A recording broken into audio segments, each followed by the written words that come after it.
Alright, guys. BLM here. We're back. Another live stream. I don't know. I just started streaming, like, all of a sudden my throat just got fucked. I don't know what the fuck just happened there.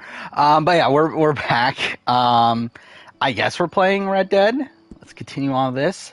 I just realized, like, right before I started this, I never saved last time, so hopefully the autosave worked. But yeah, we have a decent chunk of stuff to talk about. It feels like a lot of, like, minor stuff. I mean, we got Australian Survivor, which was just whatever. What else do we got? We got BB Can stuff's happening, I guess. We got Survivor Michigan. We had an episode of that.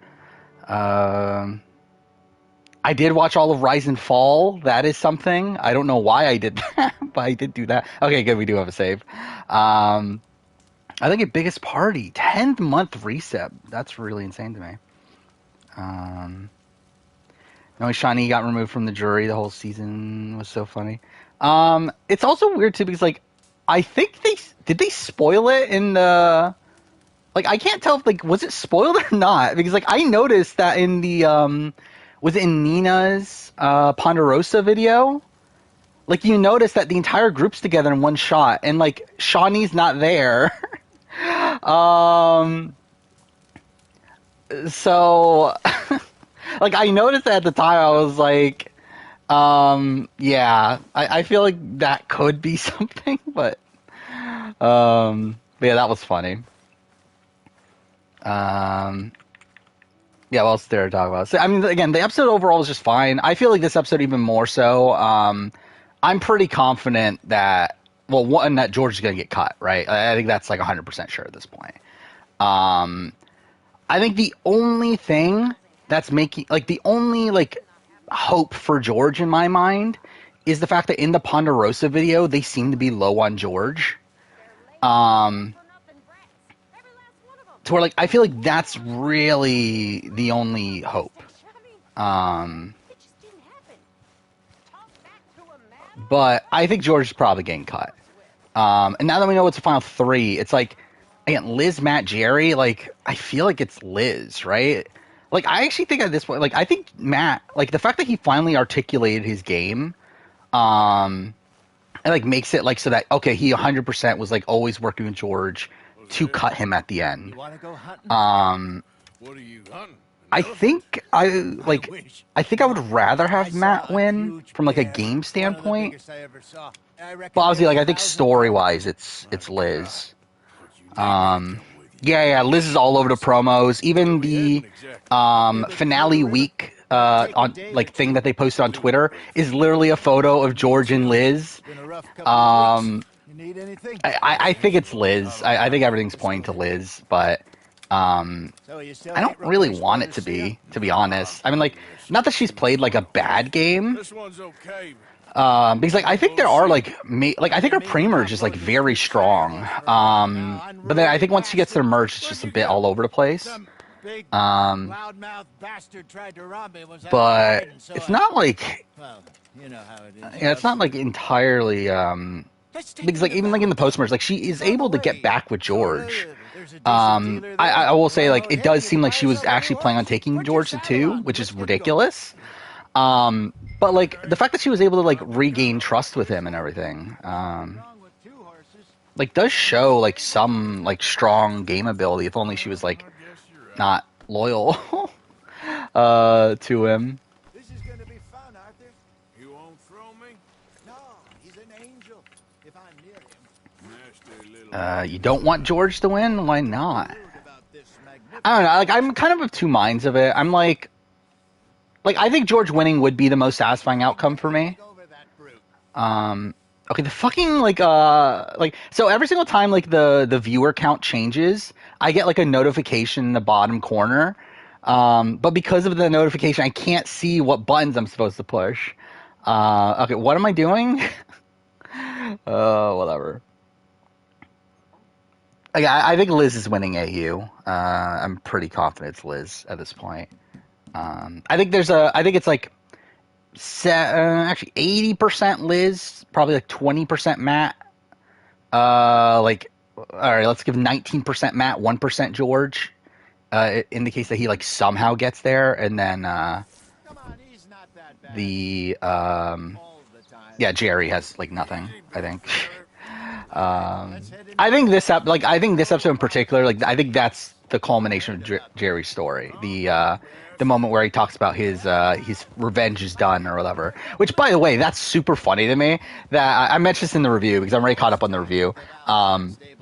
For AU, but I mentioned it that it's so stupid that like this was like a storyline when he gets voted out that he's talking about, oh, I want revenge on all the people that voted me out, and then like he never mentions it pretty much again. Like I think he mentioned it like probably like in the episode before the merge or so, but throughout the entire post merge when he's taking out all these people that he wants revenge for, no mention of it until they're already gone, and then now he's like, oh, my revenge, I've done it. It's like, okay, I guess. I don't hate jury removal entirely. I'm of two minds on jury removal. I think it's an interesting display of a player's awareness. Like the thing is, I think jury removal as a game mechanic is fine. I don't like jury removal as a like from a personal standpoint. Like obviously it's just shit to kick someone off the jury. I mean that's just a terrible feeling. I will say it probably played out the best possible way here with it's being Shawnee, and Shawnee seems to be fine with it. I believe there's like talk about Shawnee was like sick anyway, and she didn't really want to be there. So it's like, again, it's like, okay, that's if it was Simon though, I think that would have been more heartbreaking. He's like, you know how much Simon wants it. Oh yeah, Kuzi's HOH, which I don't think she should have won.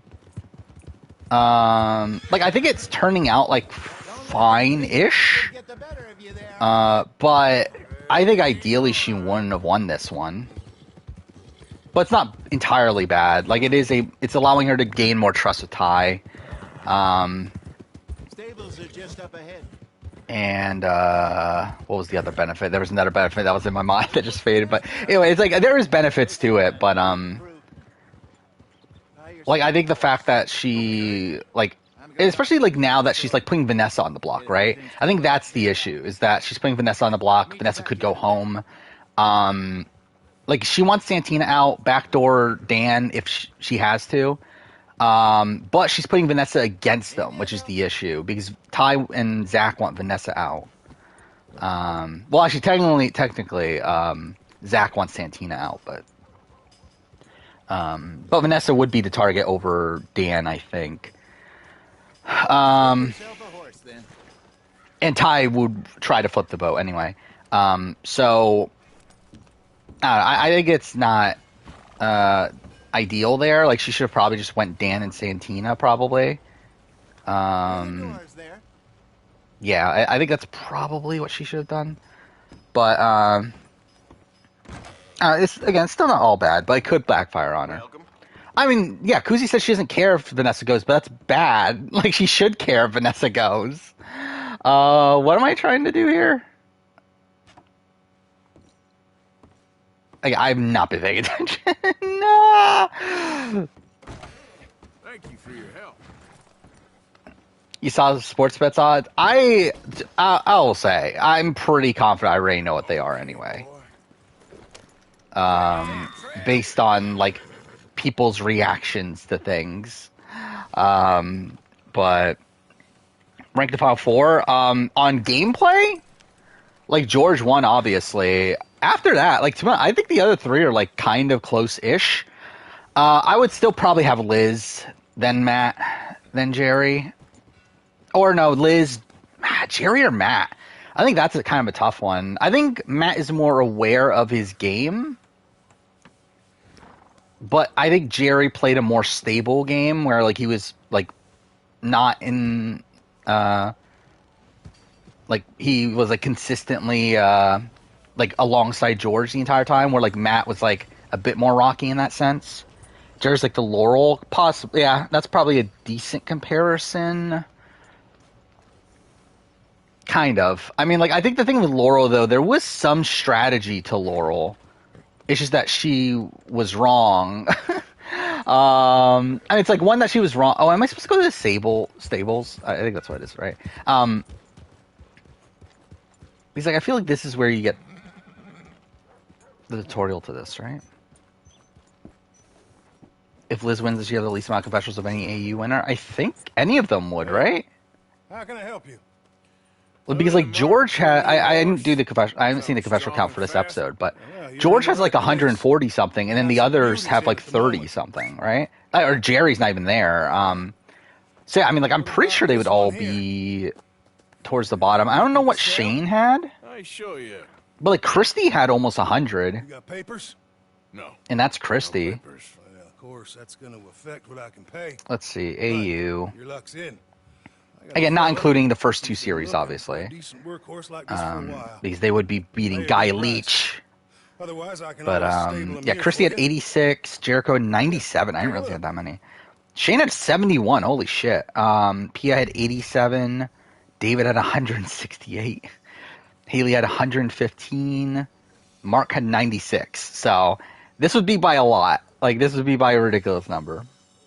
Like probably not by half, because I would assume like both Liz and Matt would get a decent amount of confessionals. Actually, I don't know. Maybe they won't. The finales don't get that many confessionals, do they? By the way, I mean, they got a decent amount of confessionals in this episode, so.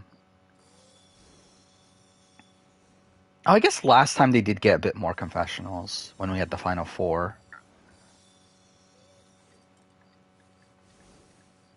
But I don't know, I assume that whoever wins the season is going to be the lowest amount of confessionals.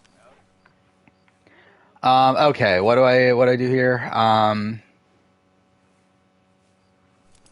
Is one of the unique horses? Well then, God damn it! Again, I can't see the like what the buttons do. There we go. Sell. I don't want to sell, right? Yeah, I want to stable. I guess we'll buy that one. What should I name the horse? I don't want to name it Bryce. I'm not fucking naming it Bryce, like we said last time. Where's George in all-time player ranking? I think, let's see. I would debate 2. I think him or... Like, him and Haley are so close in my mind. Like, I think David I'm still going to stick with as 1, but, like, I think him and Haley are, like, very close. Name it Rashika in her memory. You know, fuck it. Let's name it Rashika. Rashika, my favorite person on Rise and Fall. There we go. Yep, that's the thing I just did. I should have done Rogue. Yeah, that would have been. None of this matters, right? Like, I don't think I even care enough to actually bother with any of this. Yeah, I don't care. All right, partner. There we go. Got yourself a deal. And a fine new horse. I hope so. The reason why George voted Shawnee, I think it's his way to look good for a jury, make it look like he made the move. Yes, 100%. Well, I think it's that, and then also it keeps his trust with Jerry, which I think is his like entire like thing, right? Because he's trying to, especially now that he knows it's the final 3, that makes it even more important. And then also I think he wants to make Liz look dumb. Like, making it look like, well, one, it's getting rid of Shawnee, who's Liz's close ally, but then also Liz is left out of the vote once again. So I think it does all those things. Interesting choice. Shawnee's been voted out 6 times now, yeah. Wait, 6? 1, 2... Because I know she got voted out twice in All-Stars, right? Oh, no, 3 times. Oh, yeah, I forgot about that. She got the that stupid Zach twist, the one where Zach went home. Wow, yeah, she's been voted out 6 times. That's funny. Hop on up there, let's go.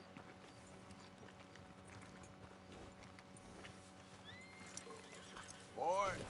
But yeah, I have a feeling this playthrough on stream is going to be so disastrous. Like, after the last stream where, like, I just got stuck in the snow for, like an hour or whatever fuck I was doing there. Like, this playthrough is going to be so bad, but whatever. Will George even make it to fire making? I think that's the question. Like, so I think what we're going to see, so, well, I mean, it matters who wins immunity, right? So either Liz or Matt are winning immunity. I think if Liz wins immunity, it's game over. Like, I think all of them are voting George. If Matt wins immunity, then it becomes more interesting, right? Because I think at that point, George and Jerry might vote Liz, while Liz and Matt vote George. Is that how it works out? Wait, am I missing? Wait, Matt wins immunity. Yeah. But it's done. Has been for a while now. Because, like, I don't think Jerry's not voting out Matt. Like, that would be mind-blowing to me. I don't think that's happening. Even if it's just like, oh, we're playing Matt and Fire against George, I don't think that's happening. Because, like, the thing is, like, Jerry seems aware that, like, I think, like, to Jerry, I think Matt is his true final two. Like, we've seen so many conversations with just between the two where, like, they are, like, pretty resolute and George is our third. To where, yeah, I think they are, like, I think Jerry's gonna always side with Matt, in terms of not voting him out, at least. Bryce and Raccoon are missing again. I guess they're not big Red Dead fans. George better than Jesse?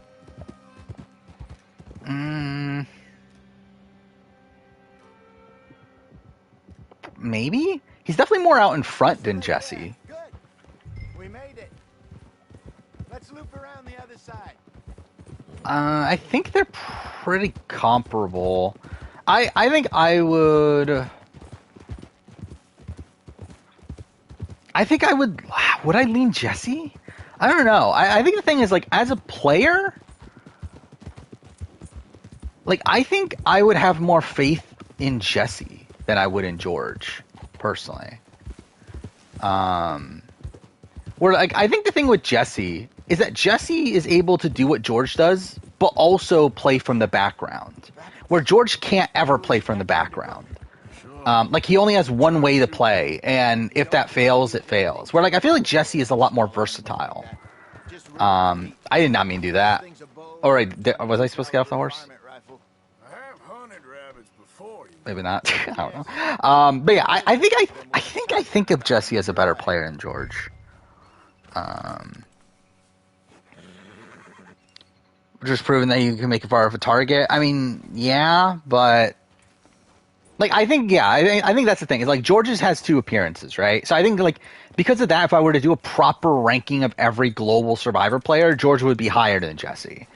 But I think I actually have more faith in Jesse than George. Like, I don't think it's like a thing of like, okay, we can prove that, like, Jesse is better than George. It's more so like a feeling. Like, I just feel like Jesse is better than George. How do you do the Eagle Vision thing again? There we go. That's what it is. Oh, it's right there. Was I surprised when I said Final 3? Not really. They literally did it last season. And, like, I think they've always wanted to do it. So it's like, it's not a... Okay, can you stop running, please? Oh, well, that was me being an idiot. Cool. But no, I think, like, for me, like, it was pretty 50-50. It wasn't like 100% we're getting a Final 3, 100% we're getting a Final 2. Like, I thought it could go either way, but, like, when they said it was a Final 3, I was like, okay, yeah, that makes sense. Like, once they said the extra vote thing, I was like, okay, this is not a normal elimination. It's like, at that point, I was like, okay, we're definitely Final 3.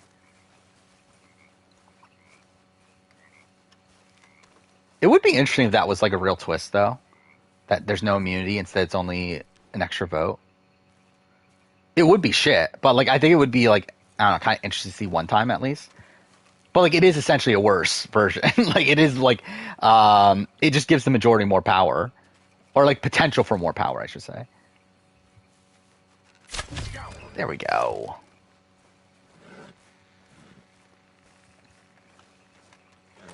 Like, the way it worked in this, format, I think it was pretty pointless. Like, I mean, the extra vote, like, here in this, like, obviously, yeah, you get more power.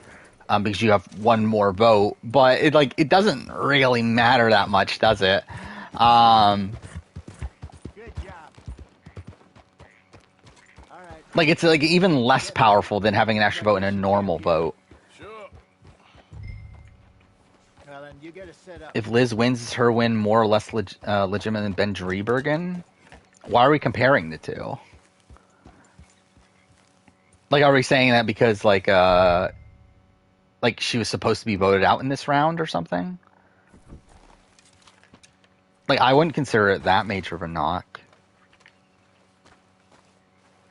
Because I think like the next challenge, the endurance challenge, I think that's always what the final immunity challenge is. Like this always felt like some sort like a reward challenge more so than like the actual wait, what am I doing? Oh, okay. Oh, I have to learn how to camp.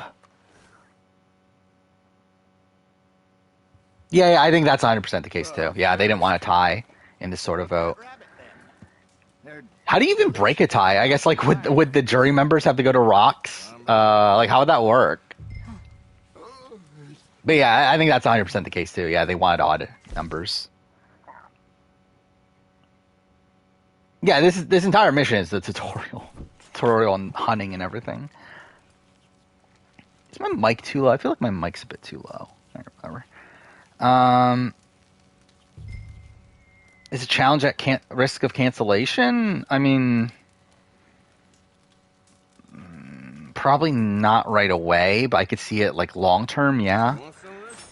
Like I think they'll get to 40, right? Like I think if they don't finish 40, like that would be, or if they don't get to 40, that'd be kind of weird to me. But like after that, I mean, like especially if like Challenge USA ends up doing very well and stuff like that, like I could see them like just transitioning to CBS. I want to be up at first. Yeah, thoughts on Rise and Fall? I thought it was good. It's a fun reality show. It's not like the best show ever or anything. It's fine. It's not as good as The Traitors in my eyes, but it's solid. Better be worth it. I don't love the format as a whole. Like I think the format is like one that they didn't seem to properly, or maybe they did think it through, but like it's one that like if you're a grifter, like essentially if you like, so the thing is I don't know how the end game works out. Like I don't know if there's like a jury vote of some sort. I don't know if like everyone in the penthouse, whatever, I forgot what they're called, all the leaders or whatever, I don't know if they like vote for a winner between themselves. Like I don't know how the end game format works, but essentially if We'll see if we can track 'em, but we might need to like so yeah, if you're an initial leader, you're fucked unless you all stick together. bait, then Because like essentially the way the game is formatted, more dangerous. you're automatically getting a 4-2 Chance of getting vote eventually with 2 grifters and 4 original leaders. So essentially like if you don't all like get along and work together from the very beginning, like all the original leaders are completely fucked. Like right from the beginning. It's where like at this point, like once Marina survives that round, like her first round elimination, like the game's done essentially. Like a grifter's essentially won the game, and more than likely her alliance there of her, James, and Connor are almost guaranteed to make the end. Which like again, like I don't know if that's like intentional. I feel like it is, right? Like they want the grifters to win. Like that's kind of the point, right? Is that they don't want. I mean, to be fair, they actually did add in the twist, right? Of a leader having to be sent down, right, to be a grifter. That's how the cliffhanger. At least the last episode I watched. I don't know if there was another episode after that, but like that was the cliffhanger there, and like that's an interesting format. However, they kind of fucked up the execution of it. Where like Connor, the new grifter or the new leader, gets to pick who goes down. Like that's not how it should work. It should be the grifters decide who goes down from the leadership position. Like that's the way you make it fair. Like that's the way you make it so that the grifters that aren't in the leadership position already still have a chance. And like that's the only like way that they could shake up the formula a bit. I guess like down the road, I guess it could like once like I don't even remember their names. but the outside alliance, like Moses and old guy that no one likes, and like whatever. Once they get up there, I guess that's when it like potential could change. Like it could potentially change if they end up kicking out their own grifters. But I don't know. It's something. Watched the entire my scheduling video. Yeah, that was something. I was not happy with how this one turned out in comparison to the last one, but it was fine, I guess. I will say something I love. Like I completely forgot to put the Australian Survivor top 10 player video on there. So I did put it on now. So yeah, I will be doing that. It'll probably be in August, and that means the recasting Australian Survivor All-Star video got delayed again because who the fuck cares about that video? What's the hold up here?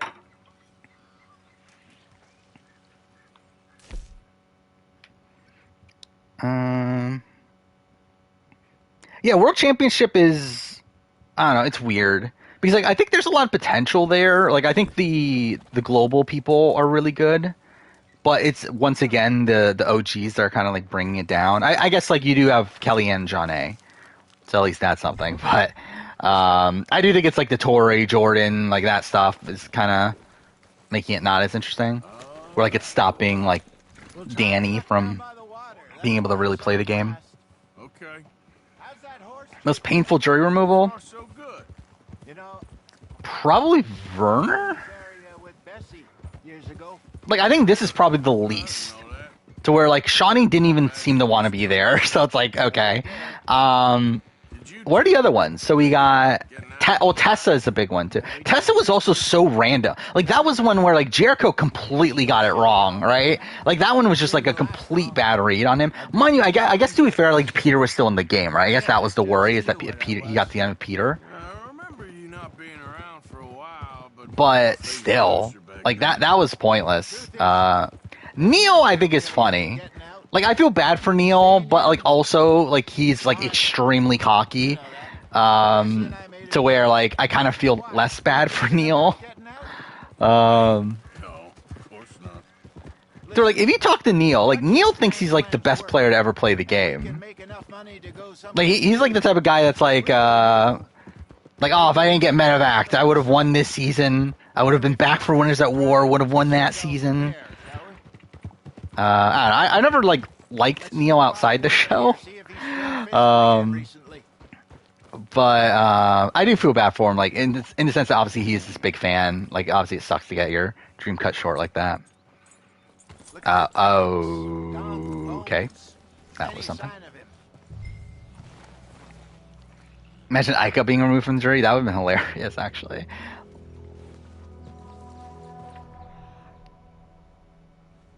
I never hunt in this game either. Like this is all so pointless for me. It sure looked big enough. Yeah, it was a funny moment because like essentially he had this like rehearsed speech, right, that he was planning on doing for Final Tribal, and he decided like, well, if I'm getting kicked off the jury, I might as well give that speech now, when I'm on my way out. Could Jean have won SA Philippines? No. But that was also a really bad read on her end too. To where Werner was actually like one of her bigger supporters. Not I meant to, okay. Wait, what is the whatever. R1. Can I make a video of my least favorite players? I could. I don't know. I feel like I don't love like making it like that negative. One of those trees. Because like if I'm doing like I feel like if I were to do it, I would do it in the way that I did my like Jeff Probst one, where like it would be like my least favorite from every season. I feel like that's like the type of thing I would do. But also like there's not like really seasons that I have least favorites. Oh, maybe I do. I don't know. But like I don't really like outside like the people that are like the Varners, the Anspilos, like the actual like terrible people.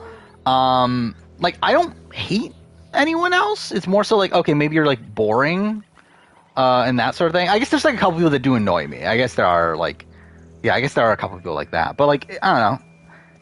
Yeah, like Lindsay, Karen. I don't hate Karen. Like I think there's like fun to be had. I think Karen's like a very frustrating like player to watch, but I'm too for Karen would probably be my answer though. But yeah, but yeah, Lindsay would for sure be the pick for Kagehan. By the way, I've already started the prep process for a lot of videos, and I'm enjoying the process so far. I think videos are turning out well. I think the one that I've done so far that I didn't like was casting Australian Survivor versus USA. I think that's the only one. And too far, I actually like if I knew that I didn't schedule the top 10 player for Australian Survivor, I would have canceled that video. But I already prepped it, so I'm like, I'm not gonna like not make it now that I've already prepped it. But I don't know. I think it just reminds me why I don't like doing those sort of casting videos, like these casting videos that are like very broad. It's just like not as fun to me to like, okay, I have like 60 people that can be on this list. Let's narrow it down to fucking 12. Like that's not like it's not that interesting to me to do a casting video like that. But whatever, I prepped it. I'll record it at some point. Yeah, I already recorded most of my Edgic Frontrunner video. I think that turned out very, very good. I recorded my top 25 reality TV season video, which I think that also turned out fine. I've prepped the What If Every Season Was a Captain season video, which it was fun. I actually like had fun prepping that video. I forgot, was it Radio Ranger that recommended? Was that the one that Radio Ranger recommended me? But yeah, I think that's like an actual like pretty good idea. And like I think I was like kind of like lukewarm on it when it was like initially mentioned, but like I think like after prepping it, it's actually like a super fun idea. Yeah, I'll mention your name then when I record it. Is Tester Season 1 on what? I'm not doing anything Tester Season 1 at this point. Top 25 video, that'll be whenever it'll be my 500th video, so whenever that is. The plan right now is July, but we'll see. There was another video. What am I missing? I'm missing one video, I think. Oh yeah, the top 10 players vote out their first tribal, which that was a very good list too. I was actually like surprised by that too. Like that's actually like again, I'm fucking up the game so bad right now. But yeah, that was actually like legitimately like a really good list. Like I didn't realize how good of a list that would have been. Because like I was like under the assumption, okay, there's gonna be a lot of like first or second boots on here, but like there's actually like a decent chunk of not first or second boots. Oh, fuck off. I didn't include Marcus because I decided it to be the first tribal you ever attend, not the first tribal that you're vulnerable. I'm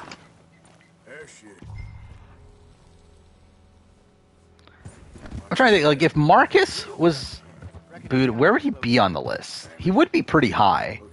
Or, like, if I qualify for the list. I think he would be, like, number 2, probably. We lost him? For now. A little I didn't do luckiest moment for every Big Brother winner. I thought about it, though, but I didn't cut it at the end. Maybe next time. Up and each look. Either that or...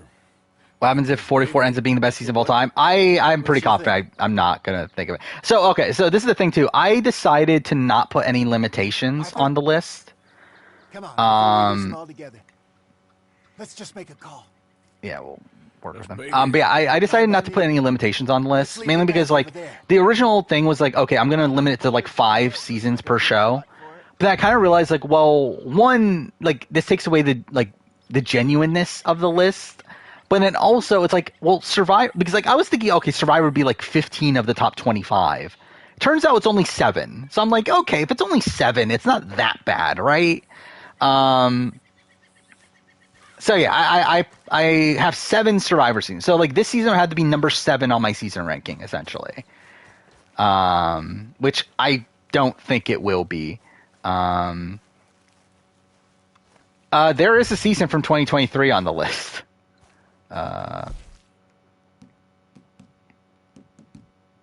Actually, okay. Well, I might as well say it. I did put Heroes vs Villains, Australian Survivor Heroes vs Villains on the list. It's at the very bottom, but it's on the list. Which again, I did it before the season even ended. But I'm like, again, I feel pretty confident that my opinion on the season is not going to change just from like the outcome. Like it doesn't really matter to me that much.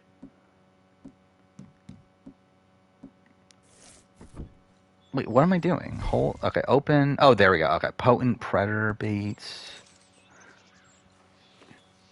I think this is the best season of AU. Now we And like initially there were no AU seasons on the list. But then like really it was like essentially fighting for that last spot. It was like Australian Survivor, Heroes for Villains, any of the Trader seasons were in consideration. What else was there? okay to you? I think Co Wrong was in consideration. Gun there? I'm good. You okay? Seem nervous. I don't know, stuff like So do that. you. I'm fine.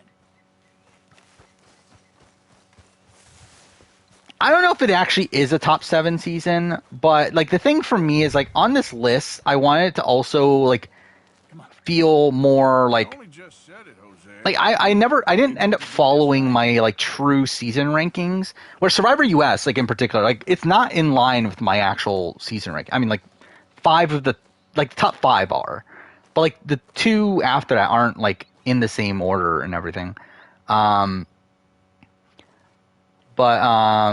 Yeah, Heroes vs Villains is like one. It's like okay, this is a representation of Australian Survivor on the list.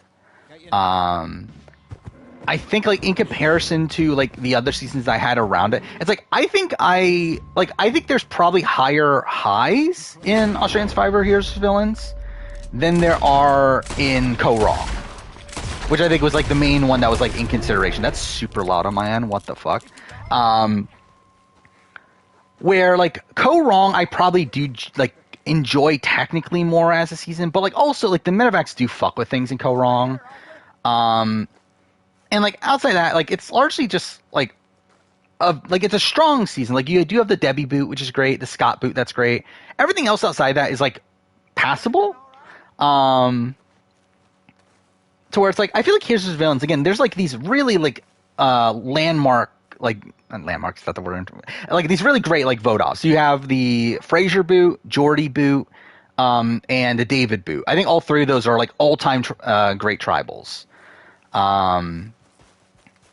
No, I didn't put Sasuke on. I didn't put any A and W on. Like Sasuke wouldn't have qualified anyway, but I would have like if any A and W season, like would have been good enough, it would have been on the list. Where's Jose? Okay, it's back here. Is it Jose? I forgot how do you pronounce his name again? Whatever. I feel like Liz's win is similar to Sandra's. I think it's better than Sandra's. Like, I mean, I think like Liz. I mean, again, it's all determined on if she wins, but like, I think Liz like essentially played a better version of Sandra, right? I'm fine. It's nothing. Nothing at all. Like, I think Liz was like much better positioned pre-merge than Sandra was. That was fun. I think the thing is like I think Sandra technically plays better than Liz. However, I think Liz's game is stronger. I think it's probably the way I would say it. He said it told him where to find some real big animals. I didn't put China Rush. What a shocker. Saved my life. 2 Amazing Race seasons are okay. So I think this is the breakdown. It's 7 Survivor US seasons, 1 SA season, 1 AU season. Well, you coming or not? Let's see if I can actually remember. 5 BBUS seasons, 3 BB Can seasons, 1 Amazing Race US season, 1 International Amazing Race season, which I mean, obviously, like, like you should know what that is. A Circle season. I'll see you back. The 4 Genius seasons. And what is the last show? Oh, there's the challenge season. So yeah, that's the list. 5 good BBUS seasons. Yeah, Come on, boy. Yep. that's what I determined. Place the Circle of All-Star Battle. The Circle's not even. I already said that Australian Survivor Heroes and Villains is at the bottom of the list. Yeah, and I'll also just say right away, I got rid of the Australian shows right away. The 2 Australian shows went out back to back on the list.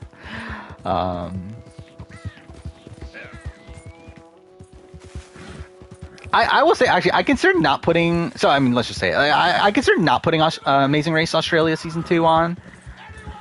But then, like, I rewatched my Amazing Race Australia season ranking, and, like, it reminded me, like, fuck, that was a great Amazing Race season. Like, Amazing Race, like, as a whole, like, I don't think is, like, that great of a show, or at least it isn't, like, as good to me as like Survivor, and for Big Brother's like fucked, isn't it? But still, it's like I think it's like it's not the best reality show in the world in my eyes from like a pure like the baseline perspective. But those two, like the 2 seasons that are on the list, are truly like elite reality TV seasons. Bright Rat Manor next stream? Probably not, right? Like what is that? That's like end of chapter 3, isn't it? Like, isn't that way further? I don't need I don't know exactly how long this playthrough is gonna take. I think I listed it out for like potentially like 12 streams, but not sure. It's gonna take a while though. MILF Manor on the list, obviously. I do need to. Do I need to watch MILF Manor? I don't. Do I? You would consider BB2 as a great Big Brother US season?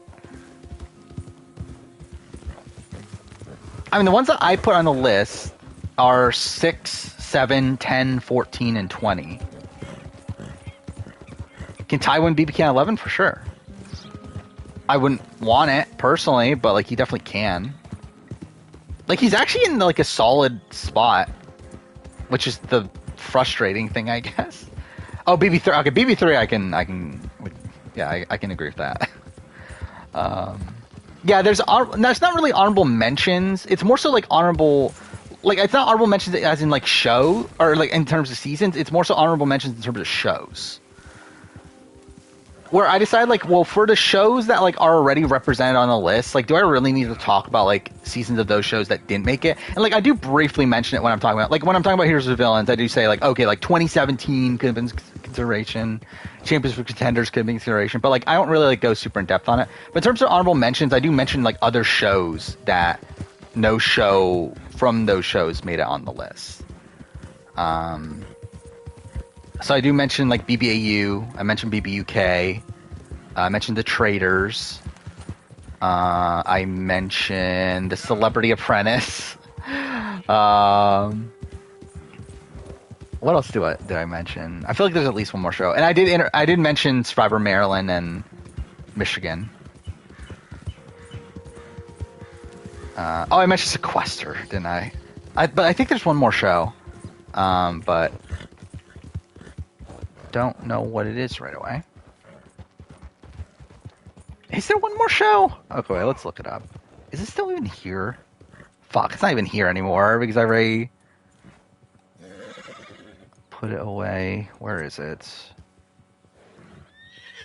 Oh yeah, I didn't talk about Survivor Michigan, did I? I'm like kind of mixed on the thing. I mean, like insane, like round the gameplay, but like disappointing outcome. All right, here we go. Here's the list. Oh, fuck, I mentioned the Glass House. Why did I mention the Glass House? Okay, I guess that was the other show. I did actually, that's another thing. I did very much consider putting more challenge seasons on. Where, like, that was definitely a consideration, too, is that, like, almost the entire bottom of the list would just be challenge seasons. But I decided to not do that. Not mentioning All-Star Battle sick. I mean, I can redo the video like a year from now to say how much I regret it. They hear that Big Brother Brazil ejected 2 players. I haven't heard anything about Big Brother Brazil. I didn't even know Big Brother Brazil was actually on right now. Yeah. He's like, didn't they have a season not too long ago? Who's winning Michigan? Who's not winning Michigan? I still think it's Leia. Like, that's still my pick.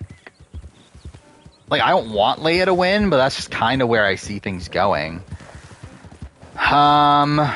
Who's not winning? Probably not Cooper at this point.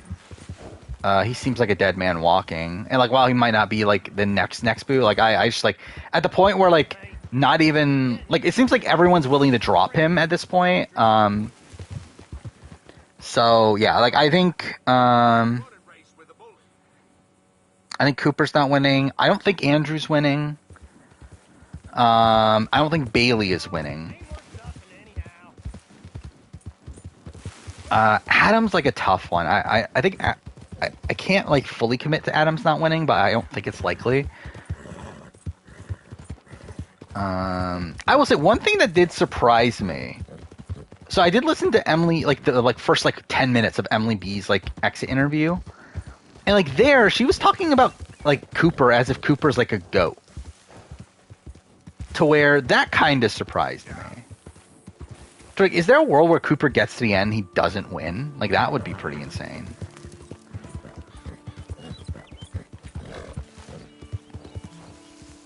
As far as Quebec starts this Sunday, I don't know. I might try it out if it has sub. I mean, I'll probably watch it fully if it has subtitles. I probably won't do videos on it though.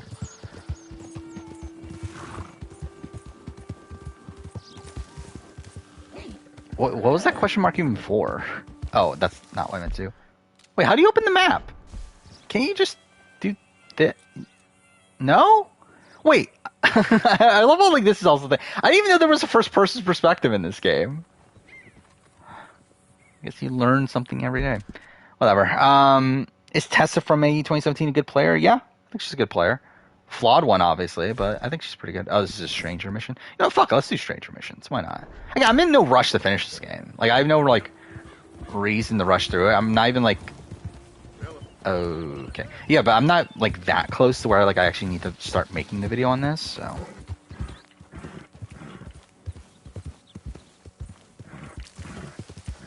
The pig farm? Where am I, even? Like, I don't even know where I'm at. Okay, god damn it. How do you... Wait, is that really not how you open the map? Am I losing my mind? Like, wasn't that a way that you could open the map? Like, do you really have to go through the start menu? That's kind of dumb. Oh, I'm like at the very bottom. Actually, no, I'm not. I just don't have... Okay, I just don't have everything unlocked yet. Alright, whatever. That's fine. Yeah, I think we'll just, like, do things as... Like, we find things. Did the university send you? Because if they did, they can get lost. I have never been so insulted in all my life. Really, laughed at. Balderdash. Do I think George has any chance? No. I mean, like, he has, like, there's a chance, but, like, do I actually think he's gonna win? No, I think it's very likely that he loses. Like I said earlier in the show, I think it's like 80% Liz win, 19% Matt, like 1% George. Amateur paleontologist in the nation, and not one university. I feel like I remember this mission. Them, I actually have ideas. I find it so funny that like, I never did side content in this game until my last playthrough. Dinosaurs, you know, big lizards. Or like the first like 3 times I played this game, I did no side content. Everywhere. How long will AU review be? It'll be long. I don't know exactly the length, but as of right now, it's 2 hours and 26 minutes. So, I don't think it's gonna beat the Return of the Outcast video. Totalisaurus. Just for now. Actually, it might. 14 minutes.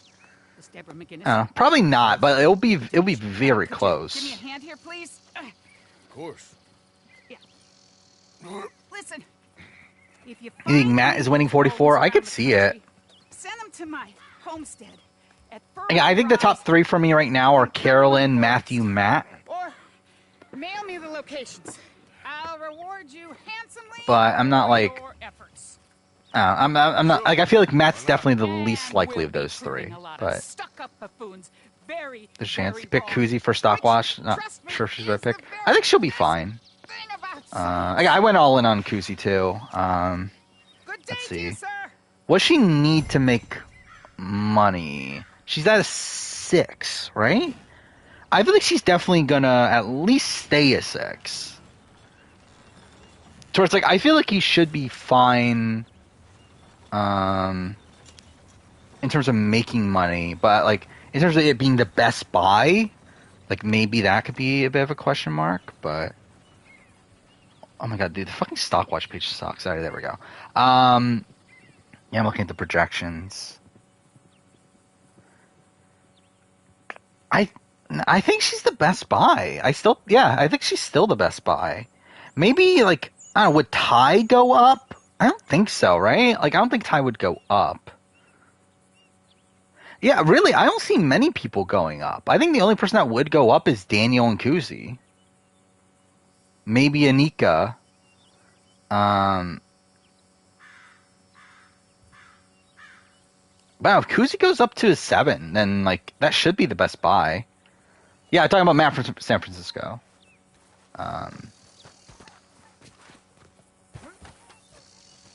But he's 3 on my power ranking. I think it's Carolyn, Matthew, and then Matt from San Francisco.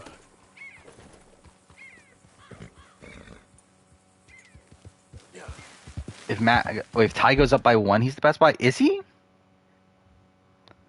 I don't think so, right? Because doesn't he only go up 20%? If Kuzi goes up by 1, she goes up 33%. Yeah. Ty would need to go up. Actually, even if Ty goes up 2, that's not as good as Kuzi going up 1.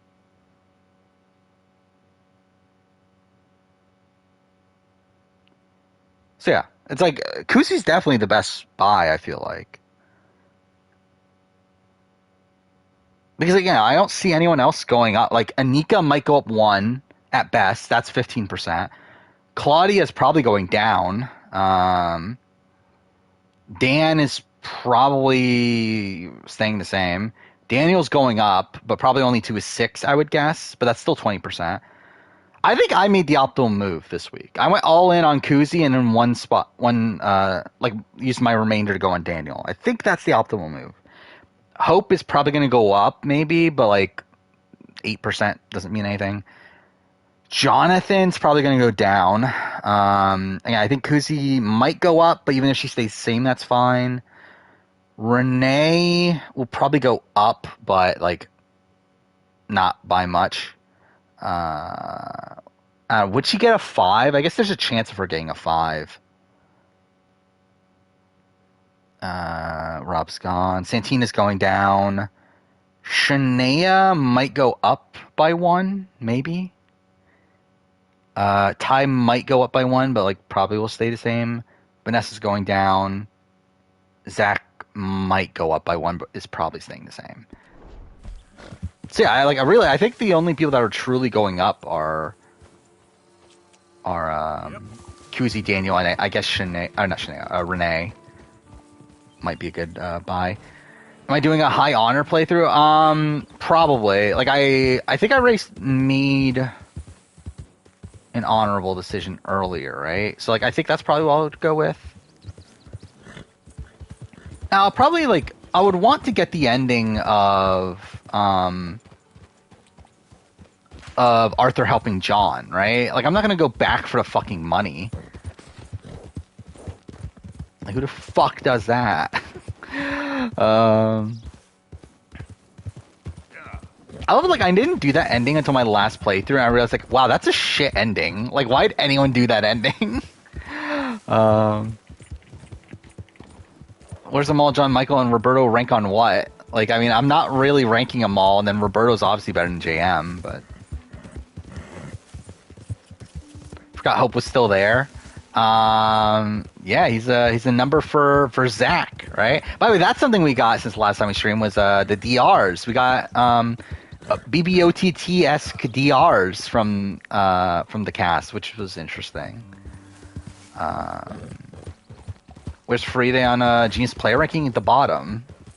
Like anything Genius Netherlands, you're on the bottom. Like you're below anything Korean, pretty much. Like you're all worse. Like again, maybe Thomas. I think that was his fucking name. Like he was only like decent player. But like even to compare like Faride to fucking Jinho, is just like embarrassing. Like I don't even think Jinho's like the greatest winner in World or anything. But like, yeah, it's like not anywhere close. Forgot about Shania. Yeah, I kind of forgot about Shania too, even though she's my winner pick. I don't believe. I probably don't believe this source. But now let's see what this person says. Oh, yeah, I don't believe anything that isn't from Gamer. Like that list that we saw last stream, it has already been debunked. By the way, Joseph's not on. I forgot. We haven't talked about that. That Joseph's not on, which is surprising. Yeah, let's see what this person says. Love Island guy, I don't know who the fuck that is. Jackie from Super, that's not that unreasonable. Sarah Wilson, I guess. I don't think they'll cast Sarah Wilson, will they? But whatever. Kaylin from Amazing Race, that's fine. I feel like this is already kind of inaccurate because there's already like a decent amount of Amazing Race people. Whitney Williams. Okay, this is definitely not real, by the way. This is like old, like straight white people. Yeah, like this is all like straight white people. It's like this is not the list. Okay, I guess there's more POC towards the end, but like this is definitely not the real list. Like this doesn't fit the diversity mandate.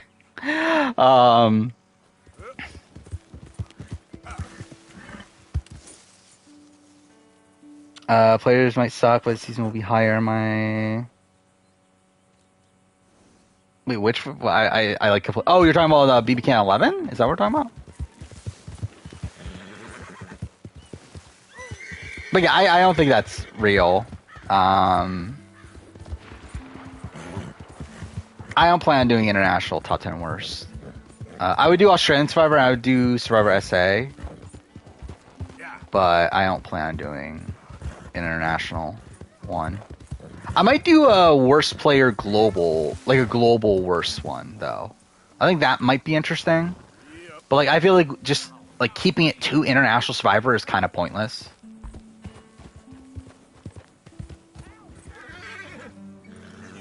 Oh, game? Like, let me turn. Thank you. Where am I? I have no clue where I'm at. Okay, cool. That's great.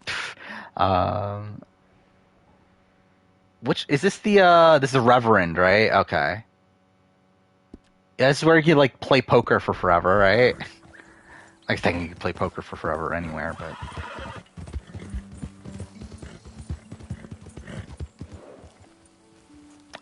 okay, cool. If Flicker, Karo were runners up, I mean, they would both be really bad. Like, they would both be, like, probably at the bottom, if not, like, slightly above it. The guy, the pig farm, reminds you of Bryce?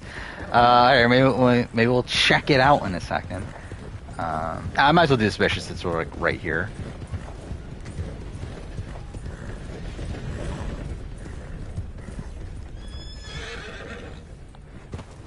Imagine willingly casting anyone besides Taylor for another season. I think they will. Like, I think 100% they will. Again, the sense I get is that I do feel like they like Monty for some fucking reason. Couldn't tell you why, but it does seem like they like Monty. And then, like, I think, like, Michael obviously is someone that would probably be cast on the show again. What you talking about? Who else is there? Like, I think they like Jasmine. I think that's another one. No more shall I sink, sir. I'm free. Like Turner's a maybe. You don't seem free, friend. You seem drunk. I don't know about Alyssa on Big Brother. Look at him, he's finished. Again, challenge, I think that makes sense, but like Big Brother, another Big Brother season, probably not. Daniel, I don't think they would cast Daniel. I don't think. I could be wrong, but like I feel like I feel like he's a bit too much. You want to step outside or deal with business here? I just want him to finish the game. Why can't we all just get along? These are good men, Arthur. They're children of God. Aberdeen Pig Farms, how you transfer money from Arthur to John.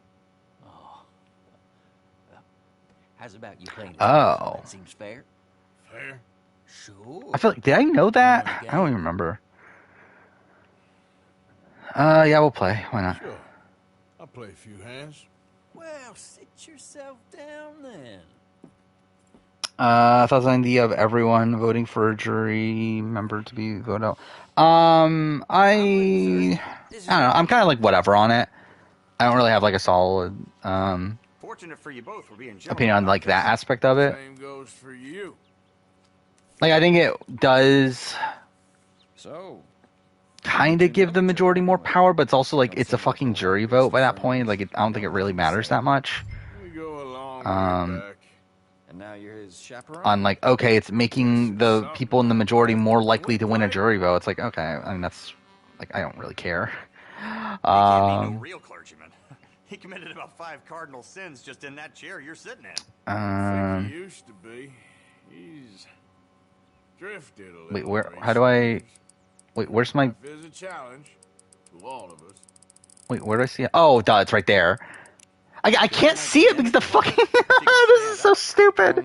This fucking game. I don't like actually I can see it on my own stream better than I can see it on my on my actual screen. This is so stupid. Okay, there we go. Now it's gone. He's a decent fella. You know what? Fuck it. Let's go all in. Why not? Go all in. Disrespect him again, and you'll find yourself. That's a in decent bad hand, trouble, so why not? All right. Just trying to have a little fun here. It is a game after all, mister. They fold? Fuck off. I mean, I guess that's why you don't go all in. Oh, did they not fold? Oh. Actually, that's even fucking better. Oh, I mean, hey, I'm playing... Okay, wait. I forgot what game I was playing just now. But anyway, it's actually still pretty good. Check. Because they would need, like, a... Like, this would have to be a king... Oh, that's like... We have the perfect hand. No. So here. Pile of crap. Big pile of nothing. Wait, why'd they fucking put money in then? Whatever. Christ's sakes. Yeah, I'm. It's almost as if I'm a Vanessa Russo. I will say I did like very much consider at one point like trying to do online poker. Let's go here. Are you kidding me? But then, especially at the point where like I had nothing going on in my life. I must say. But yeah, I didn't go that route. Obviously, This has been quite the eventful day. I've never played poker in real life. That's the funny thing. I played like poker, like for like hours and hours in video games. Yeah, I've never played actual poker in real life. Okay, what card is it? Oh, that's not good. I recall. Saw Ronnie playing poker. Well, that's something. What happened to the Garrett stuff? Like, whatever happened to that? Because wasn't it that he like lost and he got upset to where he claimed that like she cheated or whatever, and then that was like a big thing. Okay, we don't have the worst hand anymore. We'll You're a pretty raise. dumb player. Call. John and Kevin both quit weed recently. Well, good for them, I guess. Played strip poker in Dead Rising 2. That's a thing? There's strip poker in Dead Rising 2. I guess I need to play Dead Rising 2. I think this isn't going to end well, but whatever, we'll check. Vanessa or Kevin Martin? I think Vanessa's better. No. That's...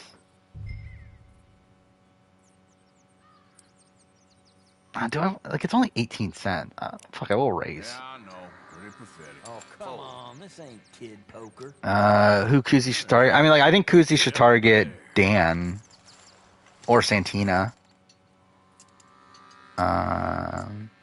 Like, I think either of those two going is fine for her.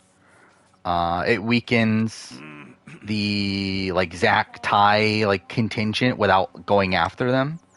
But also earns them trust in the sense that like, well, so Ty wants Dan out, kind of. While Zach wants Santina out, despite those two people being people that were their numbers at one point. So, No, not for me. yeah, it's like I think targeting either of them is fine. There we go. Yeah, our target is Santina this week. And yeah, Santina's the target. Backup target is Dan. So it's like she has the right like idea. I think the problem is that she's using Vanessa as a pawn, and Vanessa's someone that could go home instead, Wish I met your friend which West would Miami not be before he great passed out. for her. This is meant to be. Mainly because Vanessa is someone that is directly opposed to Zach and Ty, which could, and also like keeps the focus away from like her, for Zach and Ty, to where like Zach and Ty are always going to be focused on getting rid of Vanessa at some point. While also, actually, what cards do I have? That's not good. Oh, John Wick was great. Yeah, I heard it's good. I probably won't watch it for myself for a while, but yeah, I heard it's good. I love the first three, so I assume it's good. Kuzi can't be allies with Zach or Ty, or else she'll be in the next target. That's the issue with Zach and Ty just in general, is that they're targeting people that are, oh, that's actually pretty decent. But yeah, they target people that are close to the, like, I think like they talked about their game philosophy in this last daily that I thought was like pretty interesting. And it's bad, but like it is interesting. Where they were talking about how like to them, they need to target the people. Like, so essentially they look at the game as like, okay, there's the big players and then there's the followers. We need to get rid of all the big players at the beginning so that we can like essentially like have all the followers that are like too like left in the game that are too scared to go after us. Like, I think that's the way that they're looking at the game.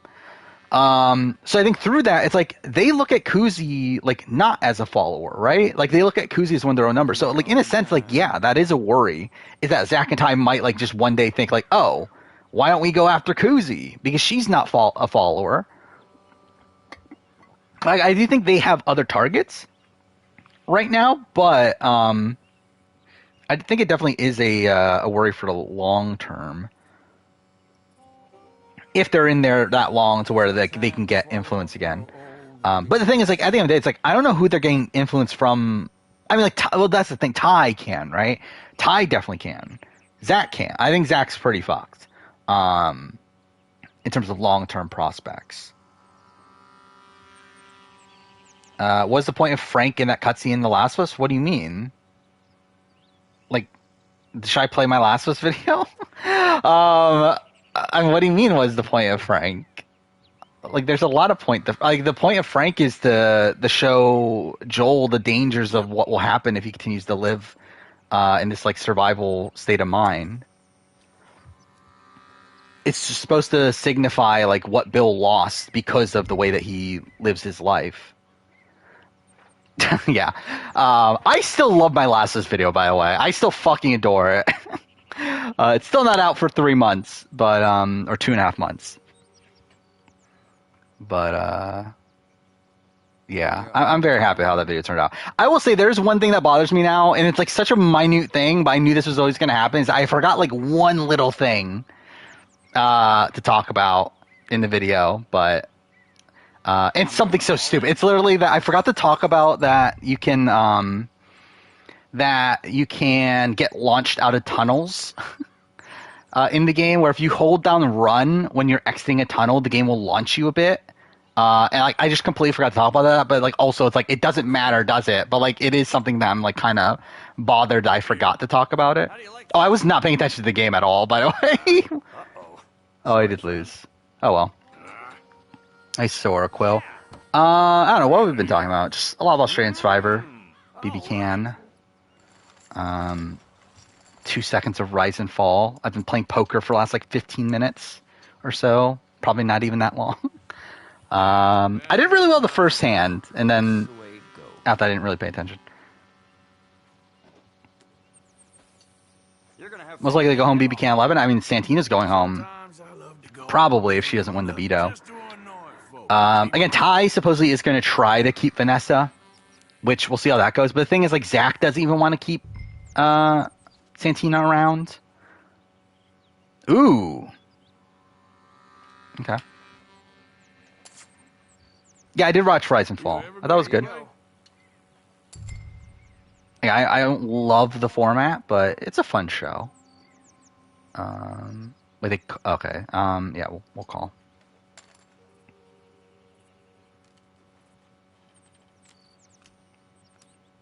I said Zach wants Santina out, right? Is that not what I said?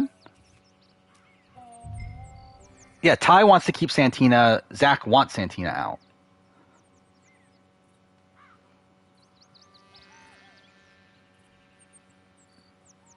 If that's not what I said, that's what I meant to say. Okay, okay, so I meant Ty wants to keep Santina. Zach wants Santina out. However, I think Ty actually wants Dan out. Like, I think Ty's, like, actual, like, ideal is Dan out. But against Santina, like, Santina, Vanessa, he wants Vanessa out.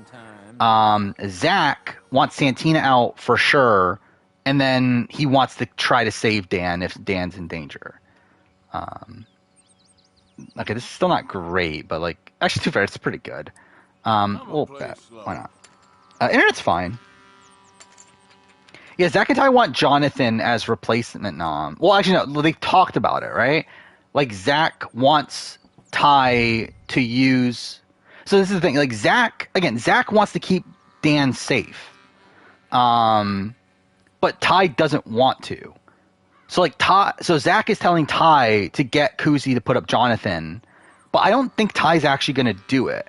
Based on the way that, like, Ty's been talking about Dan.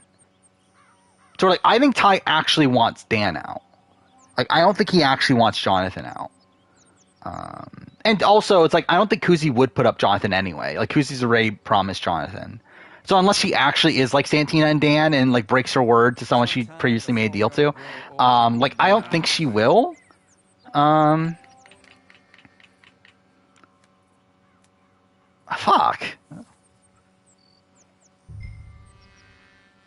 Then again, like, the only way I lose here is if someone has a 10, right? Because, like, I have 2 9s. Forgive me, it's all I can afford. Let's start this low for now. What's happening in BB Can so far? I mean, like, in the season? Or, like, just this week? This week, really not much. Just we know Kuzi won. We know she wants Santina and... well, she's going to put Santina and Vanessa on the block. Dan is the planned backdoor if if she needs to. We don't know veto yet. That'll be tomorrow. In your own time. I don't care enough to do Amazing Race Global season ranking. I don't think I even care enough to do a Survivor Global season ranking, like, to redo it at this point. Like, I actually, like, have no actual interest. Same thing with Big Brother, too. Like, I have it on the schedule for next year because, like, the plan was, like, okay, I'll redo the video because, like, it's been 5 years. But also, it's like, I don't know if I care to redo, like, to mix BBUS and BB Can. Like, I'll do the list separately, but, like, to do it again as one list, like, I don't care. Like, it doesn't matter to me. Oh,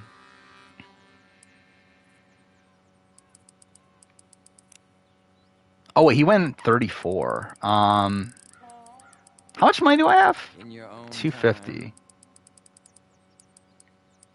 Or 150. But time to take things up a little. All in. Ooh. Oh, fuck. He probably has a 5. Probably has a 10 then, right? Fuck it. Yeah, I did hear you season 5 is going to be last season, which... Fine. I still haven't watched season 4. Yeah, I looked that up too. I'm pretty sure my Last of Us video is the longest Last of Us video. Oh, I didn't even think of that. He has a fucking string. Oh, fuck off. Okay. Oh, that's great. I don't know, like, I that even like come to my mind that he could have a straight. Kelly, Bruno, Ty, and Gabby. Like, gameplay wise, Ty, Gabby, Kelly Bruno. Likability wise, Gabby's always number one. Who I think will win? Oh yeah, I forgot. Jonathan's probably going to win the safety vote anyway, isn't he? Wait, they all just folded right away? Oh, dude, I lost so much money there. I'm just an idiot. I admire your perseverance, at least. Is Ian winning BB 14 biggest travesty? I mean, like, no, because like at least it's also like a happy outcome from it, like a personal standpoint. Like I'm happy that Ian won from like Ian's perspective. Obviously, like game wise, like yeah, I would rather Dan won. You know, fuck it, let's go all in again. Who cares? Doesn't matter. Worst season of Amazing Race globally? I don't think it is family. I think it probably is like. I don't even remember China. Like, what are my opinions on China Rush? Those videos aren't even out yet, are they? And they're probably not out for a while. Checkers, the amount you check. But I. Phew, okay. Wait, we have this. Wait. Yeah. Yeah. All right, then. Come on. We both won? Okay, we had the same cards. That's really stupid. I generally don't remember my China Rush video at all. Where is my China Rush video? There it is. It's only 11 minutes. Alright, guys. Feel like you're better than you. Yeah, whatever. I feel like it's probably China Rush 2 or 3. I don't remember. I think it's 3, right? 3 I didn't care about at all, Got your right? friend to bless my hand before he passed out. Sucks to say that this. I reckon you're a serious player. Oh, there we go. I even say it here. Part of this might come from the fact that I did get out by this point. Obviously, I watched all these international seasons all in a row. So I watched Canada all the way through, Australia all the way through, Asia all the way through. Yep, and then China that's Rush. something I did. Go along with that. At the same time, I was watching these Amazing Race Canada 8 and Australia 6 were going on. You had 34 going on. It's like, there was a lot of Amazing Race in my life at this point, to where I really did get burnt out by China Rush 3. However, that's a change fact. I just simply did not like this season. I mean, again, I just came off season 1 and 2. Both I thought were solid seasons of reality television. Either way, yeah. I'm assuming it's China Rush 3.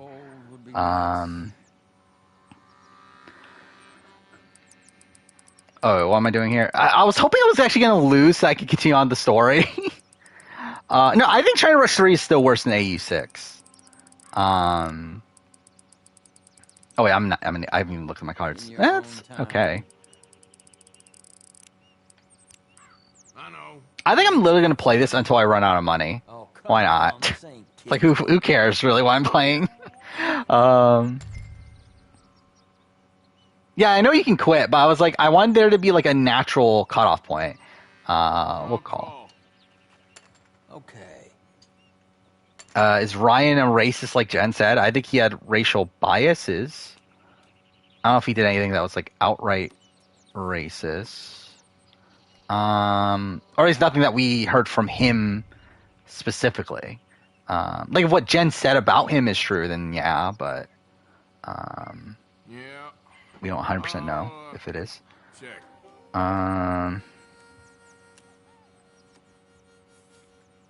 I check. Poker's so easy. Check. And everything but Dead Rising, I guess so. What cards do I have? Oh, this is bad. This is pretty bad, but whatever. Rank the travesties. Like, I think Josh and Paul was a fun outcome to the season. Godfrey Sarah was not. Tyler Casey, I think, is the worst. Like, that's the one where, like, fuck, we actually had a... Oh, this is actually really good now. We actually had a Casey win. That's really fucking... All in. Yeah, really underwhelming outcome, but... No. Damn it. Oh, come on. Yeah, what is his birthday? How do you like this? Courtney, Mariah, and Daniel. I mean, it's probably Courtney, Daniel, Mariah, I guess. Gentlemen, this is But- getting too rich for me. Sit down. Oh, does the game just like naturally make you stop? Been a real Or did I lose? I didn't pay attention. I probably lost, didn't I? Where is he? Where'd he Yeah, I go? was not looking at it. Oh yeah, I did finish watching the Final Fantasy 7 or Final Fantasy 9 playthrough. Excuse me. Yeah, it was good. I think I like for me, it's like 7 definitely connects more for me. But I think it's probably the second best of the Final Fantasy games that I've watched playthroughs of.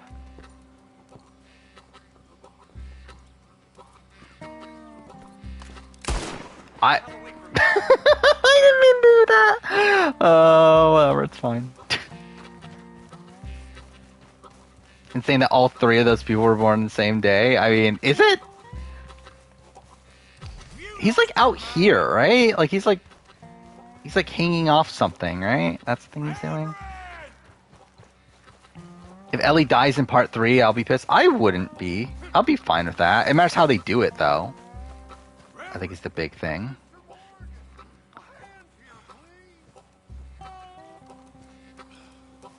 Oh, wait. He's over here? Or...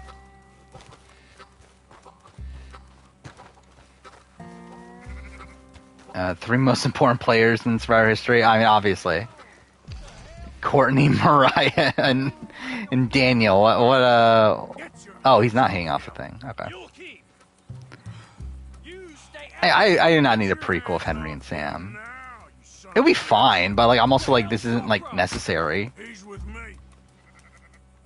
Especially because like Henry and Sam like realistically don't matter that much. Again, like they're more so like vehicles to like they're more so like plot devices than they are like true characters. And it's like Bill is a similar case. Just I think Bill is made like more. It's like the thing is like Henry and Sam is like Henry in particular. Like Sam is like nothing pretty much, but like Henry in particular is like a really like likable character. But I guess he's not like a leading man in my eyes.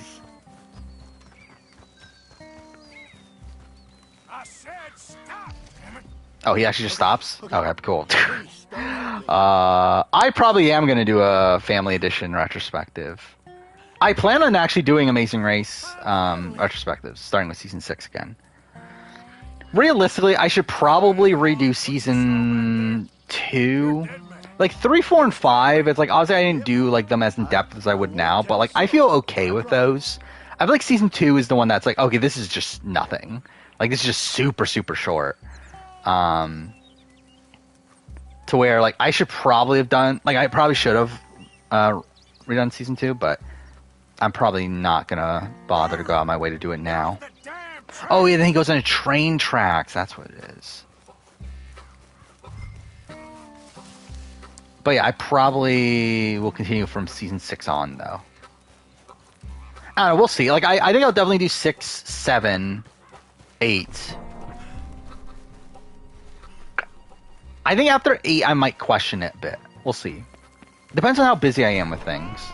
But like, I feel like I for sure want to do 7, like for 6 and 7, and then 8. I feel like Family Edition, like it's such a train wreck that I feel like I should talk about it. But after I'm like, I don't know, do I really have that many like super solid opinions on 9 and 10? I don't know. Maybe I'll do it. Maybe I won't. Thoughts on FF9 party? I think they're all fine. I'm like I don't like so like VV is probably the character that's like the most like likable I guess of the bunch. Wait, how do you do this? Okay, there. Like I thought Zidane was fine. Is that how you pronounce it? It's Zidane, right? Like the main character's name.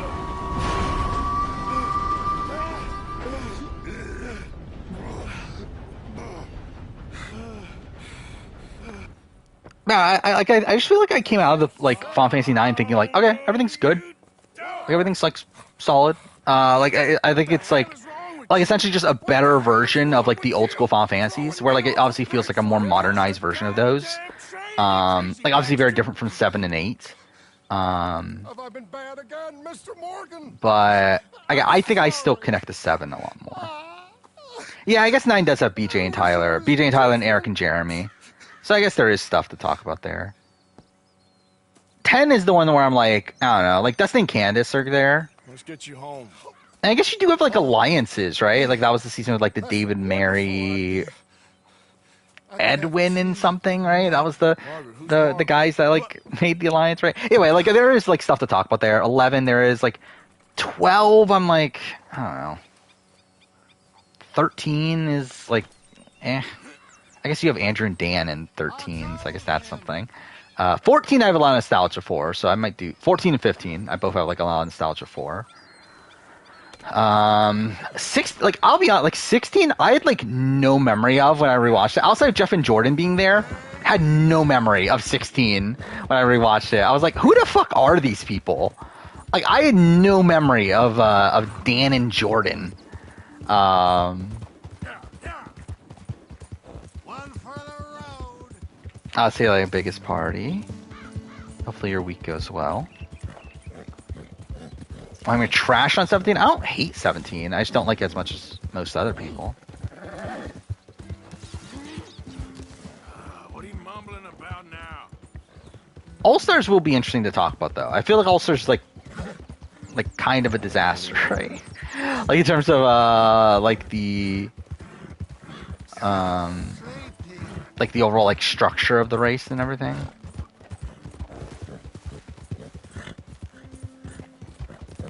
Bricks or bottles? Bricks. Like they do the same thing, but then bricks also allow you to use them in melee attacks. So like bricks are just like fundamentally better versions of bottles. Because again, they both do the exact same thing. In terms of like you can throw them to distract, you can throw them at enemies to stun them.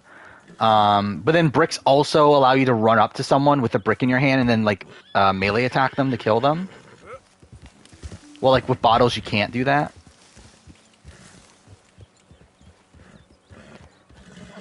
I think you can use bottles once, right? I don't remember actually in the original game. Because I just never fucking do it. But like bricks, you can like literally like hit them multiple times to where it will eventually kill them. I think with bottles, it's like only enough to stun them. Well, I was wondering when he'd Oh, he's still there. This looks so stupid. Top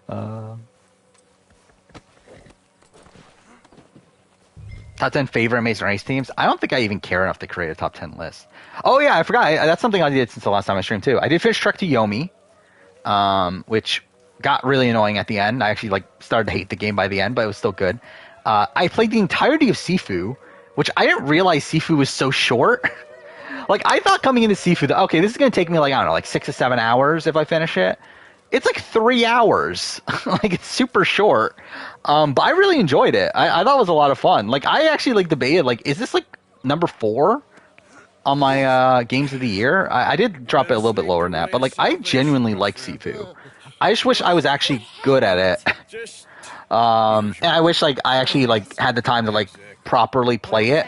Because like obviously it's a game that you're like supposed to be playing it multiple times. You're supposed to like be trying to get the high scores and everything.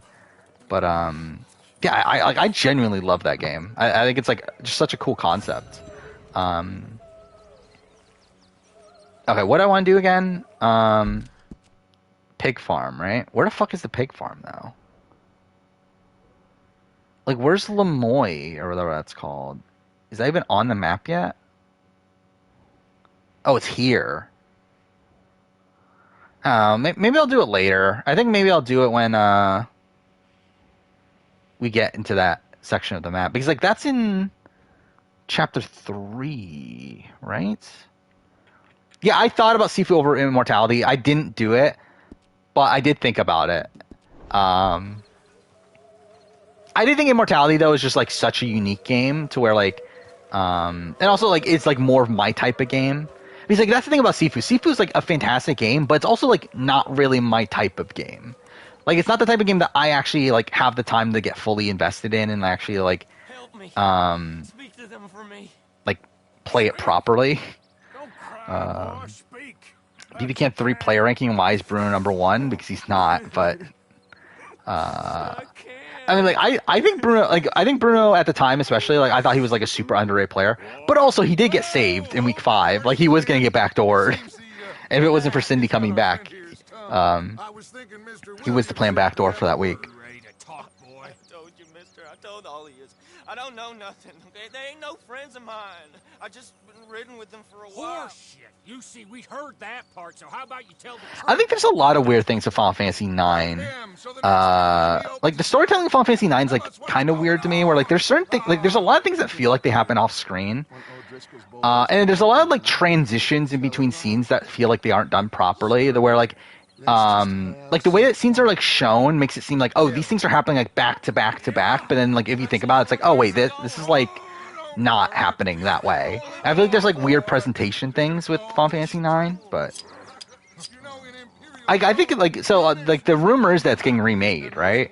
I think it will be interesting to see how it gets remade. I'm worried that it's going to be like a Final Fantasy VII remake, which I hope it's not, because like I feel like it doesn't need that, right? Like I feel like what it need, like I think it just needs to essentially be the same game, but just with modernized like graphics and like maybe some like quality of life changes and everything. And obviously, like I think like fleshing out like the actual story bits a bit more. But like I think like realistically, yeah, like Link's Awakening I think is a good call. Like it doesn't need, like I hope it's not this like more hyper realistic sort of thing. Like I hope it's not like Final Fantasy VII remake. And I hope it's not in the like also in the sense of them like not actually remaking it. I disagree that Last of Us 1 has shitty gameplay, and I talk about it in the video because like I actually thought that for a while, and then I realized it doesn't.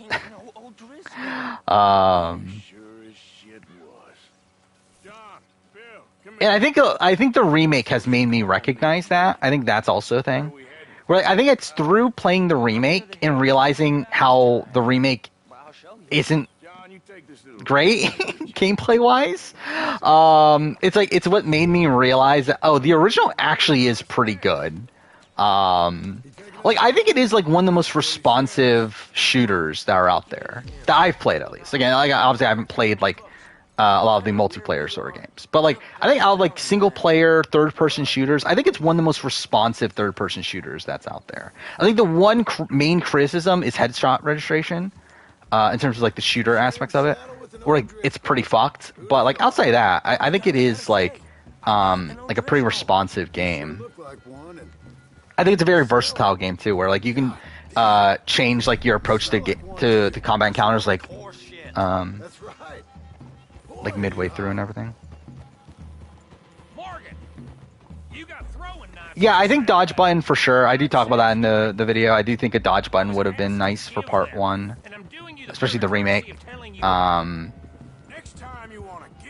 where especially like the remake makes like to me it's like why didn't they like I believe they've said that like it's because they were worried they would like harm the level design and everything. I don't think that matters that much, right?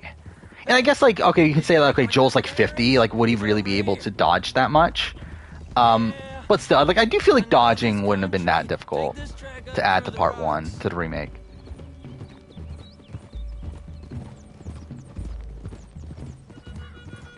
Yeah, it's definitely grounded, but I will say like it's not grounded enough to where like it like you're still not like a 50-year-old guy. Like it tries to be, and like I think it does what it can from like a video game standpoint. But like there also are like points where like this is ridiculous that Joel is doing this when he's like 50 years old.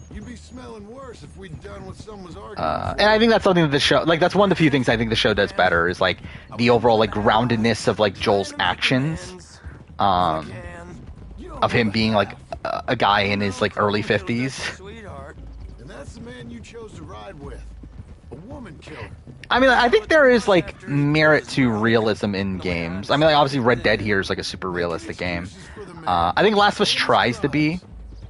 I think realism is definitely appreciated when it like adds to the storytelling as well. I think it's like it's one like okay if it boons the storytelling and adds to the immersiveness of the game, I think that's good. I think if it's like a simulator game, obviously, then that's good. I think outside that, yeah, you probably don't really want realism in games because like realistically, it's annoying. And I think that's also a thing in like part 1 and part 2, like the games made on the updated engine. Like that's kind of issue of those games that they do take realism too far in my eyes. To where like it kind of harms the gameplay, where I feel like part 1's like kind of that, or like the original game is the like kind of happy medium. Yeah, well, I'd say you don't know much about the O'Driscolls. But maybe I know. Yeah, what is Bryce talking about? What news are you talking about? Where's every survivor Michigan? You're outlawed like them? You're out to survive? And what, like I think Tarot like so where would every winner be on a Michigan player ranking? I think Tarowski. I think there's an argument for Tarowski 1. Because like the thing about Tarowski is that like again like when I'm talking about like a game ranking, I think he has to be lower just because like he wasn't in the majority for like the entire post-merge phase, got like pretty lucky at points. But also it's like when you're looking at like how he played this season, he doesn't do much wrong. Like it's more so like bad things are happening to him and he's able to react to those things. But I think he plays near perfectly considering the position he's in. So like I think Tarowski could debatably still be number 1. Scare realism in Kingdom Hearts 4. I can see some. Actually, I don't know. I think Kingdom Hearts 4 would be fine. I doubt they'll go super realistic in Kingdom Hearts 4. I think like visually they might, which would be weird, but I feel like gameplay wise they won't. But if we do, we move quick. Do you get 3-player ranking? I don't know. Probably Godfrey 1. Like Zack 2, maybe? I don't know. After that's a bit of a train wreck. I think Ashley and Zack are consideration. Bruno would be in consideration after that too.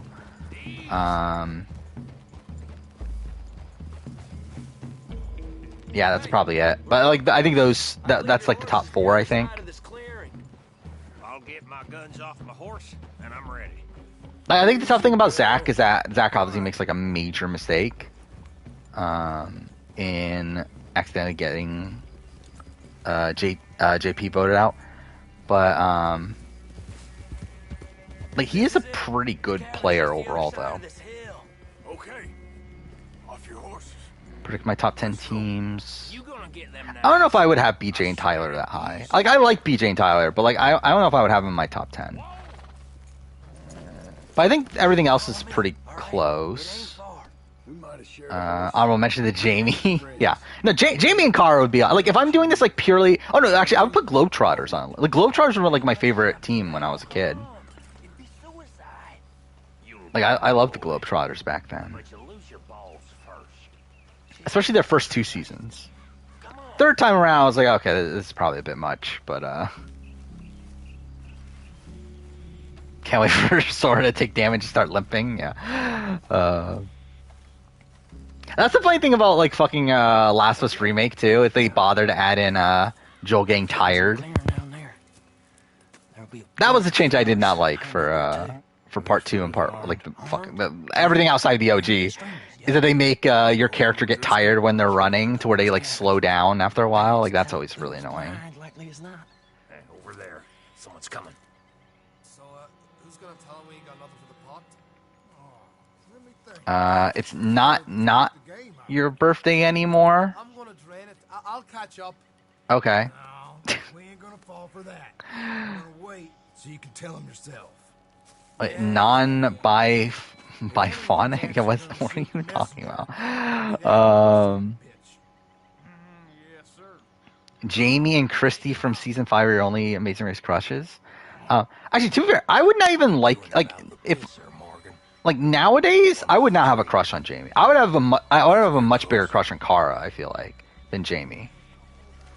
Or that was like my impression after my last rewatch was that I don't even think like nowadays I wouldn't even like Jamie.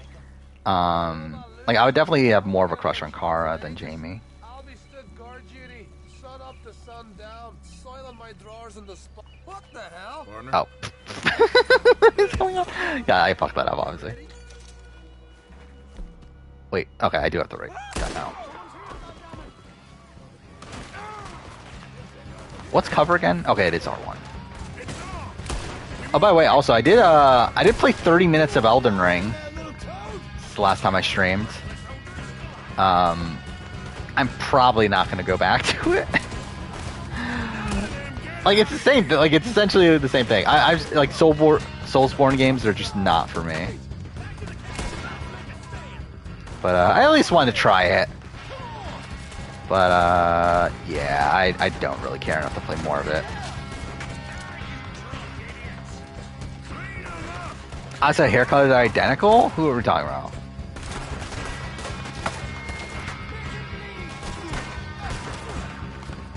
God damn it.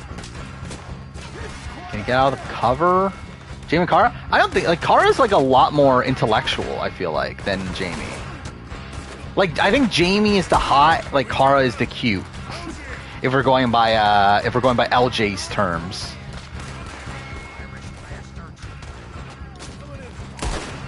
God damn it. Well, like, Kara, like, isn't Kara, like, doesn't she have, like a good profession nowadays? What is she? Let's see. Isn't she, like, a doctor or something? What is she?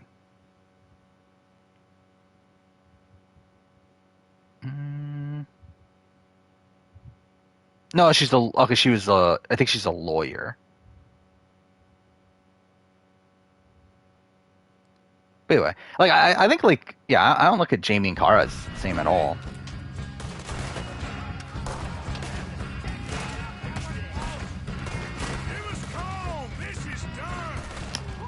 Okay, it seemed stream buffering for a little bit. Hopefully it's fine now. Okay, it's buffering again, so that's great. Alright, I think it's back. Alright, whatever.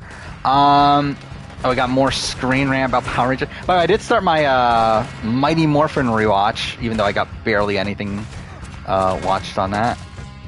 Wait, what is this list? Every Power Ranger season ranked. Okay. So what's at the bottom? Megaforce? Wait, when was this list? Okay, it was today. Why is there only 21 seasons? There's more than 21 seasons, aren't there? Like, even if you are mixing all the shows? Anyway, Megaforce, that's about right. Samurai, that's about right. Ninja Steel, that's... I would have Ninja Steel below Samurai, I think, at this point, but that's about right. Operation Overdrive, that's right. Dino Charge, I would have Dino Charge a little bit higher. Wild Force is probably too low. I would have Wild Force a bit higher. Jungle Fury, okay, that's a bit too low for Jungle Fury. Beast Morphers, that's probably around where I would have Beast Morphers. Dino Fury, I think that's too high for Dino Fury. Ninja Storm, I would have it higher, but I don't think that's egregious that's that low. Lightspeed Rescue, again, I would have it higher, but it's not egregious. Mystic Force at 10, I think that's too high. I would not have it that high. Time Force at 9, that's fucked. That's pretty fucked.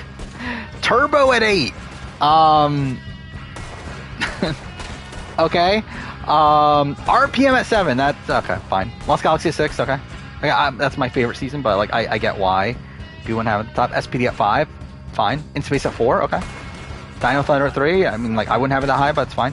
Zeo at 2. Oh, it fucking mixed all of Mighty Morphin into one. Fuck off. Yeah, that should not be number 1 though, should it? Like, I don't know who can objectively watch Power Rangers and genuinely think Mighty Morphin is the best series. Like, I just don't get how you can do that. Let's see your Survivor Season rank. I'm sure Gabon's number 1, right?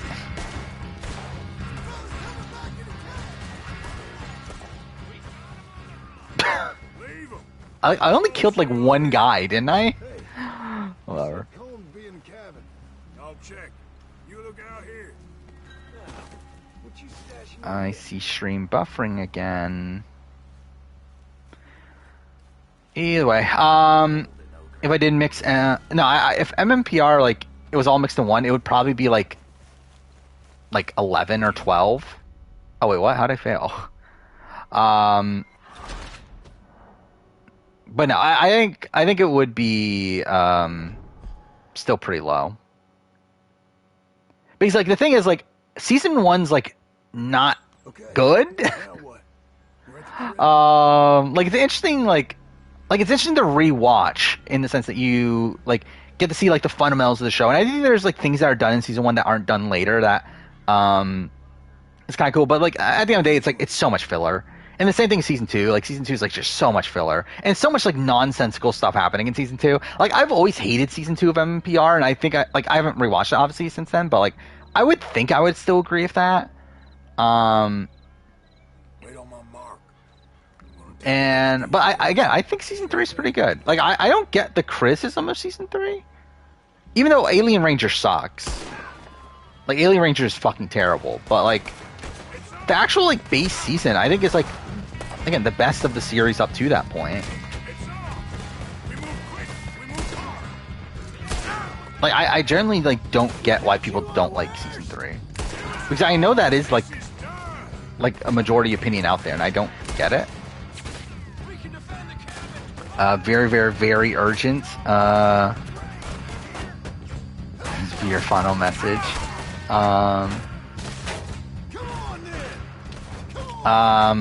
Yeah, I don't know how to help you. Safe to say 46 All-Star. I've seen that, right? That I think their casting site doesn't. What was it? It mentions like 45 and 47, but not 46, right? So people are saying it's All-Stars. I don't think that means anything, personally. I think that's just purely an oversight. Because like also it's like from a pure logistical standpoint of like from a casting perspective, like they cast it at the same time. Like that doesn't like do any like that doesn't mean anything. Like again, they cast 45 and 46 at the same time. Okay, cool. So like by them saying 45, they're essentially like saying that, oh, you could be on the 45-46 like cycle. Not specifically 45, the season 45. So I don't think it actually means anything. But like I think maybe we're looking better than what we were on All Stars. Just considering the fact that we know Bruce is coming back. So like maybe they'll just say fuck it and just do a returning season. But also, it would be weird, though, I think. Because, like, why even, like, bother to openly invite Bruce if you're just going to bring back, like, a whole bunch of people anyway? God damn it. What other weapons do I have? Is that a rifle or is that a shotgun? Okay, it's a rifle. I love how I missed anyway. There we go. Better player, Maggie or Jackson? Probably Jackson.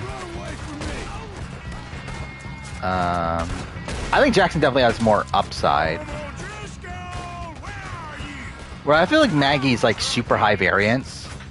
Where I feel like Jackson's like, if he's not on an all-star season where like everyone else has pregame relationships except for him, I think he's probably like set to at least make it like deep. Like, at least to merge on those seasons. Yeah, vote reveal, I'm pretty sure will be on the island. I don't think they're doing a reunion show.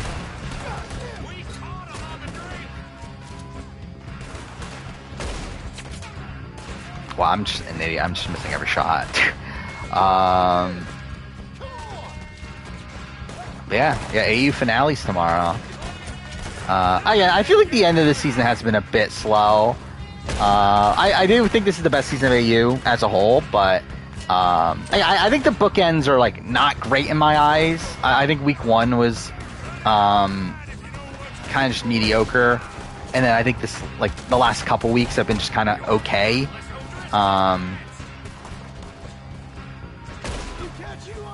But again, that middle stretch though was fantastic.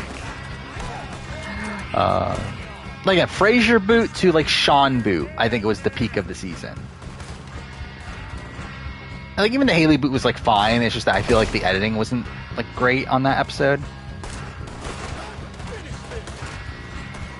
No, I think I would have this season. Again, I think this season's number 1. Even at this point, I think 2017 might be above 2018 for me at this point. I don't know. It's been a while since I've rewatched any AU season. And because I feel like my opinions of my like thoughts on 2018 have kind of like faded a bit to where like I feel like I was probably like able to like point out all the things I liked about it. Back when I did my like season rankings and everything, but yeah, at this point, I feel like there's definitely things that I'm forgetting about the season. To where like 2017 kind of sticks out a bit more to me, but. Yeah, Branches Braun I also, like, debated. So, yeah, those were the 4 seasons I debated for my reality TV season ranking thing. Was Here's the Villains, 2017, 2018, and Branches Braun.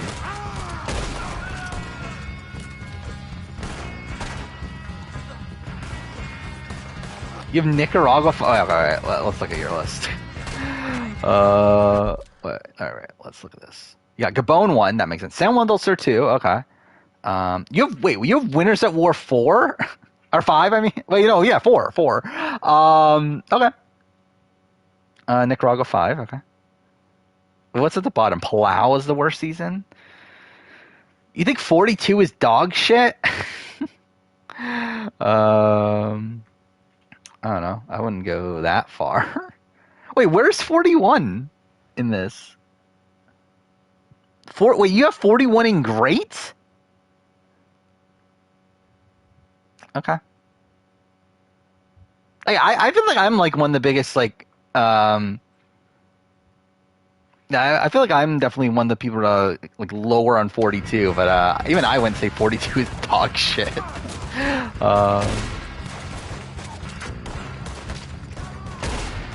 I will say that something I did do. What was the thing I did recently where like I reassessed 42, and it made me realize like, oh, 42 is like does not have that many good people on it. Does like good players, I should say, on it.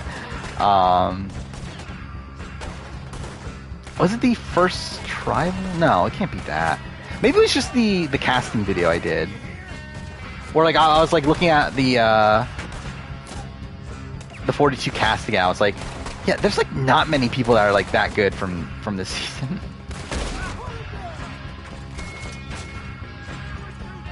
Oh wait, where did he put IOI? I didn't even notice where he put IOI. But either way, the fact that if IOI is not in dog shit, I feel like that's a bit of a stretch. Where I can't even see the enemies. Where are they? Wait, are they not even here?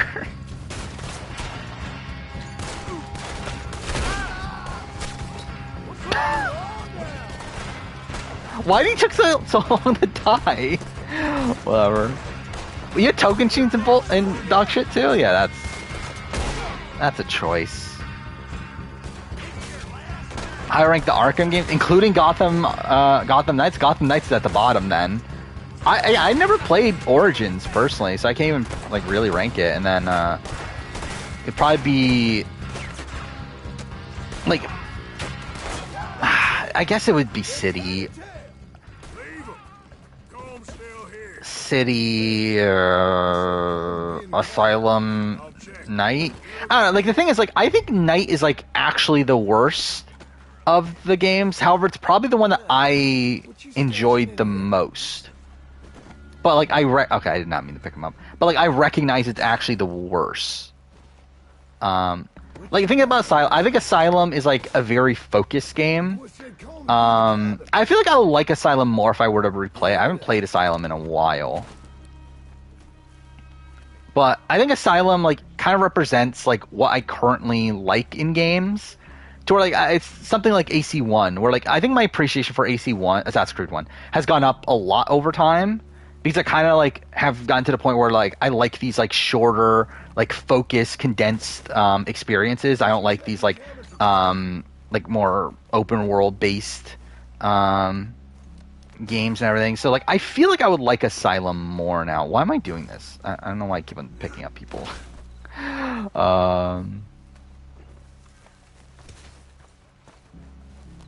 But again, I haven't actually played Asylum in a while though.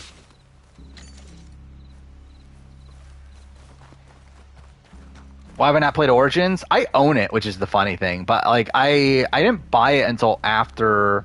So one, it's not on modern consoles. That's the big reason. It's not on PS4 onward. I do own the PS3 version of it. But yeah, I just never got around to playing it. Like I didn't buy it until like probably like 2019 or so. Like it was pretty late. And I was like, well, is this where? No, he gets tuberculosis way later. Spoiler alert for Red Dead 2. But yeah, like, yeah, I was like, by the time I bought it, I was already like not playing games on PS3 anymore. But oh, can I run it on? Maybe I can run it. Because I can run like 360 PS3 gen games. So maybe I could run it on If I was PC. setting you up, I wouldn't have saved your life. It's a good. I don't know. I probably would just play it on PS3 though. Like I'd rather play on PS3 than PC. Like I have my PS3 is there. It's hooked up. I just haven't turned it on. I don't think I've even turned it on since I moved here, which is the funny thing. Actually, now I think about it, I don't think I've turned on any console except for PS4 and PS5 since I moved, which is funny. So I'm one of you now. He's like, I have them all set up, just haven't turned them on. All right then, but I'm warning you. Remind you never collab with 70 sub YouTuber ever again. Yeah, that's probably not the greatest idea. I'll check it. Yeah, I'm like me personally. I'm just not into collabs. Kind of in my own worlds. And by that I mean I'm the only person that's making Survivor videos that will also make a 6-hour video on The Last of Us. But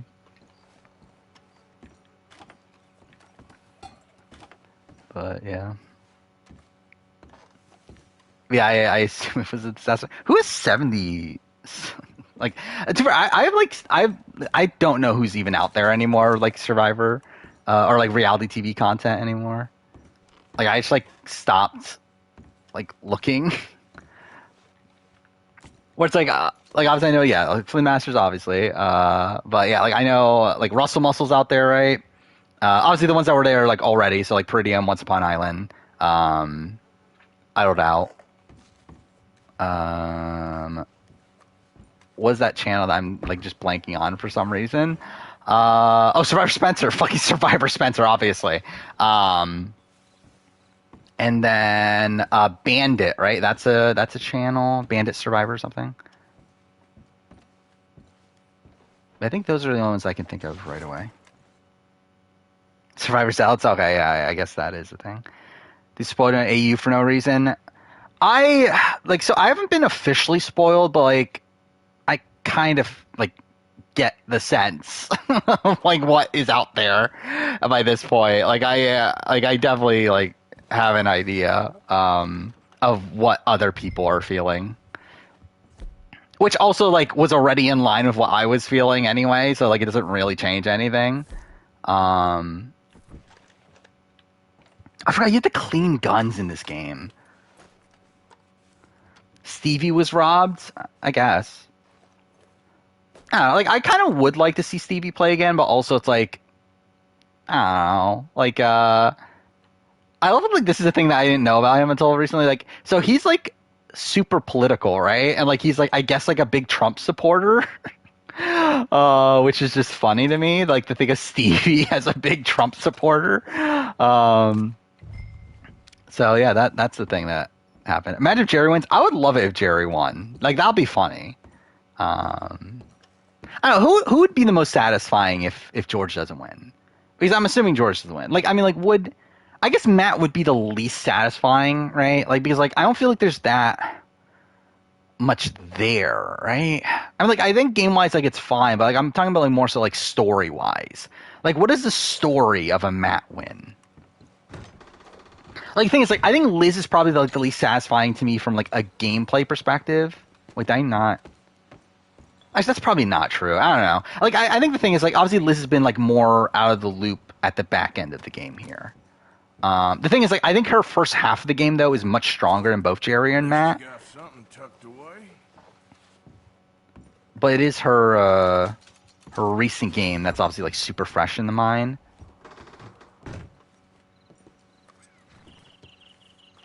There's nothing wrong with being a Trump supporter, but it's also like I mean kind of not. I mean like again like I think it's like a very complex topic, but it's just funny to me that Stevie is a Trump supporter. As I feel like that's like not a thing that you would think of.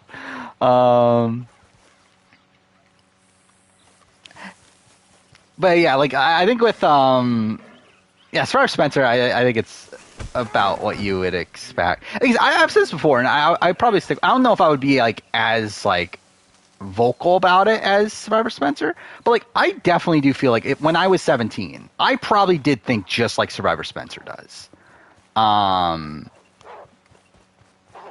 Like I don't see like like I think I probably would have like had very similar like opinions on things and like a very similar like view of the world. Especially like with like the like I guess like because obviously like Sarah Spencer's like POC, right? And it's like I think like to him when he probably himself doesn't feel marginalized. So because that he's like kind of like nullifying the experience of everyone else that does feel marginalized, that is POC. Which like I can kind of get that view. Like because like I feel like that was the way I used because like I never like felt this like essentially the ramifications of not like being I don't know it gets a pretty complex topic, but it's like I don't know like I definitely like see his point of view. Again, I think it's not right. Like it's not the way I would think now. But like I could see how he can have that point of view, especially if like the things that people talk about aren't things that directly affect you.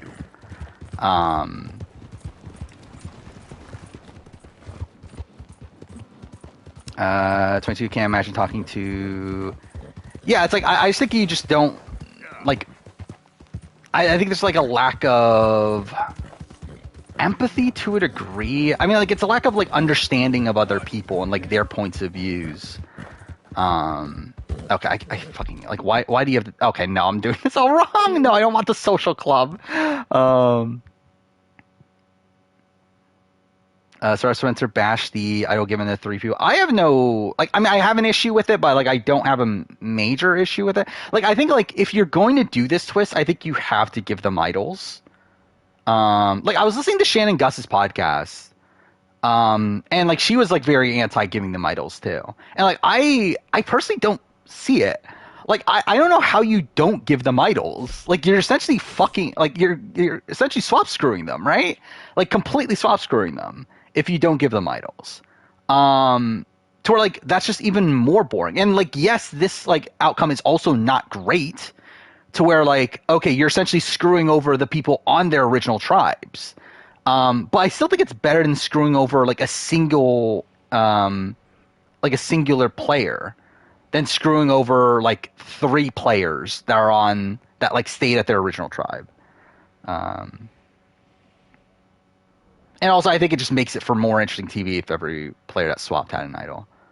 Again, what am I doing game wise?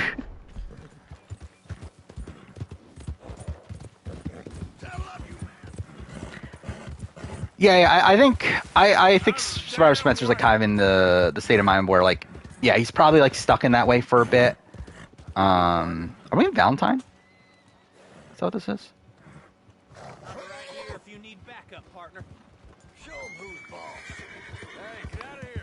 But I think like I don't know, like obviously like I've gotten like I'm in the position of like I was like not super conservative, but like I was definitely like leaning conservative when I was younger, but like as I get older I become more liberal.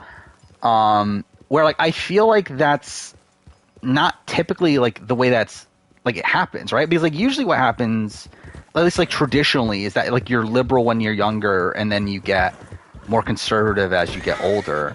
But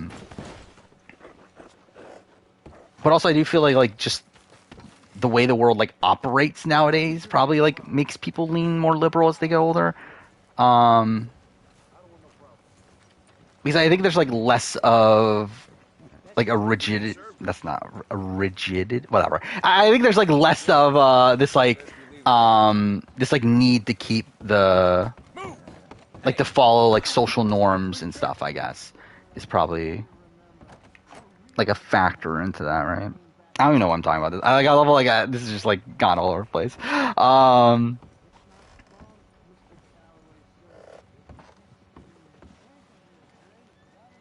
Yeah, I'm more in the like kind of middle. I mean, like I think the truth is like I don't care that much is really like the main thing.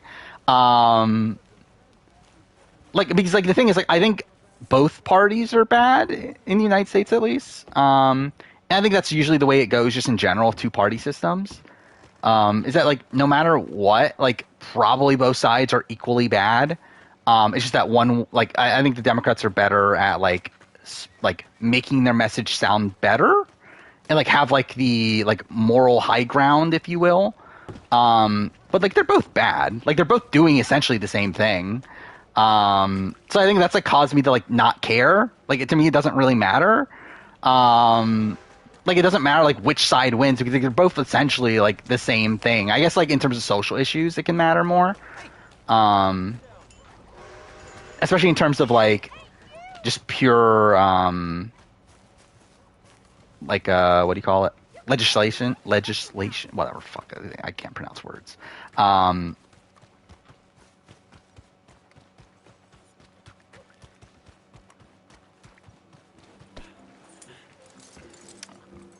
Is this even my horse? I don't even know if this is my horse. Oh, it isn't. Cool. This is so stupid.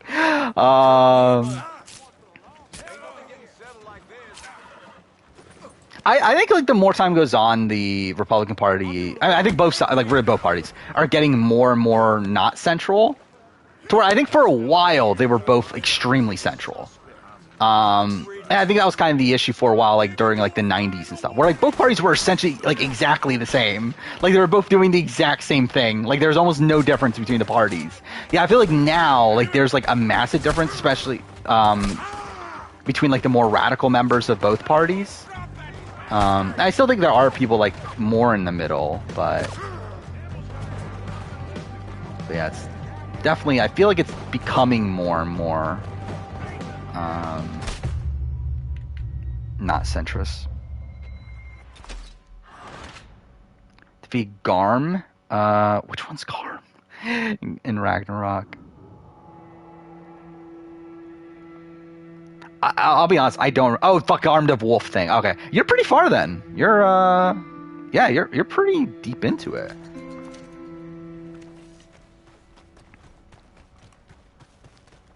You're probably like what, a good like 75% ish.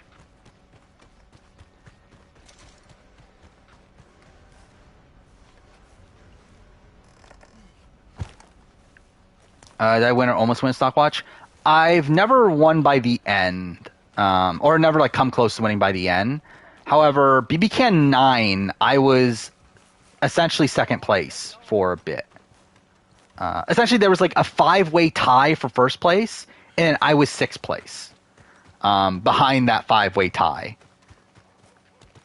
And then after that, it just went disaster. I went all in on Tina the week she went home, and that's kind of where everything went downhill. But before that, I was doing very well, like up until the Tina boot.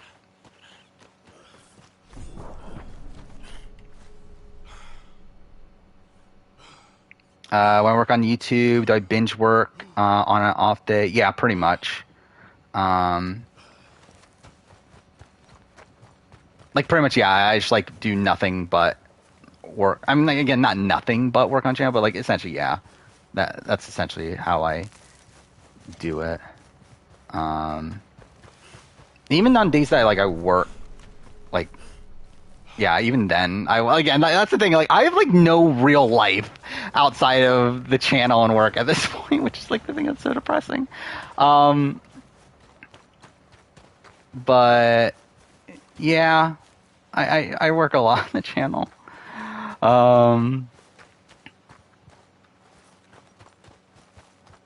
Like definitely way too much. But it's kind of like purposeful also. Because again, like I don't know what I would really be doing if I didn't have the channel. Where I think I would probably just be super fucking depressed. So at least it keeps me away from that. But I don't know. Work on video ideas during the Survivor challenges. So like in terms of like, yeah, I do, I do like stuff like that too. Like when, especially during like BB Can challenges and stuff, I think that's like a point where I'm like, okay, yeah, let's just like not pay super close attention to this. I'm just running around in a circle, aren't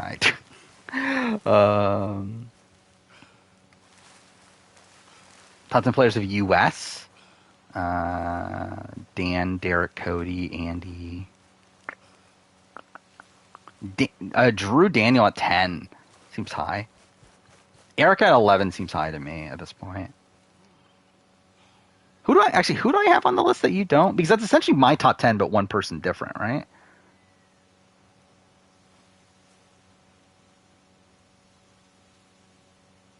Oh, Hayden. I have Hayden on the list and you don't. Okay. In the top 10, I mean. I think that's a fine top 20, though. I mean, maybe Nicole, I would like. And maybe Brittany. Brittany would, like, probably be bordering it.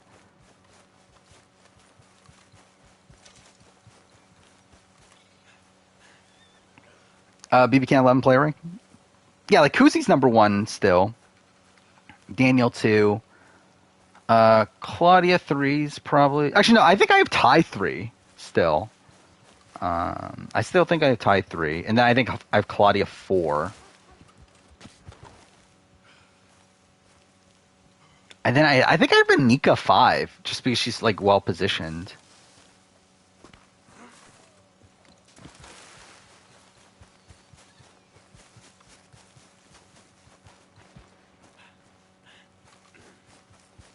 Would rather work on YouTube. I mean, see, yeah, that's the thing. I just, like, ignore everything at this point. Like, I look on Twitter, like, to see, like, people's reactions to things, especially, like Australian Survivor stuff. Like, I see, like, Shannon Gus's thoughts on Australian Survivor and stuff like that.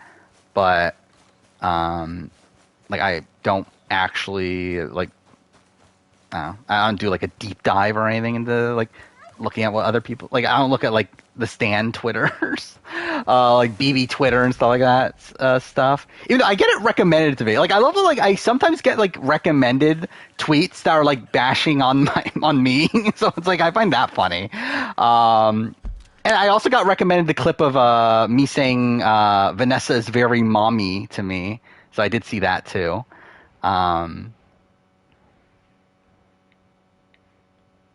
But... yeah, I don't, like, spend that much time on Twitter. I probably spend more time... Do I spend more time on Reddit? Probably not, actually.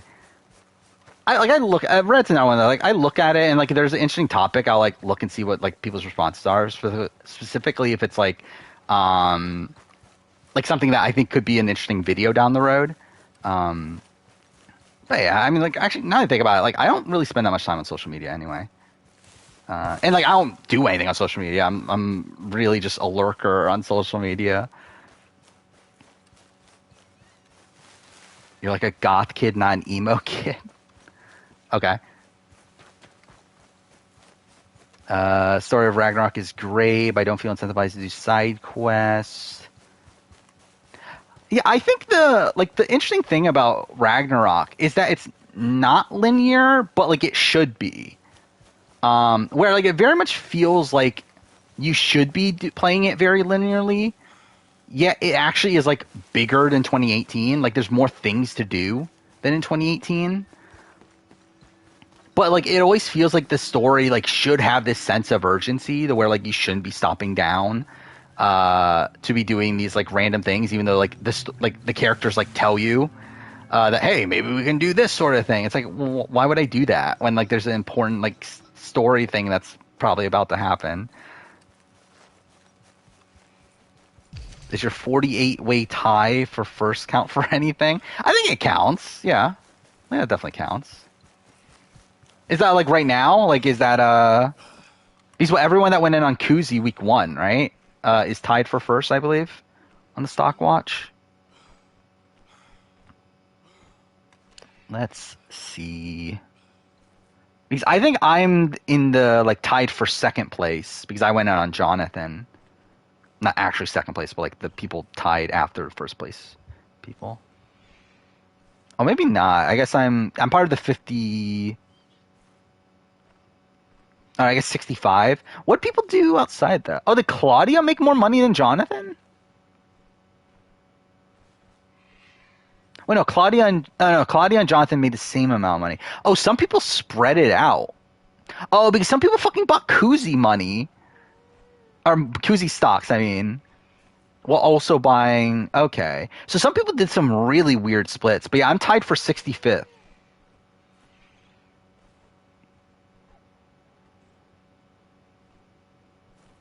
Yeah, that's just kind of weird. I didn't realize you could split that way. Get impromptu Bad Girl Club cast ranking. Well, good for you. I definitely know who all these people are. Yep. I actually do want to watch this show at some point just because it'll be so stupid. Imagine I do a video on Bad Girls Club. I think that would be hilarious. Okay, I was not looking at the screen. God damn it.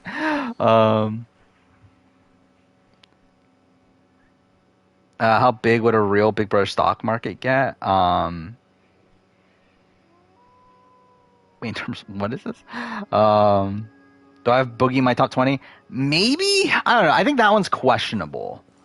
Where I think Boogie's a better player than most people will give him. Like, I think, like, you see, like, a lot of these opinions about Boogie's, like, not actually a good player. Was Will Doves a good player? I don't agree with that.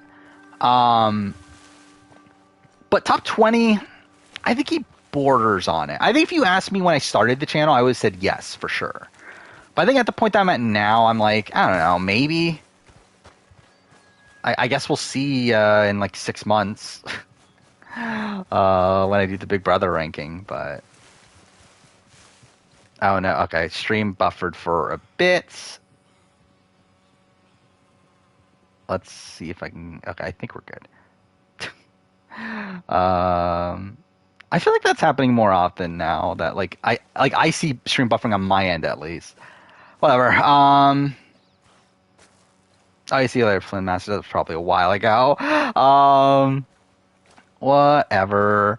For 100% clarity, I'll never recommend you or anyone watch the show Bad Girls Club. Oh yeah, I wasn't talking about Bad Girls Club. I was talking about All Star Battle. I meant that I would watch. I don't think I wouldn't care enough to watch Bad Girls Club. Like that's like, oh, fuck off. Why is it starting me on online? No, I don't want to fucking play online.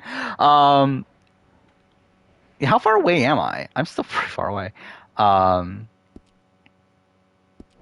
like that's actually like just a pure on like reality show, right? Like that's not like not even like a competition or anything. See, I probably wouldn't bother, but I would watch All Star Battle. Most likely to go home next week. BB can't like next week, as in like the Koozie HOH week. It would be Santina probably. If we're talking about like the following week after that. It matters who go. Obviously, it would matter who goes home this week. But like, I think Santina or Dan are probably going home this week. Could be Vanessa, but it's more than likely Santina or Dan.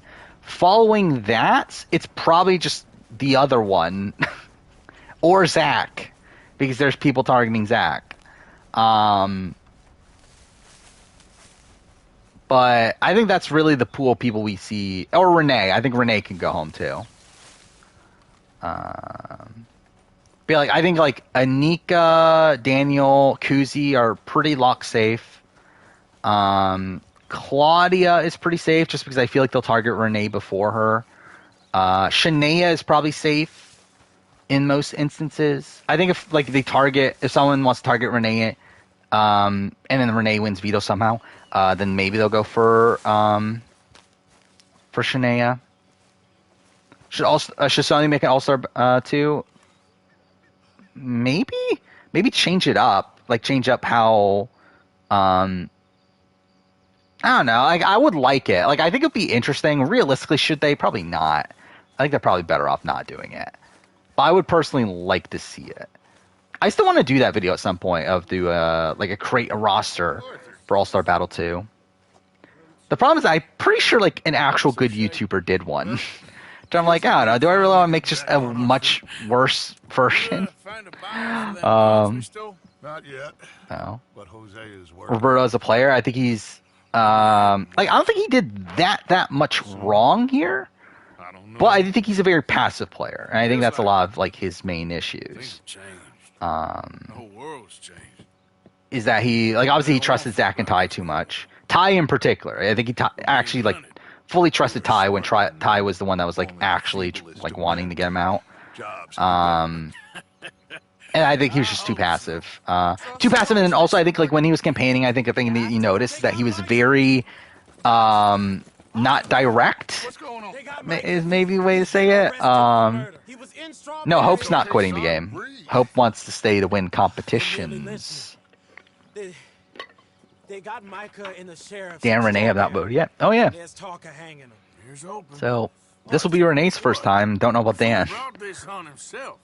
You know my feelings about him. It's a bad sign for Horizon 3 that no one seemed to care about Burning Sands. I already pre-ordered Burning. You mean Burning Shores? That's what it's called, right? By the way, yeah, it's Burning Shores. I pre-ordered it. I actually just reinstalled Forbidden West in anticipation of it. But yeah, I don't think they're like promoting it that much. They did promote it when the pre-orders were available. Because that's how I knew to pre-order it. But yeah, they haven't been doing much. I've given that up. Daniel's targeting Renee. I don't know if he's targeting, but yeah, he did say that he wanted Renee out. Come on, son. But also, I think Daniel's like in a position where he probably doesn't want to win. Drop everything. Oh, is it the Lenny mission? Is that what we're doing right now? The bar. Yeah, it is. Okay, let's do this shit. How Joel not break his back? If we're talking about the university scene, I think there's bigger issues than how did he not break his back. Like how did he not die from getting impaled and bleeding out as he walks outside of the university? I think that's the bigger question.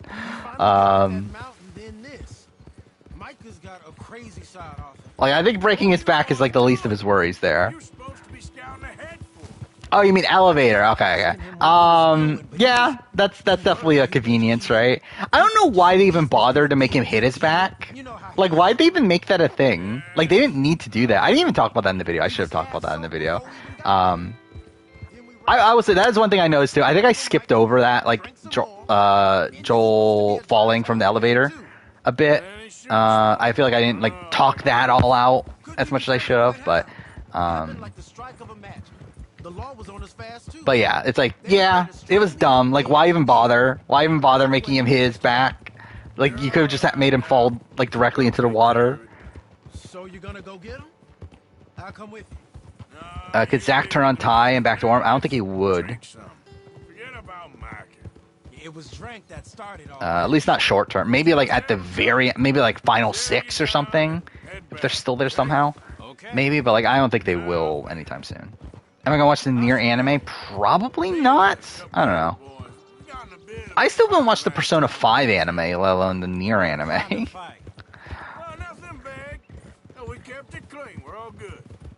Will Renee's Butte make it to jury?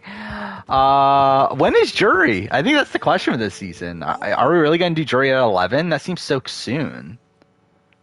By the way, that's something that annoyed me that I didn't realize until I thought it through. How the fuck am I going to do my mid-season power ranking? Like, how is that going to be a Saturday video? I just realized that because, like, the eviction's on Thursday, which means we'll get the digital daily on Friday, right? But it's not going to be until, like, Friday, like, at noon or so. So, like, I'm probably going to wait until, like, Taryn's podcast, which that's at 3 p.m. So, like, am I really going to record, edit, and get the video up, like, when starting it, like, at probably, like, 5 p.m. or something? I guess I will. Like, I can. But it's, like, it's annoying. I didn't realize, like, I have to do it at that, like, that short a notice. But, I guess that's what I'm going to do. It'll probably be, I guess it'll be next week? Right? Yeah, next week, right? Because this week is probably the Survivor mid-season power ranking. And yeah, next week would be down. Wait, no, where are we at? We're at 13? Is that where we're at? 11. Yeah, next week will be 11. Maybe I'll wait until the week after. It does feel soon. Like, I mean, even if jury starts next week, like, it does feel very soon. Even though I believe that is the halfway point of the season, right? We're on week 3. Yeah, next week is the halfway point. Somehow. That feels weird. Like, how was next week the halfway point? Like, it still feels so early. And Zach and Ty flip the ball on Vanessa. Like, Zach doesn't want to, but yeah. I think they could if they wanted to.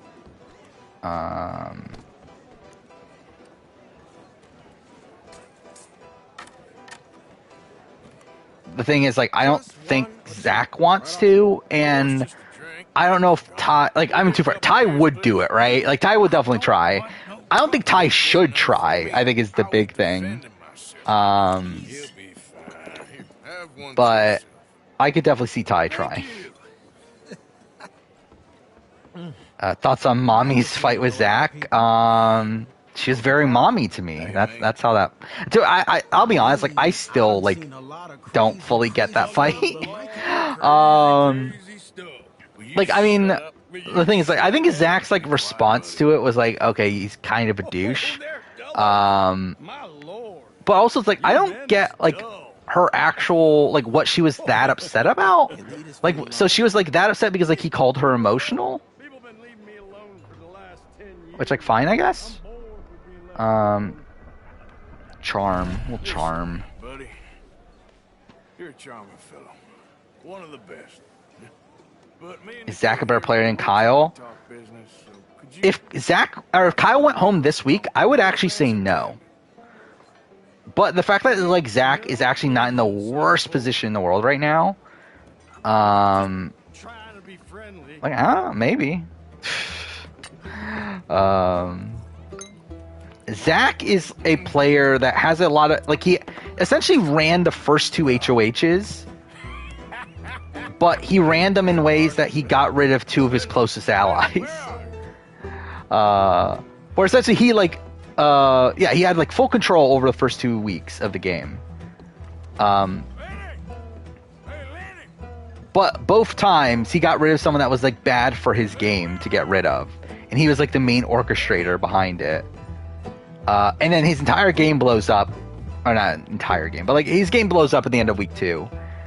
But he's not even like dead. Like now he's like being safe. Like Kuzi wins HOH, who's someone that wants to keep him around. He also has like other people that want to keep him around. Like you have Ty, who obviously will never go after him. That's his number one. You have Daniel and Anika, who also like don't intend on going for him right away.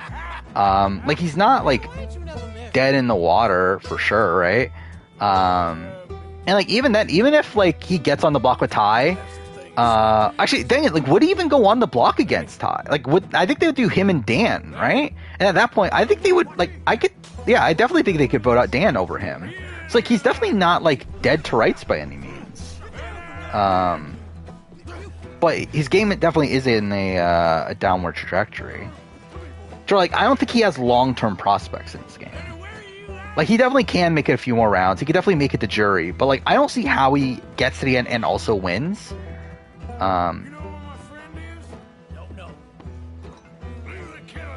Is intentional bad play considered good play? No? Like, I will give him credit for, like, okay, he was able to take, like, to, like, control the game, right? Like, I think he really just shows, like, how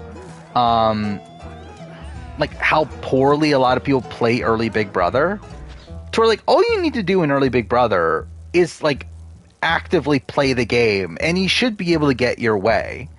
But I think Zach also shows, like, the downsides of that. Okay, he's doing it, but he's doing it in a way that, like, he's essentially making every wrong decision with the power he has. Kevin Jacobs said Zach's gonna last 2 to 3 weeks max. I would say 3 weeks sounds about right. Because again, like, I think as of right now, like, I think next week, I don't think Daniel and Kuzi are still wanting Zach out. 2 or 3 weeks from now, probably. I think by that point you kind of have to. And like, obviously their like thing is like they're hoping someone else takes the shot for them.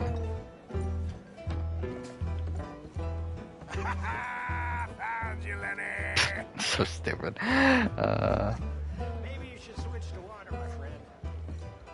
Lenny!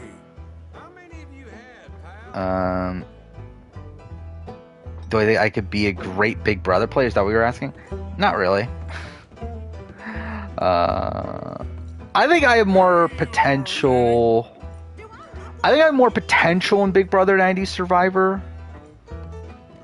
Actually, I don't know if that's necessarily true. I don't know. I think actually, I don't know, Modern Survivor. I think like 41, 42 Survivor was probably like a decent spot for me. 43 and 44, where we're going back to like, okay, we need physical strength and that sort of thing. It's like, I don't know, maybe not ideal. But also, I mean, like, I guess like I'm a guy, so I guess I have like the inherent bias benefiting me, don't I? But still, it's like I think like really it's yeah, like I think I'm still high variance on Survivor, but I do think I'm probably in a better spot I've ever been for Survivor. But also just in general, Survivor is just like so high variance nowadays, where I feel like there's just so many like aspects of luck in modern Survivor. So it's like you never really know, but like I do feel like now I'm probably more consistently making it far on Survivor than I used to. Where like Big Brother, I think I'm actually probably in the worst spot I've ever been for Big Brother. Where like Big Brother, like BB14 time or so, I think I'm actually probably in a decent-ish spot. But I think in the modern day, where like it's obviously become more challenge focused, and more like it's like the bros like running the early game and everything. And if not, then like the like well-rounded, all like the people like the Xaviers, the Monties, like those people end up like doing very well towards the end. It's like that's not really my type of game. Well, like, I think I'm more in line with obviously like the Steve. I think that's kind of how I would play Big Brother.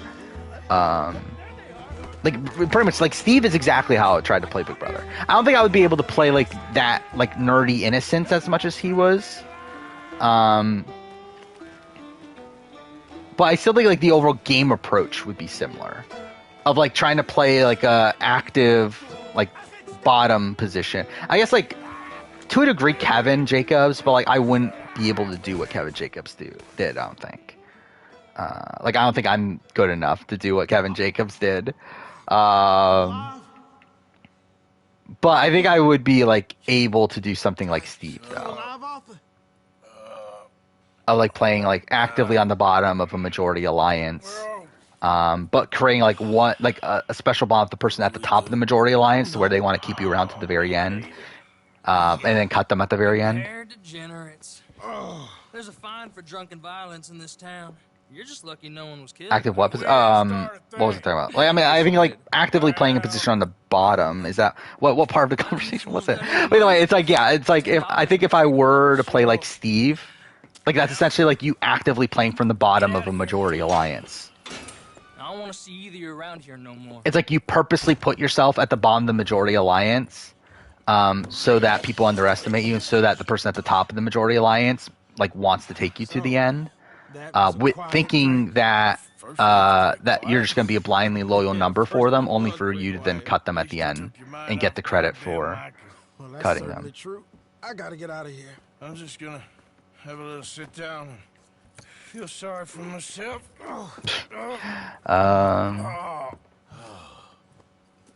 Why Kevin Jacobs more impressive, Dr. Will? I mean, Dr. Will in season 2 in particular, I don't think is that impressive just in general. I think you can compare BB Can 10 and BB 7 a bit more.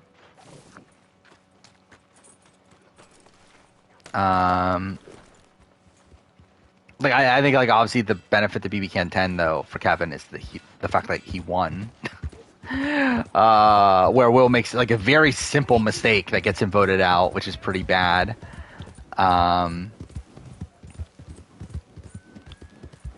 But like outside that, I think a lot of their games up to that point are like pretty similar in the way they approach the game.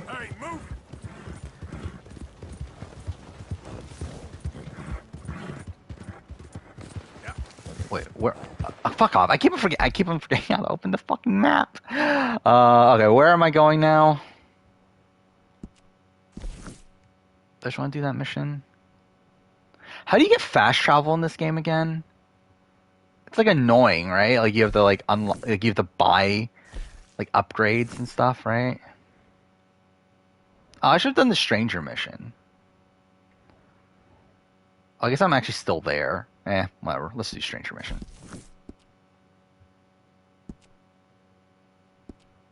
There we go.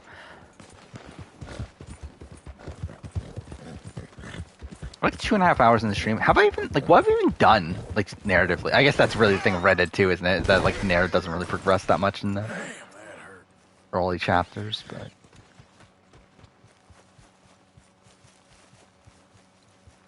did Erica flip instantly? I don't know actually with BB7. I don't know BB7 feeds, especially in terms of gameplay, that well. Like I've seen a lot of like clips from from BB7, where like, I've seen a lot of clips of like like Will and Danielle like talking about their previous seasons and stuff like that. But I haven't like done that much of a deep dive into like the feeds of like the game, stuff. Like I mean I know like certain things about like how Chilltown operated. But yeah, in terms of how like Erica was playing the game, I really don't fucking know. That well. Just a lot of bunk, Plato. It's just a lot of bunk. It's not bunk, Mr. Calloway, sir. Would you at my best be around where I would rank Bruno as a player? Same as always. But did you shoot the new Maybe, I don't know. Where would I even like assess like Bruno to Steve? Because I think Steve is like my. I don't know, maybe I would have more potential than Steve. I think. Jim Boy Calloway. Who? I don't know. The gunslinger. Left-handed draw that ever drew breath. Because like I remember like when BB17 was going on, like I was thinking like there's nothing Steve is doing that I can't do. I reckon right now, kill him yourself. I don't want to kill him. I want to deify. But also I feel like I would be a bit more like. Write his biography.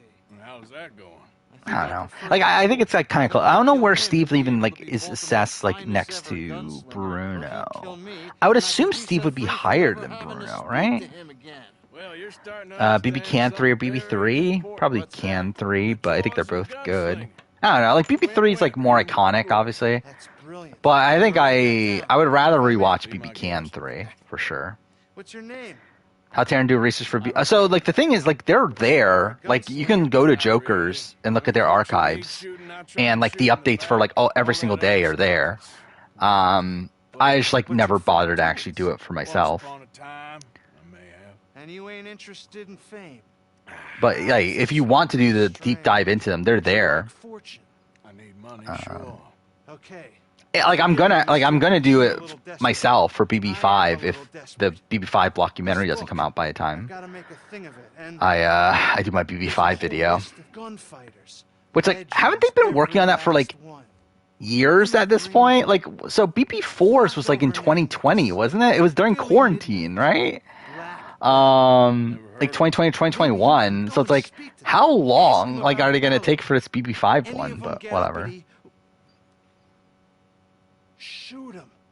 What is this? A challenge? You want me to go and find some which last 4 seasons had best rookie cast. And then if they get uppity, look at all those rookies from recent seasons. Like that is insane. Half the proceeds of the book if you help me get it written. I'll see what I can do. Yeah, who's even so Casey, Fessy, and Jay are still around from 35. Nom and Amber are the only 2 around from 30. That is like such a shit group, by the way. Like double agents.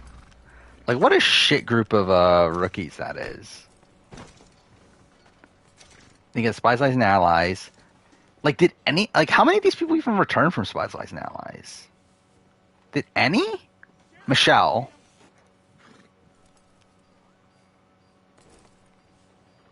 Is that it? Is it really just Michelle? Like they got all these rookies just to only bring back Michelle? Like what? Like so Emmy and Emmanuel were supposed to be on, right? And got caught at the last second. And Corey was an alternate, right? And Kels was also in talks, right? And Esther was also, right? It was supposed to be Corey and Michaela, right? And then Michaela dropped. And then it was supposed to be Kels and Priscilla, right? Wasn't that the thing?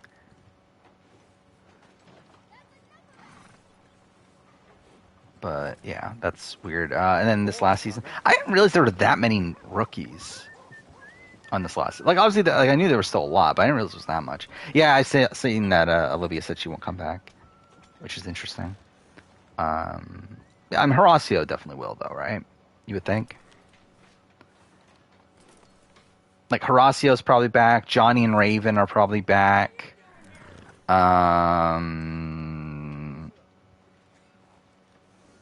Is that it? Jack's probably back. Like, do they want Chauncey? I doubt it, right? Obviously, they don't want Emmy. I don't know if they want Mariah. I'm not sure. Kim and Colleen, I don't know. I guess they like Tommy, right? For some reason. So, that's something. I guess Sam wouldn't be that surprising, especially if Kayla's there. So. And when is 39, though? Like, when is it going to be? It's not going to be for a bit, right? Because, like, USA still hasn't filmed yet. Like, so you would assume it would be after that. It's like, that would still be probably until, like, I don't know, like June, July-ish at the earliest. So... Oh, yeah, I need to escape, don't I? I keep on doing that. I keep on accidentally getting on the wrong horse. But, oh well. Yeah, I don't need to see Annalise back, though.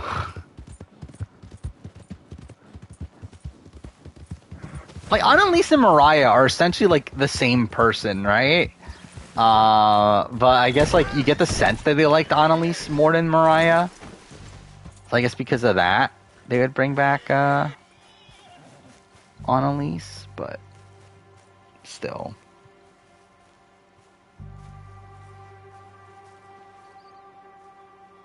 Is there a opinion of Taryn that I disagree with them? Yeah, but I don't remember them. Like, I mean, I think there's like things about like certain players that like I think the assessing of certain games. I mean, the fact that like the Taryn, like Dr. Will's the second best player to ever play. Like that's something. I'm sure there's like things like I think like I look at the game very like I should say I assess the game very similarly to him. No, actually, no, it should be that way. Yeah, I look at the game similarly to him. However, I assess the game differently. I think that's probably the better way to phrase it. Because like I think there's like I think we see the same things, but the way that we utilize those things to form opinions is slightly different.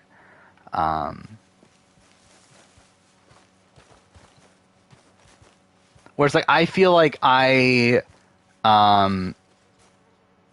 probably give a lot more credit to people having more agency than he does. Where I think to him it's like, okay, you have to be doing good things with that agency. Right? To me, I'm like, well, if you have agency at all, that's better than someone that doesn't have agency, I guess. Like I think that's like kind of like a minute thing that's different.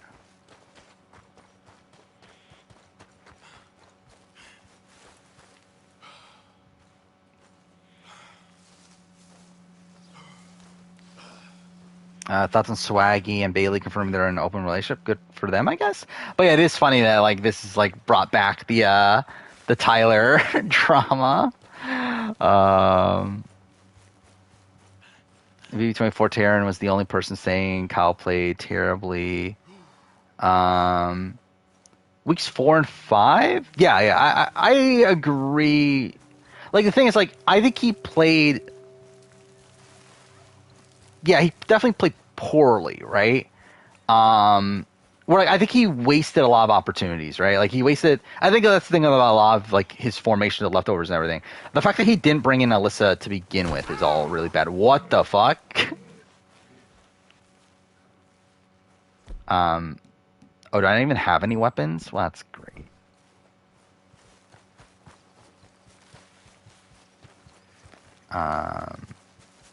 But yeah, I think that's like a situation where like, yeah, I think that's a part where like, I agree that the things he's doing are not great, but it's like, at least he's doing something. I don't know. It's like I for me, I feel like that's like less of a knock than it is to Taryn. Get lost. That's it. Where I think it is like the players like a someone like a Paulie, someone like a Kyle, someone like a Kyland. I think like those sort of players I give like a bit more like leeway with, where like I think they're probably like I would still call them like good players, where like I don't know if Taryn would. Where he looks at like their flaws like as like so fundamental that they like can't be a good player, I think is yeah, I think that's probably like a difference. I don't know if I would give more credit to Philip.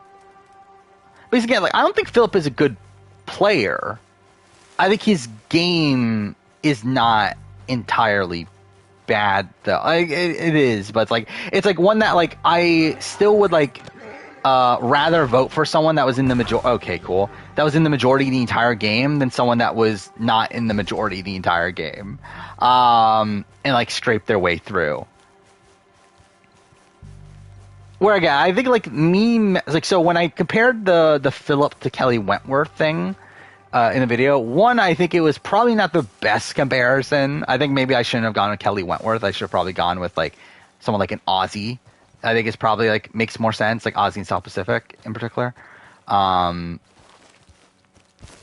But also it's like it's more so a thing of like again, I would rather vote for someone who was at least like knowing like what was happening throughout the game, even though they didn't really do anything to like steer the game, than someone who also didn't steer the game but was just surviving without any true agency in the game. I guess like Owen is also probably like someone that I would like say is in that ballpark. Or like someone that I wouldn't want to vote for. Okay, cool.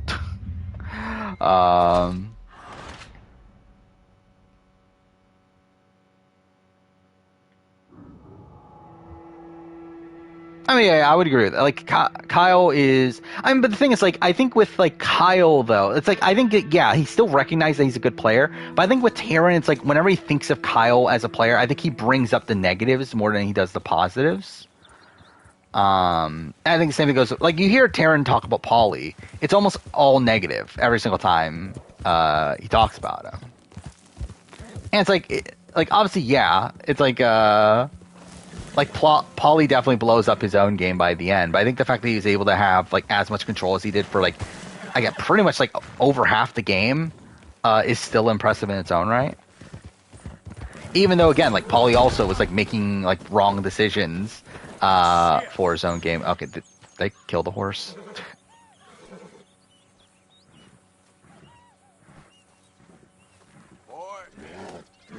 Yeah, like I think Owen in like 43 is like the type of person I would never vote for Owen.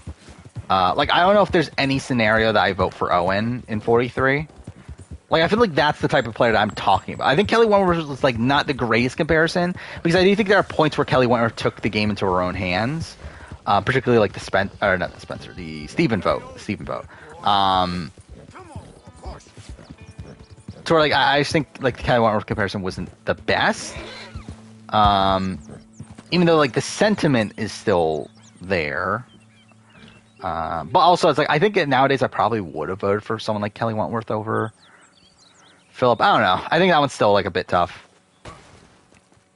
Because I do think there is like points where like Kelly is like doing things right, and I think like the points where she's on the bottom aren't necessarily her fault.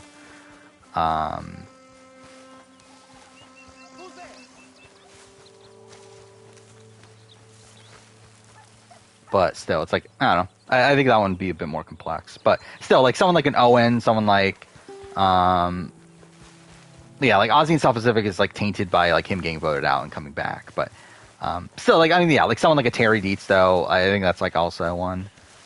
As much as I love, I love Terry Dietz as a character on Panama. Like, I remember when I first watched Panama, like, I loved Terry Dietz. But also, it's like, I'm never voting for Terry Dietz to win, though.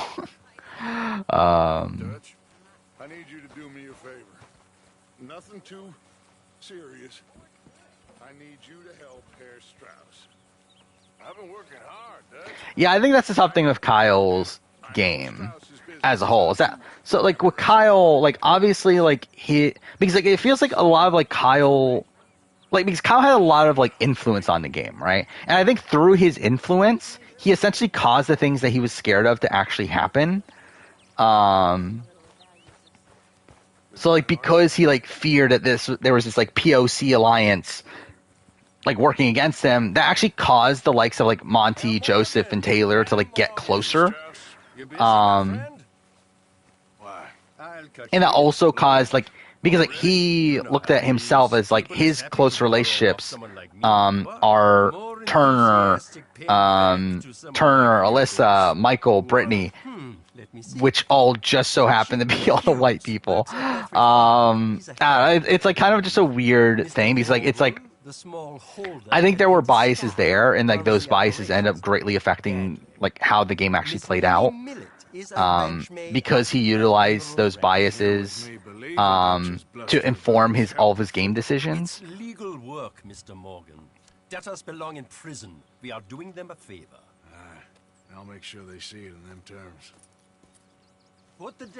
Think about Terry. Yeah, the Panama Final Immunity Challenge was just like the worst possible challenge for him. But that really like emphasizes the point, though, that I'm trying to make when I say that. That's why I don't put much credence into immunity runs, is because you can literally just get a random challenge like that you're fucked. Like it's like immunity challenges are literally luck.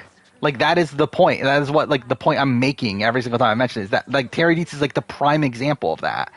Is that he decimates every challenge, well, not every challenge, but every challenge except for the final 4 challenges up to that point. And then he gets the final immunity, and it's literally one that he has no chance at ever winning. What was the mission I even started? I don't even know what mission I just started. God damn it. Why does it do that? Like, why can't I just start at the map?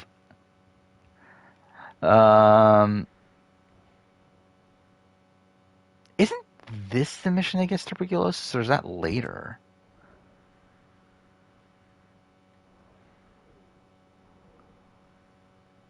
I have a bounty there. That's great.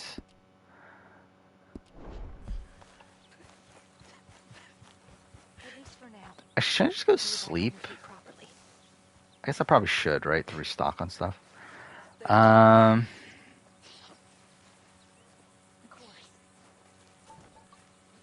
I mean, there's skill involved in most challenges, but you can never be guaranteed on what those challenges are going to be. Like, that's the issue.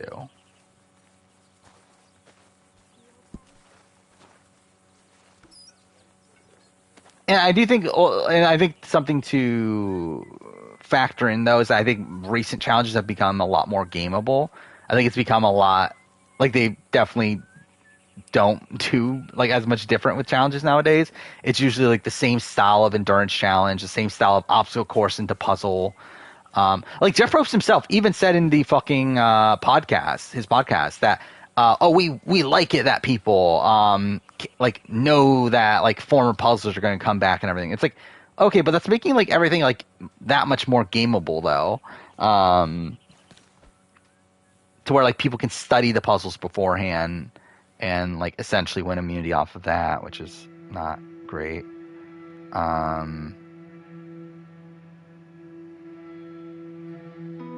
Would I do top 10 new era moves? Probably not. I won't care enough. Top 10 moves just in general, maybe, but not new era.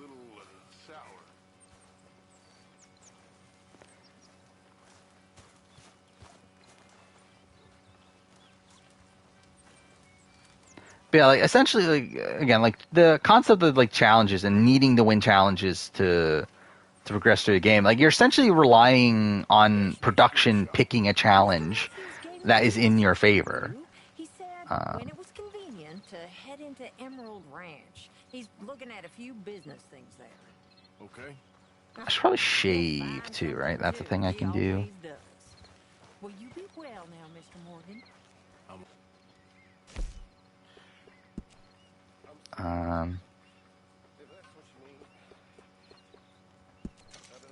Why not? Oh, I didn't mean to do that. Okay, not cut my actual hair. Cool. Number one best move is Baylor Blindside. I don't know if it's the number one best move, but like it's a very good one.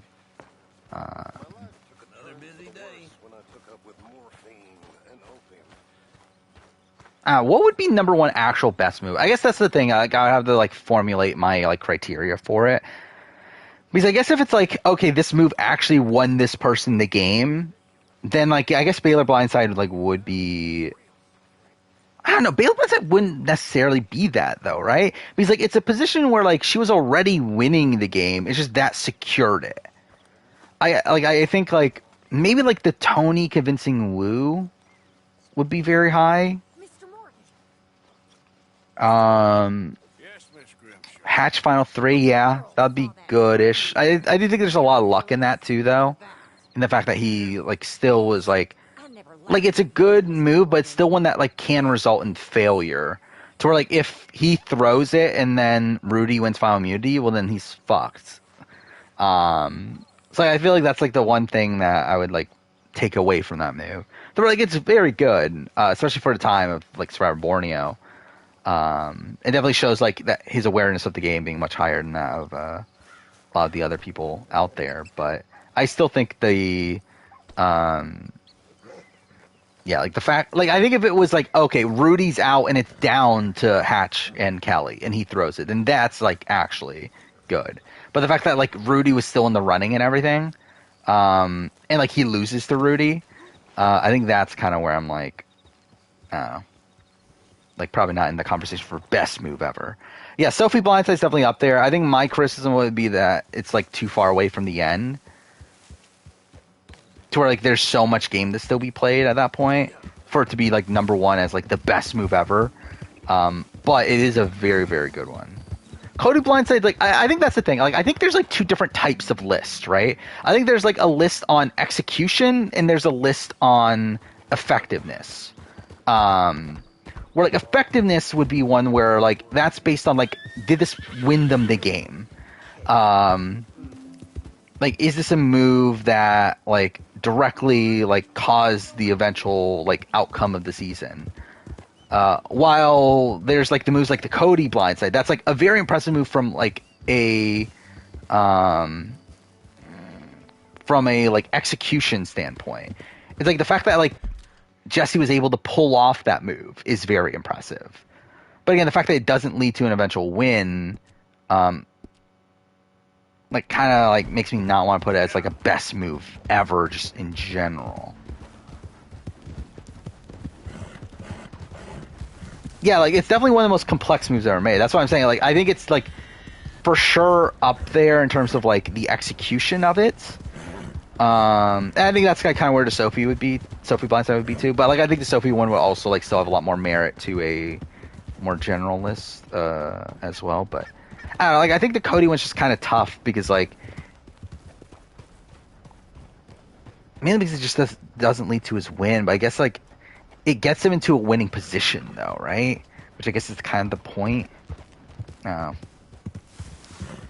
Like, it gets him to a position where he essentially needs to win one of the two challenges at Final Four.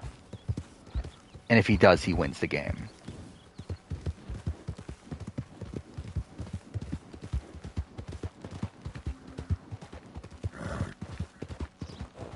Was that Erica, though? I think that's more of a Ricard move than an Erica move. Getting Danny and Deshaun to flip. It benefited Erica the most. And also Erica, like, was, like, one of the factors in getting Ricard to flip on Shan to begin with. But I wouldn't, like, put all that credit into Erica. But even then, I don't know if I would, like, consider that as an all-time great move.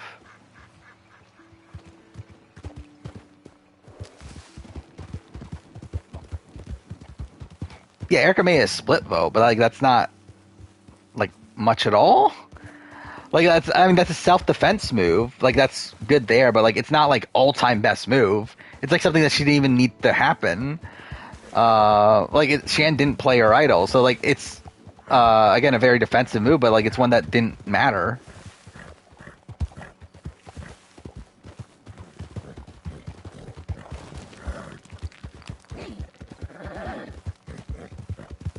No, I never thought Xander was winning for. I thought Erica was winning at the point that Evie went home.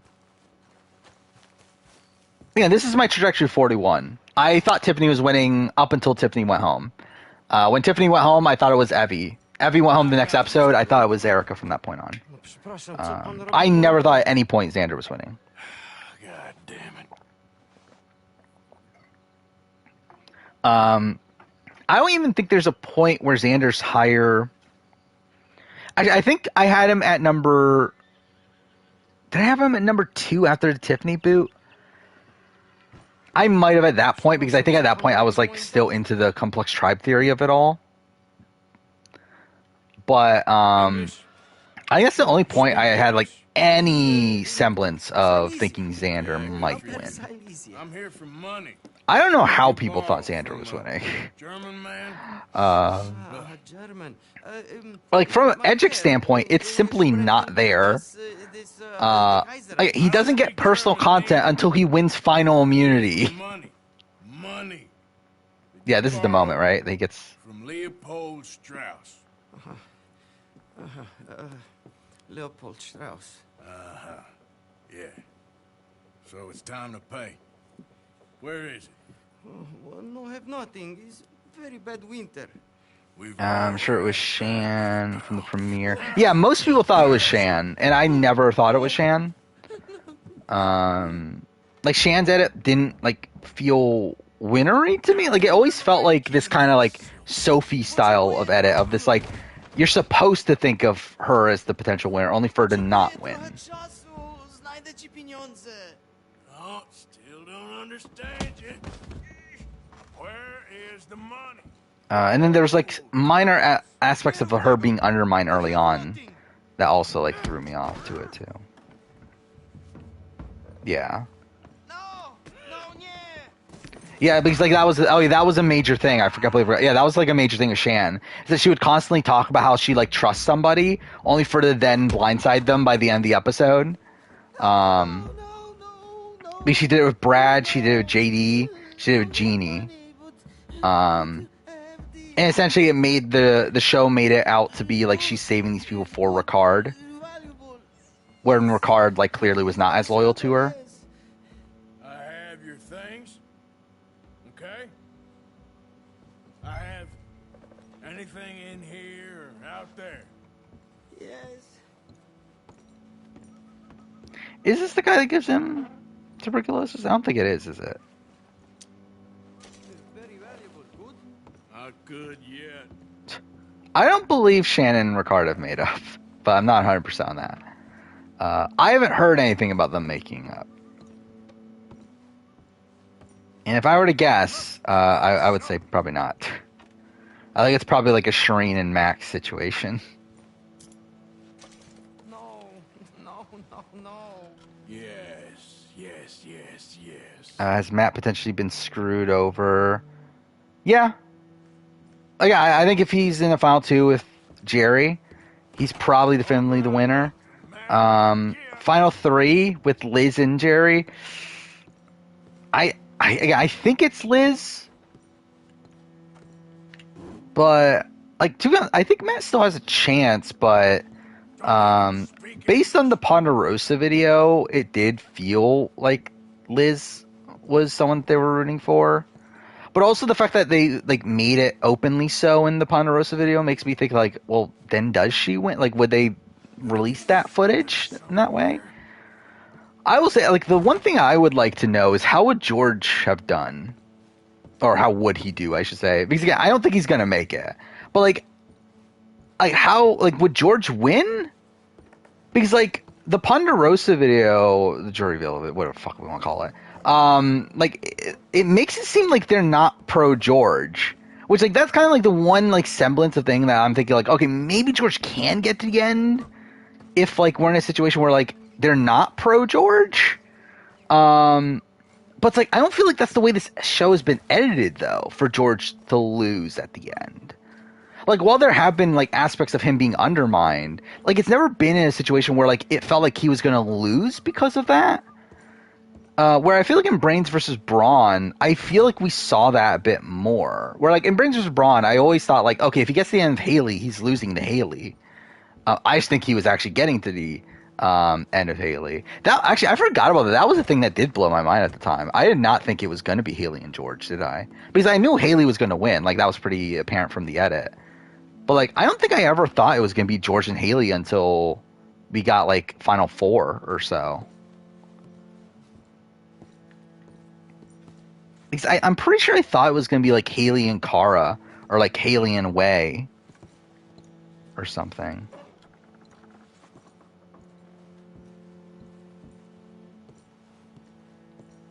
Yeah, it's like I think it would be surprising to see him not win if he got to the end.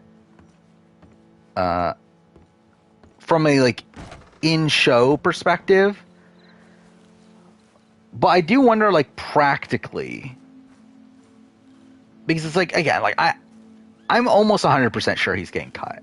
I feel like the story has been like set up so much to where like it doesn't even like seem like a possibility to me that he's not getting cut tomorrow or even now. Actually, when's the episode? The episode's in like an hour or something real time, isn't it? But like this last episode, like pretty much just felt like full setup to like George is going out. That Matt wants him out. Liz is being pissed off by him enough to where she's gonna, and she openly says that I need to play the game for myself now or whatever. Like I think the only saving grace for George is Jerry, but even then, I think Jerry's gonna side with Matt over George, and even if he does side with Matt, or even if he does side with George, that means George is going to fire. Like, is George winning in a fire making challenge? Probably not. What am I doing, by the way? I still need to find something.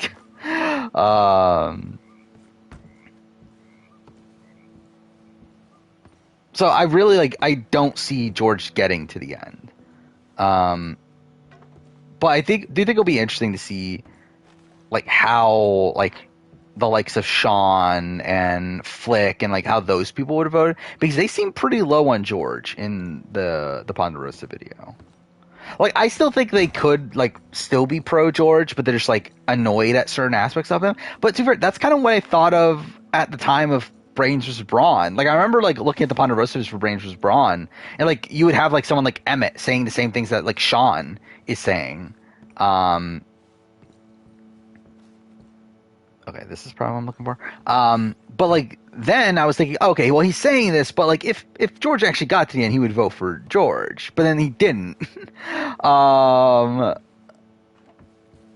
So, like, I don't know. I'm kind of like, would George even win? Because, like, I don't think he has Sam, for sure. Like, it seems like Sam, every time we've seen him talk about George, he doesn't seem to be pro-George.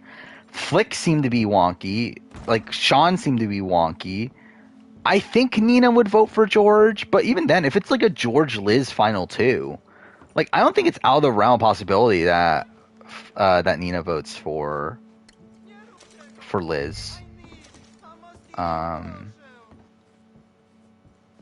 that's already, what, 4 votes? That's 4 votes out of 7. So that's already the game. So, I don't know. I think it'll be interesting to listen to the post-show. But again, like, I think in the, like, Liz, Matt, Jerry final 3, I think it could be close, right? Because, like, I think Matt has Haley. Based on the her Jury Villa video where she was like very high on Matt. So I think Matt has Haley. I think Matt could have Simon. No, because Simon was pro Liz in the Ponderosa video, wasn't he? For some reason. Don't know why.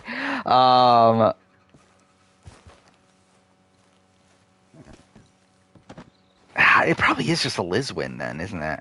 Because like, I don't know where the other votes come from. Because like Flick is probably going to go Liz. Sam is Liz. I I guess Sam could. Like, the thing is, like, I think the heroes have animosity towards Matt. Like, I think the heroes are probably upset that Matt flipped on them. To where, like, I think, like, and, like, Flick obviously already had a good relationship with Liz. So I think Flick will go Liz. I think Sam will go Liz. Third play, well, Shawnee's gone. Or third jury, I meant, but you're right. Shawnee's gone. And then it's Sean. Sean could go Matt, but I feel like there is that animosity potentially there. But I think he's probably more likely to vote for Matt than Sam or Flick. I think Haley is probably a Matt vote. Simon, I would have said is a Matt vote before this Ponderosa video. To where like that makes me think it's that he's a Liz vote. Fifth place is Nina. Nina's a Liz vote. That's not even a question. And then I guess we're saying George. So George, I think George is probably a Liz vote as well by that point. It's like, is it just gonna be like 6-1? That'd be kind of underwhelming, to be honest. I would like. I feel like if we're not getting a George win, I would want it to be a close vote. I would want it to be like 4-3 or whatever. 2 hours till the episode. Okay. Yeah, tomorrow's gonna be all in on Australian Survivor for me. Like literally, tomorrow is probably gonna be. I'll watch the episode right as it get up. Record the rest of the review. Probably just record the player ranking immediately afterwards. Edit the review, finish the review, edit the player ranking. We'll try to edit the player ranking by the end of the day. We'll see how that goes. And the review's already mostly done. I just need the finale. Something I found funny, by the way. I did, so I recorded the part of the review for this episode. And I edited it. And then I was like zoomed out the Premiere file and everything. And I was looking at it, I was like, oh, I never recorded the intro to the video. Imagine if I just like forgot to record the intro to the video. That would have been funny. Because like I literally never noticed until now that I never recorded the intro. Like literally the entire video just starts with episode 1.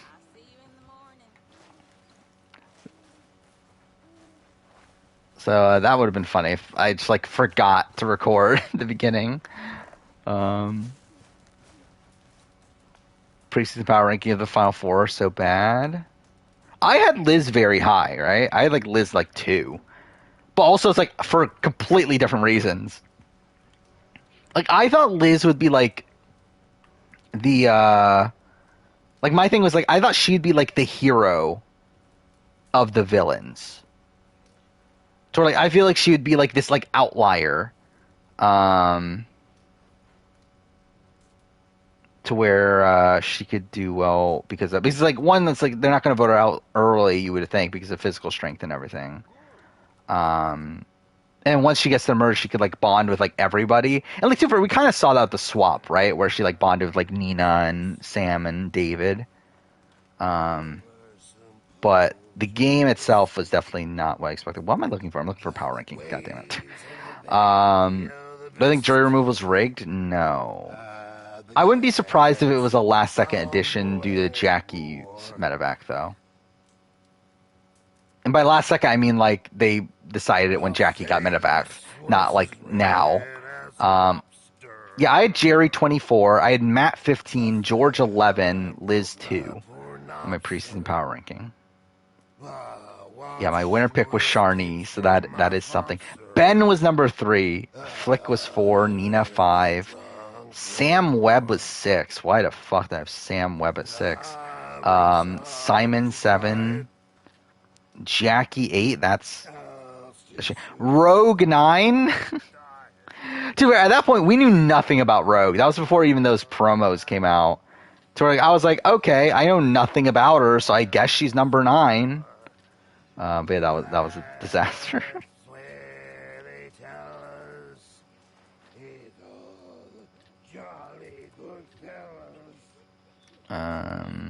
Yeah, physical strength gets destroyed by Stevie. Yeah, I guess so. Where would Liz be on the winner ranking?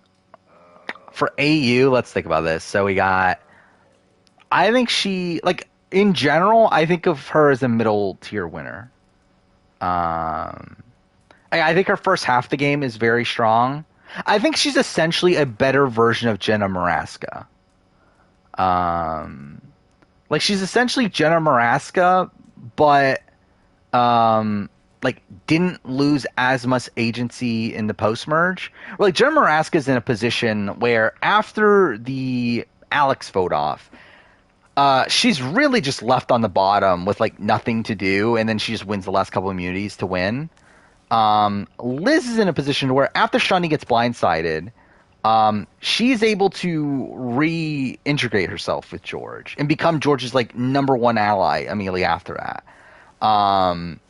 And yeah, we still get to the point where like at the end of the game here where like George flips back on her, but still it's like for that, what, like 4-round stretch after the Shawnee boot, like she was able to like get back with George and still be on the, like still be on the right side of the numbers and everything. It's not like she was like having to win out from that point forward like Jenna did.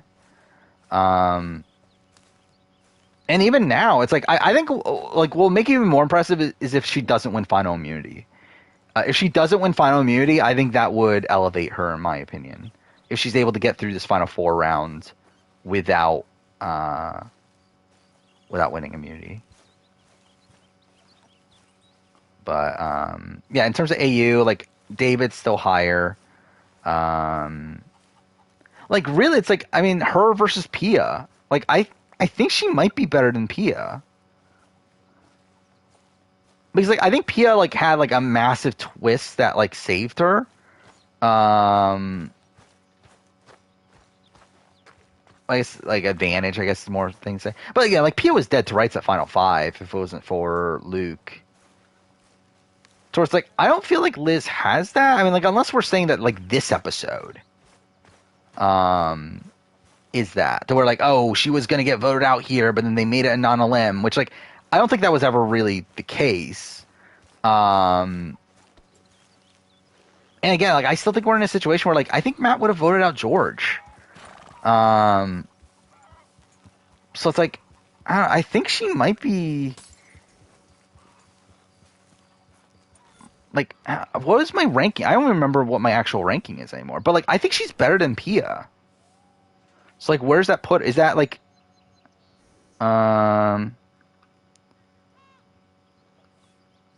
like, where do I have Jericho? Is Jericho above or below? I don't remember anymore.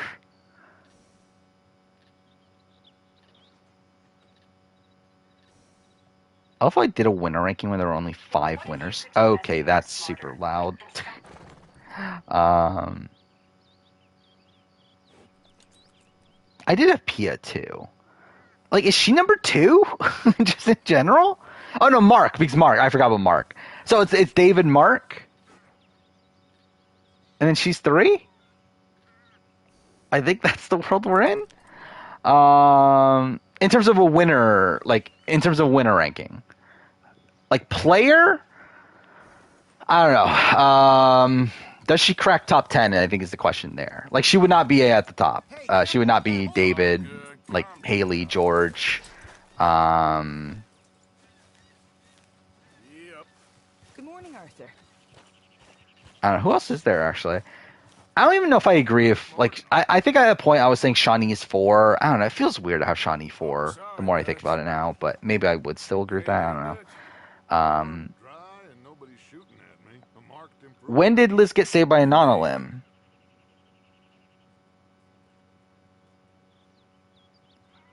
Yeah, where's there a point that Liz got saved by a non-elim? Unless we're saying this episode.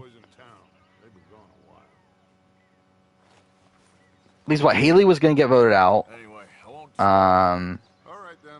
during the pre-merge. Again, this last episode, yeah, that's what I'm saying. I don't consider this like a genuine non-elim, though. Like, I don't think this was actually a round of gameplay that was ever going to lead to an elimination. Like, to me, this was always a reward challenge. Like, there was never a chance of this being a final 2. Like, the final immunity challenge was never going to be this obstacle course challenge. And even then, I don't think she gets voted out. Like, again, if it's a final 3, I think, like, Matt is voting out George. I don't think he's voting out Liz. Like, I don't think she gets saved here. Mind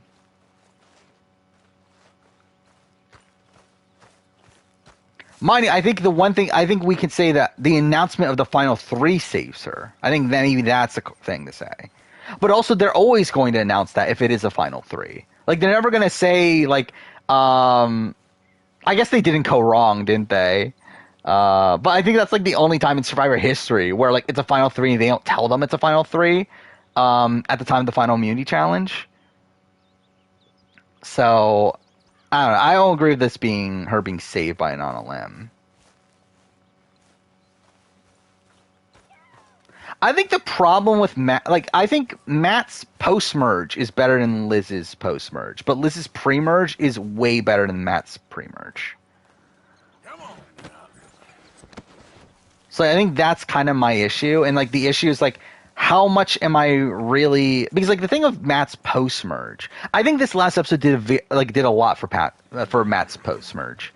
Where if it wasn't for the fact that we had him finally articulate that, yes, I am planning on cutting George at the end, and that's been my plan all along, then I would probably be very low on Pat. Very low on Matt post-merge. But the fact that he finally, like, articulates that, I think is what is, like, kind of making it close to me. Because I think outside of that, I would still probably have Liz above Matt. Because I think Liz is, like, pretty much her entire pre-merge, I think, is, like, way better than Matt's. Like, she's essentially in the center of the villains tribe. Throughout the entire, like, pre-swap. And then post-swap, it's like, despite her seemingly being dead to rights. And again, I do think the Geordie round's, like, definitely wonky, but she's still able to get into a position where, like, she was part of the Haley blindside. And, like, she technically gets her way at the Stevie vote. Like, again, you can question whether or not it's the correct move. But, like, it is, like, she is getting her way. She does have a lot of, like, agency at that part of the game. Even though she is making moves that aren't necessarily the best for her. But, yeah, I think the Shawnee move is, the Shawnee boot's, like, kind of where things start to go downhill. Matt was never in danger, but I also feel like he has no real agency throughout a lot of the game. I think the points that you can point out are, like, when he makes the final 2 with Jerry, in the final 3 with George, and the fact that he gets George to keep him around during that part. I think that's pretty good.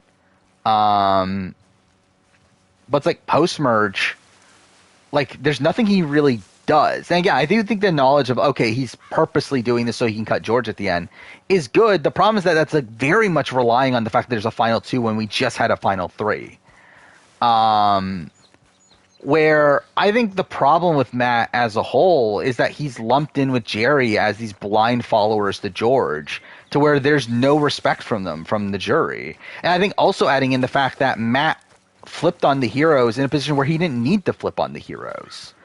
Like, to the heroes, from the heroes' point of view, I think they understand why Jerry flipped on them. I don't think they understand why Matt flipped on them. I think to them, they're thinking, oh, Matt got outplayed. He got tricked by George into flipping on us. I think that's really the issue of Matt's game, is that he really needs to be able to articulate. And, like, to be fair, like, maybe he can. Like, he has in the confessional now. At least he made a statement towards it. But, like, I don't know if he can articulate that fully to the jury to where they would actually buy into it. I guess if they, like, see... So, again, like, I think if this next episode, if, like, Matt makes it very clear he's the one behind getting rid of George, then that's probably it. But still, I still think it's not... I think it's, like, a bit, like, kind of too late to be building up your, like, jury perception, like, at the tail end.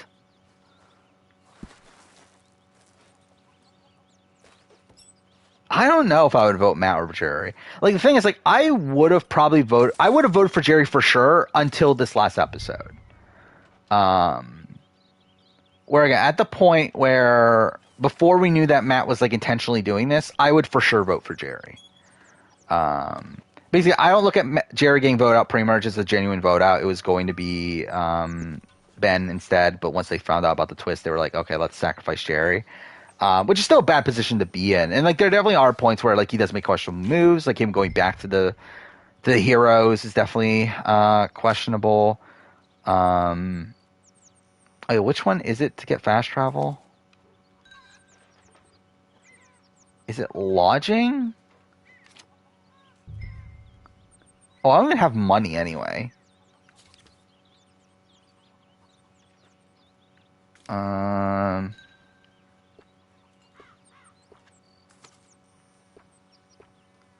I guess I have to buy one of these.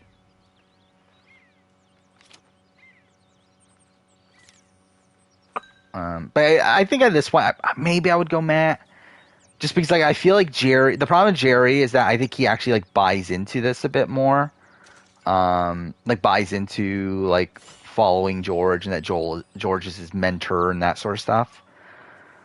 I think there's a part in Jerry that like actually wants to go to Final 3 with George. Where again, like I think no matter what, he picks Matt over George. But I think if it is like Matt winning final immunity, I would not be that surprised to see Jerry try to save George. I think Jerry's better than I expected. I really thought he was going to be a complete dud in every sense. Towards like, yeah, I mean, obviously people don't like that, like how he is talking like nowadays. By the way, also, I did feel like that was definitely icky, right? The fact that he was very, we got to vote out a woman from the jury. I think that was definitely not great, but whatever. I mean, I think he played this season way better. George played this season way better than Brains vs. Brawn. Like, Brains vs. Brawn is a very good game, but I still think the beginning of it is extremely rocky. I will say, I think George probably had better control post-merge, maybe. I think endgame for sure than he did this season. Or like this season, I'm too fair. I guess he's been in a decent spot this season. But like, I feel like this season, it's always been in a position where like, it feels like George is like barely squeaking by. Where like everyone is talking about how like George needs to go, and like it feels like no one. I guess that's not even true though, because like we had Liz like saying confessional that she wanted to go to Final 2 with George. So I guess it's not really even. I don't know. I guess it just outright is this season. Okay, I'll catch you Final 8, Haley outplayed him. What was Final 8? We were talking about this season, Final 8. Yeah. The Sean boot, yeah. And that's the point where like I was like, oh, I don't think George is winning this. Because like it felt like a very negative edit for George in that episode. So like that was like kind of like the first crack, I feel like. It was that episode and then the isolation episode was also bad for him. And I feel like this last episode is like kind of like, okay, this is 100%. He's just being set up for a fall. But I think Jerry's a better player than Shane. No. I think Shane's probably a better player. Like, the thing is, like, with Jerry, like, we've never seen Jerry go out of his way to actively, like, get someone to do something, right? Look at that. Ain't it beautiful? Sure. Where, like, I feel like with Shane, like, we see her, like, build this relationship with Brian Lake and, like, get him to not split the vote on her.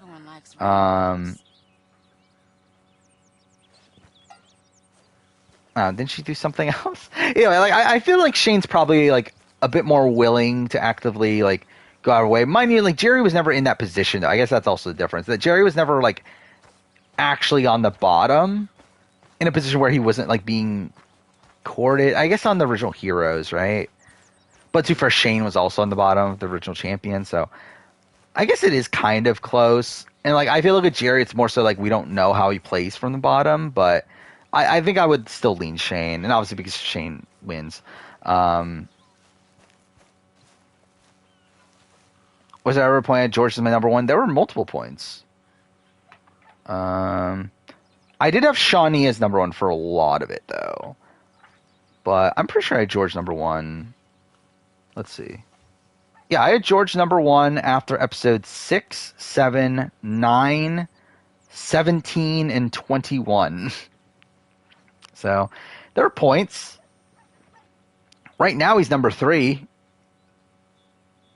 And yeah, he's been that since the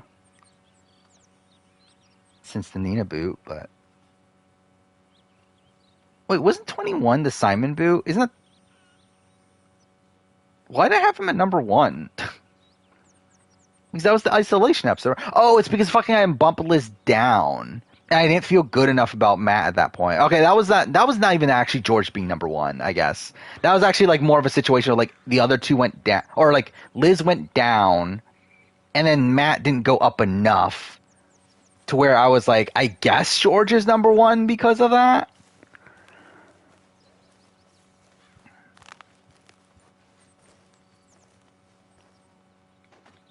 I don't think it's satisfying to see George not having his way. I mean, like, I think in the final 8 round in particular, yes. If we're talking about like if he gets sniped in the finale, I don't know. I don't think I love it, but Are you well, Mr. Morgan? Well, I'm alive. like, I still think the best outcome for a season is George winning. But yeah, I think if he doesn't win, then I think we need this like Matt endgame like spike to where we get like a close vote. But I don't know. I don't know if that's actually gonna happen. No, I have Liz number. Again, I think Liz is winning. I've been saying that the entire stream. Like, Liz is winning this game. Like, I have almost no doubt at this point. Like, all the promos are based around Liz. The result, not the means, which I guess is sort of the same. And also, like, by the way, we talked about this before. Of like, how would George be promoted if George went home? Well, like, I've been talking about before. Like, well, George is obviously not going home because the entire promo is about how George is going home. This is how we would do it. Like, we would not mention George as like a major focus. Because like, there's no promos right now that are like, can George do it? Will George win the game? Like, there's no promos like that, right? Like, all the promos are just like, oh, and one's like just kind of like basic finale stuff. But like, again, like literally the promo image that they released for the finale is George and Liz.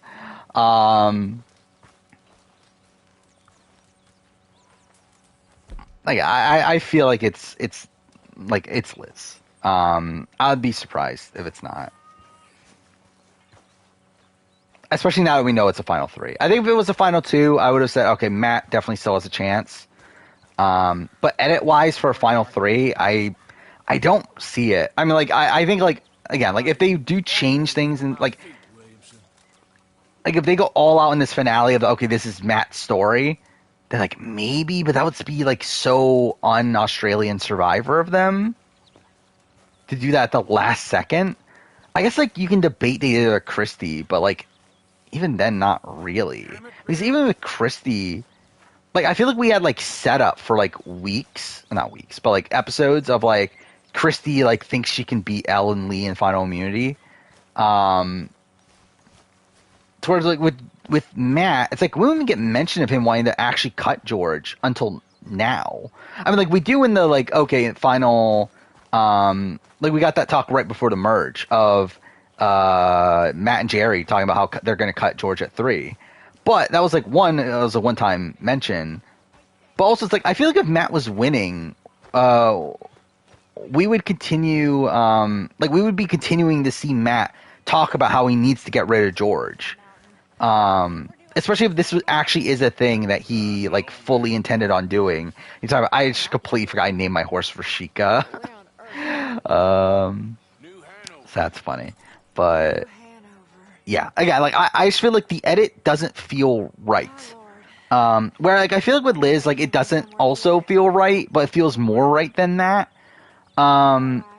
and like the forced in storylines are still there. Or like I think with like the thing about Liz that's interesting to me is that we do get that confessional immediately after the Shawnee boot of her talking about how like, oh, I need to get revenge against George, only for that to lead to nothing. And like now we see that she wanted to go to the final two with George. But like the fact that that was there to begin with is like, okay, they're definitely like shoehorning in this storyline that isn't there to give Liz a storyline at this point. Hot take: Michelle Chase is one of the hottest Survivor players. I mean, I wouldn't disagree. I think she would do well in the. I mean, especially at the time of Gabon, she would have done well in the challenge. That's why I said, like, I mean, like, I'm to detract the part. Like, if I was on Gabon, I think I would definitely beat the Kenny. Would George be higher in Josh on Final Juror ranking? Probably. Maybe. Josh did play like a really, really dominant game. Like I think like Josh plays a more traditional dominant game, right? Where like George plays like a game that only George can play. To where I don't know. I think it's like I think it is close. I kind of want to lean towards George, but I wouldn't be that surprised if I like actually like lay out both their games and I do side with Josh. Yeah, that's like so we did have the Page vote, right? Where like Shawnee need to play an idol on him. He also like is extremely close to going out in the Sam vote off. Like really, like he had 2 idols and they just need to play one of them correctly, and George is sniped out of the game. Oh, George is definitely better than Russell Hantz. Like, that's not even a question. I do think he has a Russell Hantz, like I think he is essentially the Australian Russell Hantz to a degree. But I think he is better than Russell Hantz. Like, he's essentially a Russell... Like, I think his first time around, I think you could say he's like Russell Hantz. Like, still not as... Like, not as bad socially. Or like as bad jury management wise, I guess. But still, like, yeah, I think there's definitely a lot of Russell Hantz in him the first time around. I think this time it's essentially like as if he, like, if Russell Hantz learned to play the game socially. But even then, like, there's like moments where the old George like kind of sprinkles out. To where like I still think there are like moments of bad jury management in this season. I think there's still like him probably not being the most I think it's just like the way like he speaks and the way he like I just think like he's just naturally like kind of condescending. So like I don't think that necessarily plays well, and like he does like I think he's like naturally like confident. So like, I don't think that like just plays well to a jury most of the time. Probably hate George if you met him. I mean, yeah, like I don't know if I would like necessarily get along with George in person. I believe he is like kind of like a mixed bag in terms of the alumni. Like certain people like him, certain people don't.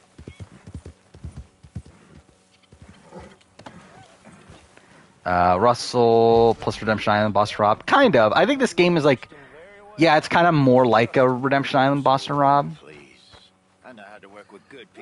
I don't think it's as strong in the sense that like I don't think Philip and Natalie ever considered flipping on Rob. While obviously we see Matt like plan on flipping on Rob.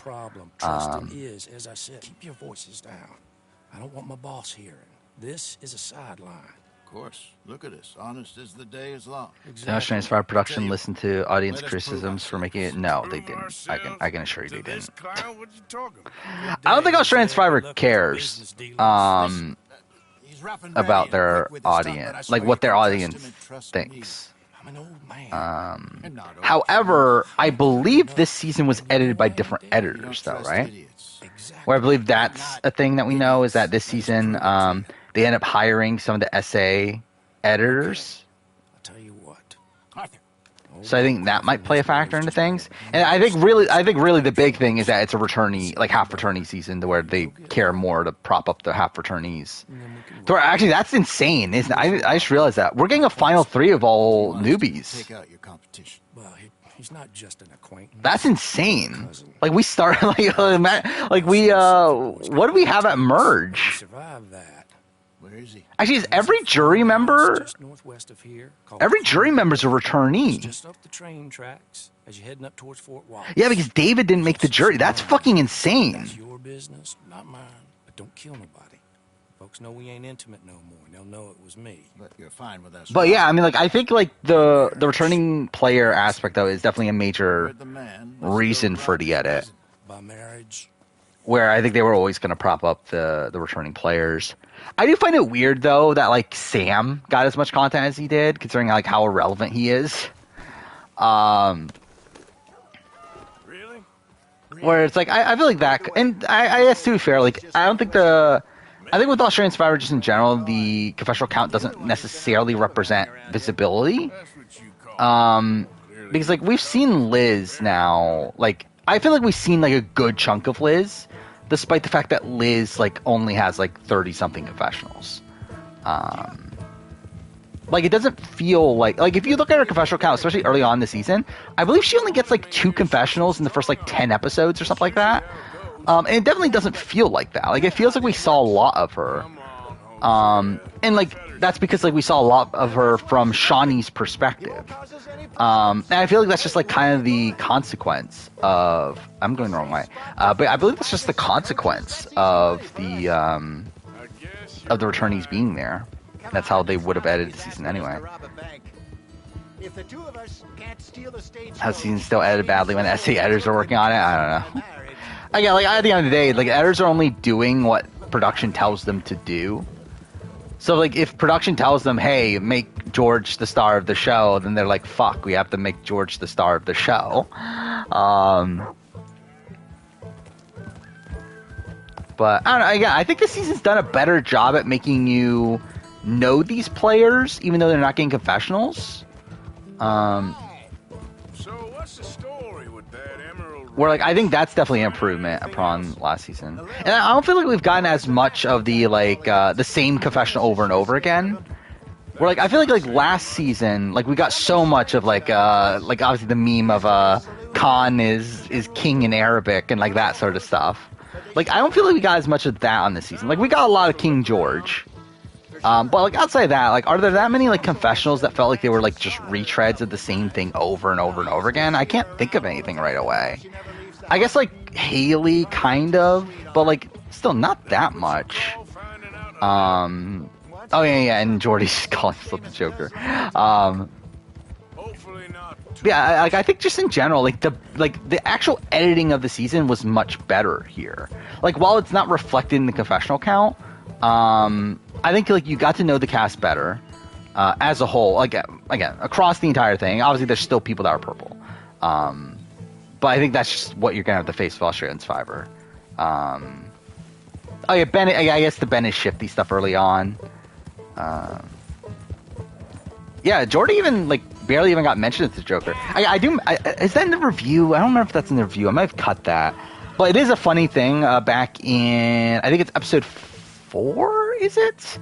It's one of the earlier episodes where JLP seems to forget Jordy's name and just calls him Joker as if that's his name and does it like over and over and over again. I found that like super funny. It's like during one, I think it's like a reward challenge like early on in the season. And it was like Jordy being matched up with like someone. I don't remember who. But anyway, it's like he just like continued to say Joker. Joker's doing something. Like it was funny to me. But yeah. Rogue only got 5 confessionals. Again, that's what I'm saying. Like I think it's a lot because like we're seeing a lot more of these people in camp life. And like we're seeing like these players from like other people's perspectives, right? Like we're getting a lot of SPV, like second person visibility for these people.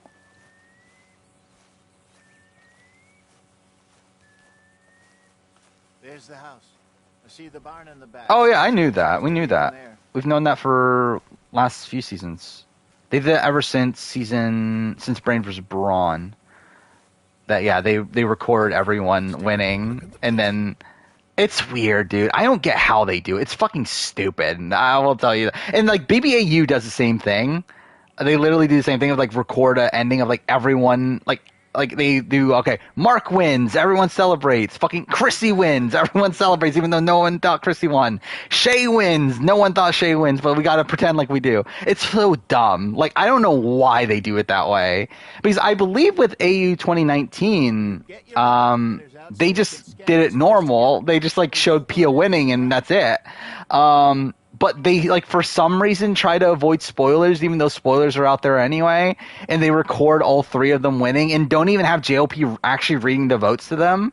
Like, I believe what it is literally they, like, have JLP saying, oh, the winner survivor, like, Matt, Liz, whatever, they just say these fucking things, and it's like, then they, like, edit it post, like they, like, have JLP reading the votes, like, when they're not there.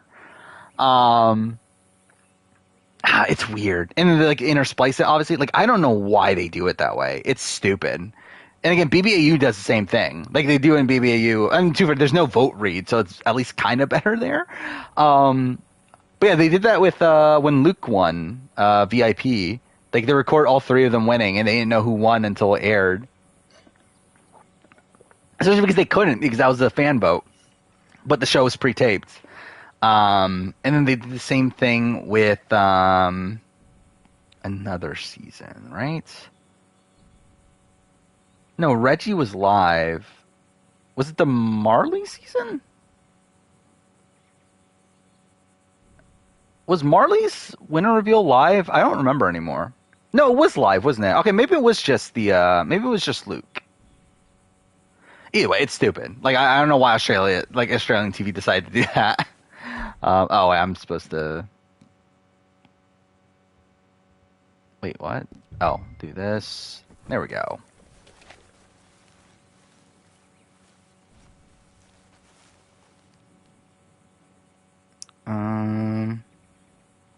Australia's Got Talent did that? Yeah, I think that's just an Australian thing, I guess.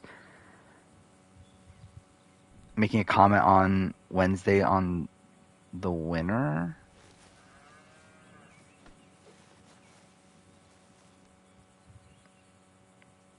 Now you know what you're talking about. Super obvious after Final Tribal who's winning. Yeah, I mean, especially last season. like there's no doubt that Mark won.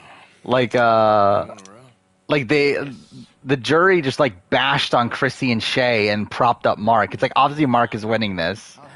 Distract him by putting on a little show where you sneak into the house, find what you can, then get the stagecoach.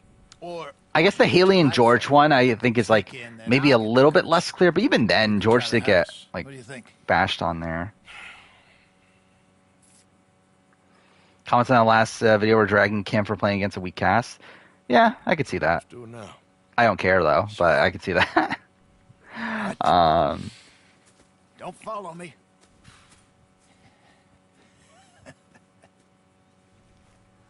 I don't even remember the top of the list anymore. Is JT 2? I think he is, right? It's Kim, JT. No, not the front. Go around the back.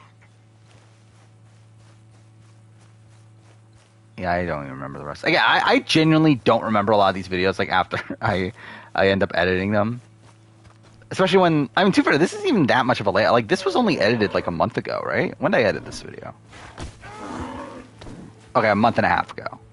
So like it's not even like that long ago, but like I just like still have like almost no memory of it.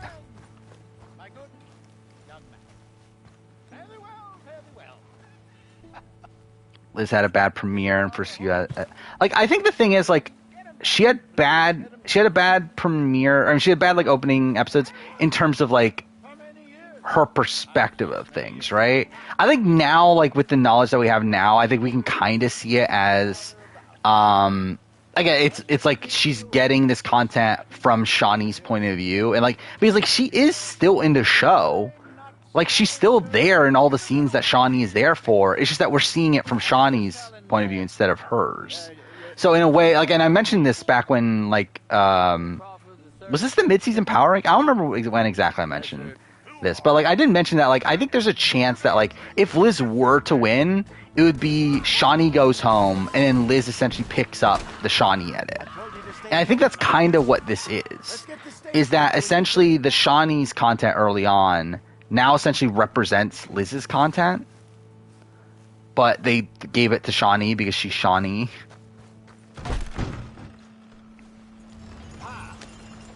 But yeah, I think like the fact that this half fraternity season like greatly factored into how the show ended up being presented. Yeah, it's definitely very different from recent. Like I think there's no denying. Like this is like not anywhere close to recent Australian Survivor winner edits. Where it's like I think the only people that could have been seen as like an Australian Survivor winner edit, actually really it's like Shawnee and then Sean at the beginning, but Sean's like died off. But I think Shawnee's really the only one that by the time she went home, I would have said that okay, this could be an Australian Survivor style winner edit.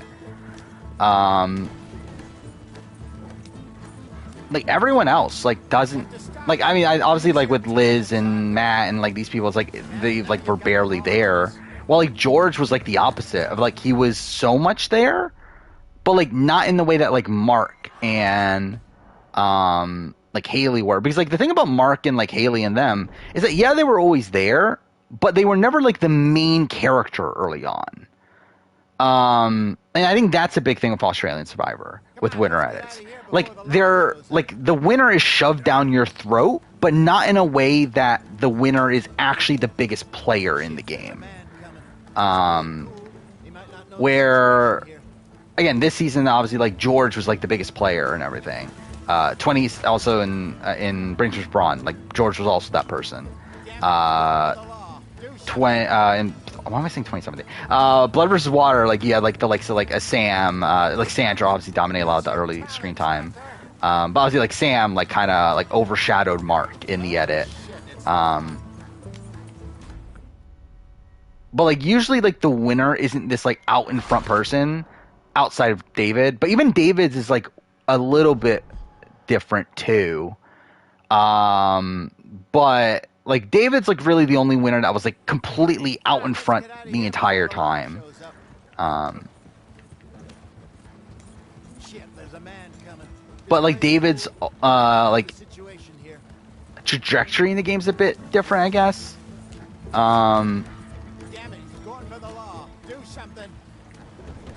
But like if George were to win here, I think his edit is probably most similar to David's. But the thing about David's is that I don't think David ever gets this blatant of negativity as George did, right? Cool. What am I even doing mission wise? Like I love how I'm just like writing off, not even paying attention to what the mission is.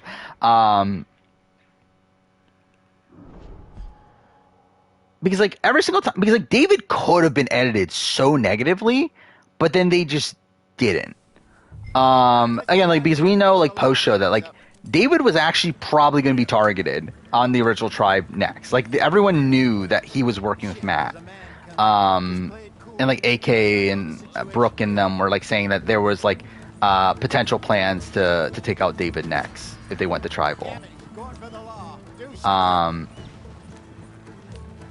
Wait, what am I doing here?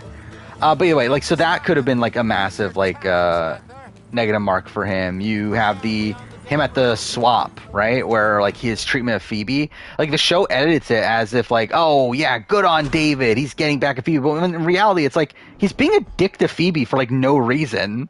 So it's like I feel like there, it's like they definitely like hid his negativity. Where it's like I feel like with George they haven't as much. So I feel like that's really like the main reason why like I don't think George has this like Australian Survivor winner edit, which I think like people are saying that out there. Because I think that's like kind of a misunderstanding of like what the actual Australian Survivor winner edit actually is. Even though again I do think if you were to compare it, it would be to David though. Fuck. Do I just skip? Like you can skip checkpoint, right? That's the thing in this game, right? Yeah, fuck it. I don't care. Yeah, that's the thing with Matt too. To me, is that I do feel like he got like such good content in that premiere. Actually, that's something I did today. Is I rewatched my review, essentially rewatched it to see if there's like anything that like I wanted to cut or whatever. And then I during the premiere, like I was super high on Matt, and like it's so weird that like kind of led to nothing. I mean, like because again, like you would think that like he would become like a prominent like part of the storyline, but then he just like doesn't. It's like he does at the merge, obviously, and like the post swap and everything. But then, like after that, he's like really just like a George lackey for a lot of it. I don't know, it's just weird. Find any other coaches that need selling. I'll see what I can offer you for them. But discreet. What's more embarrassing, Erica at 11 or Gabler at 12? I'm heading back to Probably Gabler at 12. I think Gabler I should have picked up on more of the signs than Erica. Like Erica, it's like it was there, but like we had no reason to believe that that was actually the winning trajectory. Where by the time of Gabler, I think I should have picked up on it more. Though, to be fair, I think a lot of that because like that was before the Ellie boot, right? Because I think a lot of his like winning trajectory comes from the Ellie boot. But still, it's like I think the fundamentals were still there. No, I actually I don't know. I guess 12 does seem low though. I don't think I should have Gabler at 12. I think maybe if I had Gabler at like 9, I think that would have been a bit better for me. But 12 again, he was second from bottom, right? Sure. Oh, don't even know what I'm doing right now. So yeah, I think that's probably the bad thing there. Where Erica was literally like never on the show outside of points where she was like, where she got undermined, right? Where like there's talk about targeting her. But again, like the Lion to the Lamb confessional is there in the premiere. It's also mentioned again in episode 4, I believe. But it is like a reoccurring thing with her. But again, there's no reason to actually believe that was actually what was going to happen. Have you watched this video? What is this video? More than likely, no. Why? Oh, I saw the tweet about it, but no, I haven't watched the actual video. But I've never watched any of Barfbag's videos, but like that's the guy that that runs the Out of Context Big Brother Twitter, right? So yeah, I mean I'm sure it's good. Like I believe, yeah, he did that dolphin crash video, and like I never watched that video, but like it seems like a well produced video, so I'm sure like it's good. But yeah, I haven't watched it for myself. I feel like if I were to watch a reality TV video, that would probably be the type of video I would watch, is something like that. Like it's essentially the complete antithesis to my content of like these very well produced, like. Oh, like, yeah, well-made videos like that. But non-spoiled people don't understand how absolutely insane it is to know.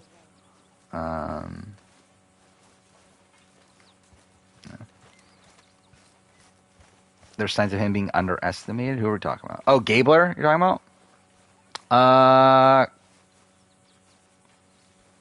Yeah, but like. I'm trying to remember like what the actual edit was early on, because I think the tough thing is that like I feel like by the time of the Janine boot, no, actually was it the episode before that, the Dwight boot? No, the Dwight boot he wasn't that prominent, right? Oh, no, the Dwight boot he did talk. That was the moment where he said that I'm the alligator, or I'm going. Yeah, that was the point where okay, there's a storyline here. Oh, but yeah, there was the men. Okay, yeah, I'm remembering now. Yeah, there was something there, right? Because like, yeah, the men were being underestimated by the women on Baka. But still, I don't think it would have been enough. But still, I still think 12 was probably too low. Because, well, I think I only had Janine below him, right? But then again, it's like, I mean, I guess like when you, because like I was thinking like, okay, Ryan should definitely be below him, but like Ryan got a decent amount of personal content. But I guess like at this point that doesn't matter, right? I guess like in reality, like with Survivor US, like it feels like what really matters is thematic storylines, where each of the last 3 winners have had this like very, and actually even beyond that, but like I think like a lot of these like recent winners have had like a very like focus like thematic storyline set up from the beginning. Like Erica, Marianne, and Gabler all had that. Tony had that in Winners at War. I don't know if Tommy did. Like I haven't really bothered to rewatch IOI to care enough. But I don't think Tommy did. Chris kind of did. The problem with Chris is that it doesn't start until he gets on the edge, which is weird. But like he does have a storyline.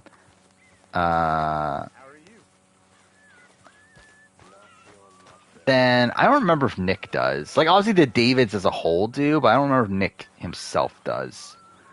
I might as well not even start a mission. I really don't care enough. We're at 4 hours. We'll still talk though. Does Wendell? I don't think Wendell necessarily does. Oh, we can play poker. Let's play poker. Ben does, kind of. Actually, no, does Ben have an actual thematic storyline? Now this is a good group of players we got here. Sarah does. Ooh, someone's gonna have to make a liquor run eventually. Anyway, but like, I think that is like a major aspect of the recent winner edit. Yeah, Chris is last on the U.S. list, at least. Global, he's not, I don't believe. Is Guy Leach last? I don't even remember. It is Guy Leach, right?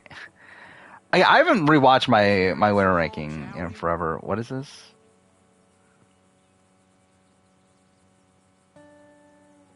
Last of Us map. Oh, it's like some other game. I've never even heard of this channel, even though it has 25 million subscribers. I was like, if you like showed me like the top like 100 YouTubers in the world, I don't think I would know the majority of them. Like I don't think I've watched a single video from a person that has more than like 1.5 million subscribers.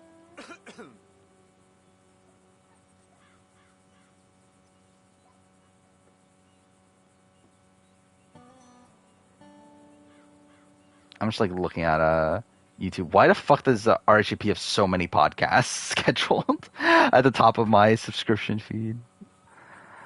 Whatever. Yeah, Guy is last. Yeah. Someone else got voted out early in one. Guy Leach. Yeah, Guy Leach was the merge boot and came back, and then won in a situation where like he did almost nothing. Like he was essentially handed. Like almost essentially handed final 2. And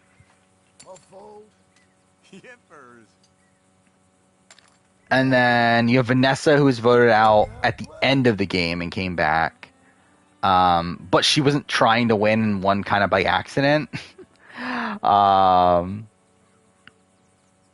then you have Chris. I think those are the 3 winners that have been voted out and came back, right? Is there any others? Well, Haley, but I don't know what to do with Haley. I still like genuinely don't know like where I would have Haley in a global ranking. Like it's just like it's such a tough like game to truly assess, because it's especially when like again like my opinion of Haley as a player and her winning game are so far apart that it's like how much can I detach her like overall game ability to the actual game she played, especially when like it's a game that represents a lot of her game ability. It's just she also has her being voted out.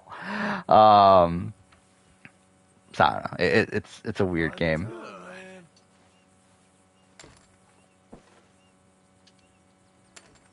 I don't know why I'm calling, by the way. Like this is actually really stupid. I should not be calling.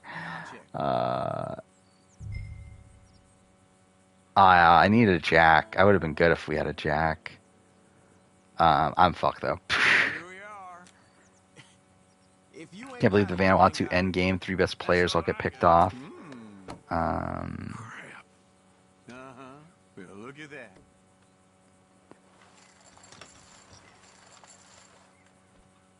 Yeah, I lost, right? Okay, cool. Yeah, wasn't Haley twist? Yeah, that's the thing too. It's like she kind of gets twist fucked. I don't fully agree with like I think she was already on a downward trajectory anyway.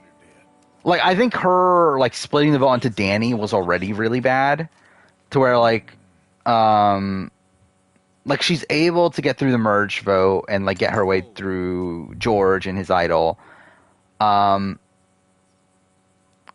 like the following round, like I don't like Haley obviously like blows up her game there where like she's in danger. She like is like really loose of information. She like alerts, like she essentially like tries to rat out George. George finds out, tries to take her out. Like it's all like really bad there, but yeah, like it all like is prefaced with the fact that like Danny, the person that she split votes on previously that has a vendetta against her now, is one of the only people voting for that round of gameplay, which is strange. So I don't know, it is weird.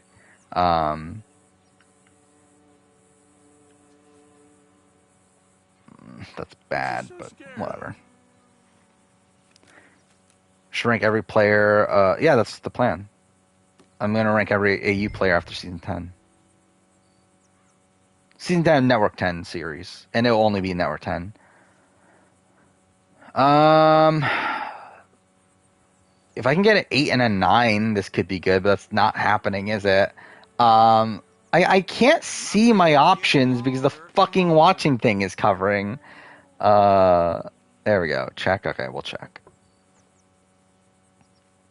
Does Chris beat anyone at the end in Vanuatu? I mean, what do you mean? He beats Twyla, he beats Scout. He probably beats Eliza? No. Maybe? Actually, no, he definitely does, because like Scout and Twyla are not voting for Eliza. So yeah, he beats Eliza. Beyond that, I think it's tougher. But I think at the Final Four, I think he beats everybody.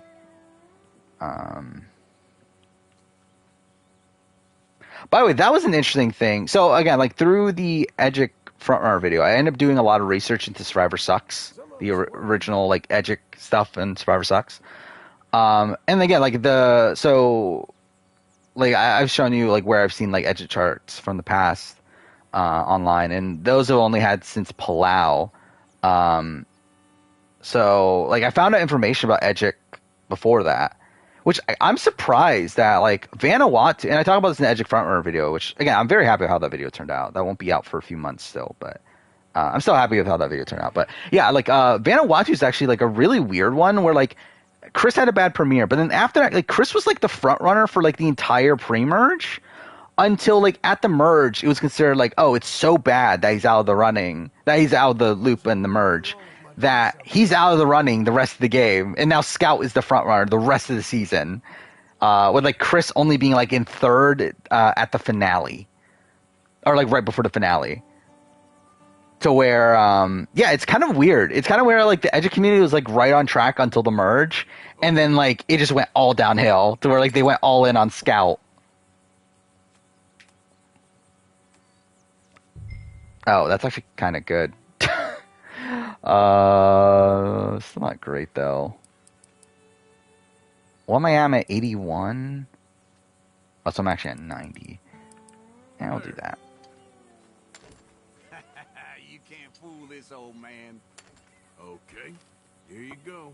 He guaranteed immunity win and lost? I don't remember that, but yeah.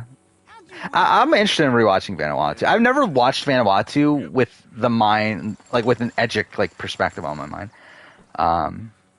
which I think will be interesting. Because I've watched, now that I've watched, done the rewatches for seasons 1 through 6. Like I did these power rankings along the way that like see how like I would have felt Edgically, which also like Amazon is also a weird one.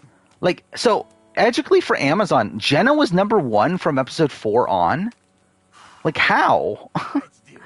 Like, I would have been the opposite. Like, I was super rewatching Amazon, I would have been super high on Jenna until like episode 4, and that's where like I would have. Well, yeah, Amazon was spoiled, but like this is supposed to be the unspoiled community. That like these charts are from. So it's like, I don't know. Like, I guess they could be lying, but still, it's like, it's still weird. Because like, yeah, again, like rewatching the season, it's like, I see a Jenna winner edit in the first like couple episodes. Or first 2 episodes. I think episode 3 is where it goes downhill. But, yeah, it's like, she has a good premiere. Like, she has a really good premiere. Like, her and Heidi are like the top 2 contenders for me after the premiere. Because like it like the premiere makes it very clear that the women are the under. Why'd I call? Like I should not have called. Did I even? I think I raised too. Did I? Why'd I do that? Whatever. This is a bad hand, but whatever. No. By the end, I would have had Rob. Edgically, I think. I think I had Matthew. I don't remember anymore. I mean, I have the charts. I'll look it up real quick. So, yeah, season 6. Yeah, I had Rob the entire end game. So I had Heidi and Jenna 1 and 2 after the premiere. Dina #1 until the episode before her boot, and then I would have moved it to Rob towards the end. But I had Matthew 2. For the last few episodes. The thing is, Matthew's edit is really bad at the merge. It's like Matthew like starts off bad, has like a pretty good like episodes like 3, 4, and 5, and then gets bad again, and then he starts to get really good after the Alex boot.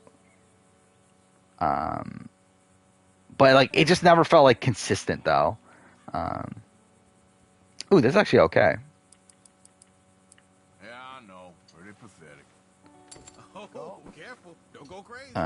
Thinks Alex was in your front runner pre-swap. I forgot. There was a well, I think the problem fundamentally early on pre-swap was that I think a woman was very clearly being set up to win. Like I think that's a regret I have from my complex tribe theory. Like very clearly, the Jabiru is the complex tribe. That was like idiotic that I didn't think that right away for that video. Because like very clearly Jabiru is set up to be like the underdogs that are gonna like take down the men. Like that premiere episode alone is like really terrible for the men. To where like that should have made it clear from the beginning that that woman was gonna win. And I think like that was still like from an Edgic perspective that still would have been fresh on your mind. I'm looking at my chart, so I did have Alex at 4 by the time of the swap. So he was pretty high by that point. Yeah, Rob was 3, Alex was 4. Dave was 2 after the swap. Don't know why. But Dina was my number. Like Dina, I had at #1 pretty much most of her time in the season. Yeah, it's the Dave boot episode where I drop her to 2. I also love how Butch is like consistently at the bottom, especially after the Roger boot. No, complex tribe theory is not a real thing. I think it's just a thing that like people try to rationalize, like try to use to rationalize Edgic. Because like it's a thing that makes sense. It's like, yeah, obviously the tribe that gets the most content and like gets the most like setup, I guess, is the tribe that is going to contain the winner. Like that just makes sense storytelling wise. But like 100% producers don't know. Again, producers don't know. Like they don't. Like Jeff himself has said he doesn't think there's a winner's edit. And it's like he's true. Like that's true in the sense that obviously they're not editing this as in like, oh, we need to make sure this guy gets the winner's edit. He's the winner. Like they're not doing that. But like the point of Edgic is not to like there isn't a definitive winner's edit.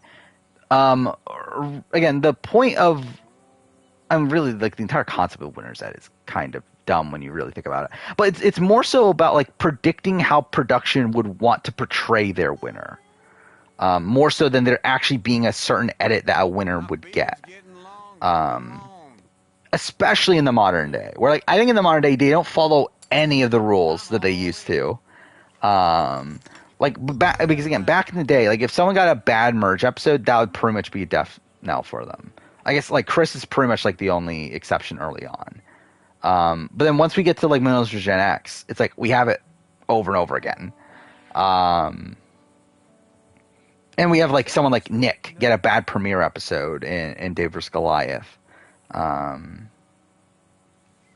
want to go all in on this? Fuck it, we'll go all in. Why not?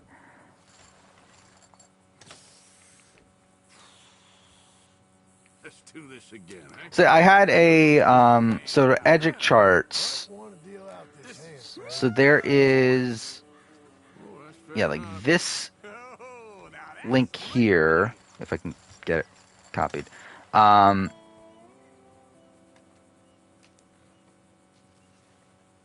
Like these are the charts themselves up to Palau that I've been using for a while. Yeah, there it is. But then, so for this, I found there was a guy on Reddit from like years ago that posted like the top contenders. How do I find this? I think if I type in Edgic frontrunners, it comes up, right? Wait, there was a guy on Reddit that made like a chart of. Yeah, here it is.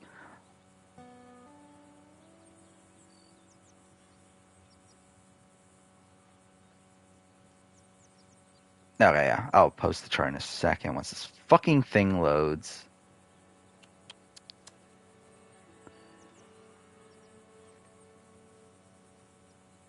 Okay. Yeah, that's the chart that I got a lot of information from. So, like, this is essentially the list of the top contenders since Pearl Islands, but then there's also, like, a little thing of, like, information about seasons 4, 5, and 6. Because the Edgic didn't start until season 4. So, like, obviously there's no Edgic information about seasons 1, 2, and 3. Mainly because, like, there's no Edgic for season 1 because, like, that's... because, again, like, a lot of Edgic is following the trends, and there's no trends with season 1. But yeah, this chart, like, I compared it to the other Edgic charts from the Unspoiled community that are in the other thing, and like it matches up. So I'm pretty sure this is accurate information for the other seasons.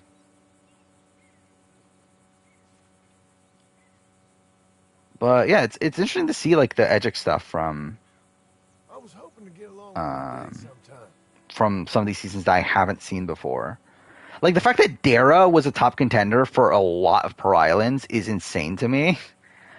Or, like, there's a point where Dara the penultimate episode, like, coming into the finale, Dara overtakes Sandra, is insane. And again, I haven't rewatched Pearl Islands yet. Well, that'll be soon. But yeah, the fact that, like, Dara was the top contender at the very beginning of the season, well, it's too far. I think after the premiere, like, I can kind of see it. But, like, yeah, by episode 3, she's still a top contender. That's weird. She's, like, number 2 for most of the season. And then also she's number 1 coming into the finale. That's ridiculous. So the finale was, like, that was Sandra's move, right? That was the Burton vote, right? Yeah, this is kind of an okay hand. Forgive me. It's all I can afford. Well, Yeah, like, All-Stars isn't that surprising. I think that's probably what I would have expected. And Pascal was the front runner for Marquesas, which, sure, I guess. I mean, like, I could definitely see it. I think I had Pascal for, like, number 2 for a lot of my lists. I had Kathy at number 1, but because, like, I think by that point you wouldn't, like, I guess, like, the thing about Kathy is that I think you would still have the memory of early on, right? I think that's kind of where, like, I didn't take that into account. Because I do think, like, obviously, like, knowing where Kathy starts, it's like, would they really be, like, showing all this negativity early on if she were to... Oh, this is a fucking Oh, no, it's not. I don't have an ace, do I? I have a 6. Never mind. I reckon you're full of shit. Leslie being number 1 in China right before she leaves is funny. Yeah. I remember that too. I remember Leslie got a decent edit early on. I think the funny thing too is also Betsy. Betsy was number 1 in Samoa after the premiere, and she's booted in episode 2. And also Mick is number 1 for the entirety of Samoa until the finale where Russell overtakes him. It's just super funny, the Samoa winner edit, or like the winner contender, whatever you call it. Why am I betting money? Like I should not be betting this much money. Pattern here. Here, dang it. Oh well. Yes. Yeah, I think that's an interesting thing too. I do talk about that in the video. That an interesting aspect of Edgic back then is that all they had to work with were obviously the last few seasons. So like they had seen Tina get like no content episode 1 and go on to win. Like I think like with like Vesepia winning, I think that throws it like completely out of the loop too. Because like I don't think there's any way you can watch Marquesas edgically and think that Vesepia is like the winner coming into the end game. Like again, there's like little lines here and there that like kind of indicate you, but like I don't think like actually like without knowing that Vesepia goes on to win, I don't think there's a way you can watch that season and think Vesepia is going to win this season. When like looking at it from an Edgic perspective. Ooh, that's a fucking great hand. We'll call for now. Yeah, Kim Spradlin is the most obvious winner. I already did a top jury speech video. It's just not out yet. It's top 25. It'll be out in, when is that? In May. Like I think like a week or so before the 44 finale was the plan. Ooh. You know, I might pass away before you move.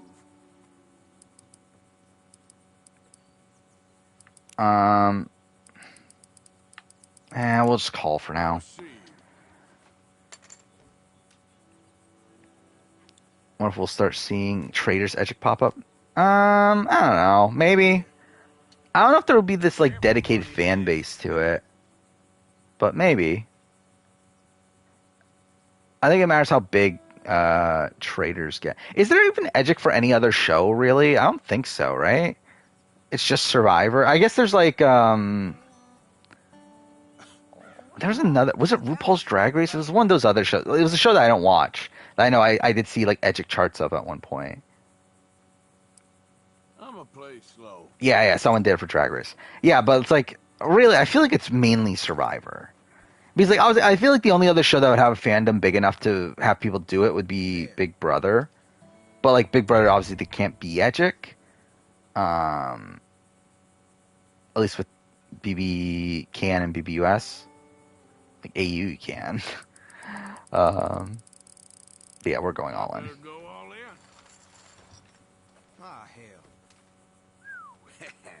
If I could do a ranking of every player from first 2 seasons of Survivor UK, how would it look? I might actually do, like, I wouldn't be opposed to doing something like that. Like, it's such a small scale video.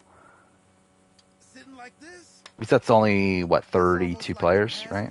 Actually, no, not even that. Yeah, I forgot about that. How many people were on season 2? Was it 12? Yeah, it was 12, right? Yes, it's only like 28 players. I wouldn't be opposed to actually just doing that at some point. But out of 1, would I just do Richard 1 still? Like, I would want to have Richard 1, but it's like, I guess Johnny. I don't know. Do I want John? Like, if Johnny's like, I think Johnny and John are back to back. Or like, I think they're essentially the same player. I think Johnny is better. Slightly due to him seeming to be better socially, though I think John was more active gameplay wise, but I still think Johnny is better than John. yeah, Johnny's like non-strategic Ethan, pretty much. Like I think there are like glimpses there of points where like he does seem to like kind of get it to a degree. Like he at least gets the fundamentals of like, okay, I need like people to like me. I need these like relationships to these people to be closer to me than they are to other people. Like I think he gets that. I think the problem is that he's not willing to do anything with that outside of just keeping himself safe. Is Rashika the best player to play Rise and Fall so far? I just realized I think I spelt Rashika wrong, didn't I? In the when I named the horse, but whatever. No, but she'll be the best player to me. But yeah, I like Rashika. Like, I played it all wrong, right? I'm too far. I guess like the initial like.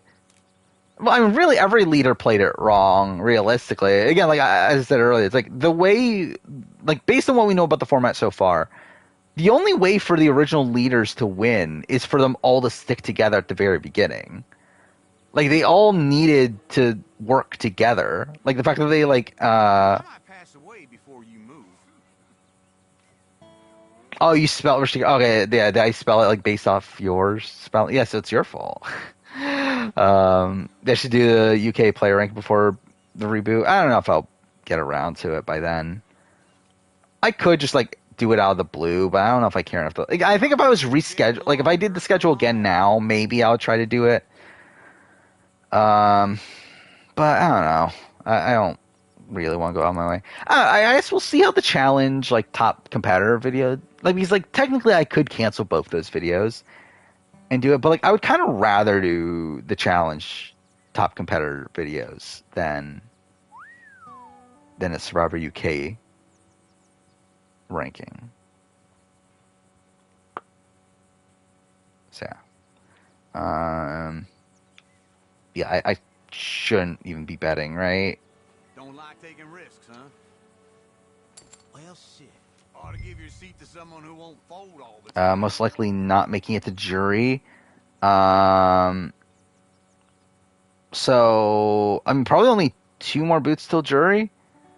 It's like Santina and Dan, I think, are very likely. But yeah, like Vanessa and Zach. I think those are like the 4 people in immediate danger, right? As in like within the next couple weeks.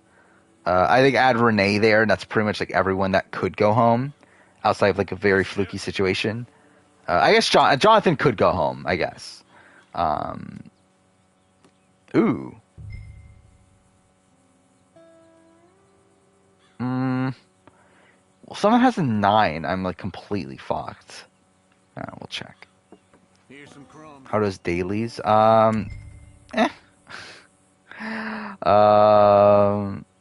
What was the one that was in there? There's been like interesting stuff here and there, but obviously it's not feeds, and that's always the issue. We'll call for 2. What do we have here? Yeah, I think Dara, from what I read up, it seemed like Dara was looked at as this like Vesepia style winner of like this like middle of the road under the radar. Like I feel like Dara like she got very like she definitely did get like a near purple edit, but like I feel like the content she did get was pretty good outside of the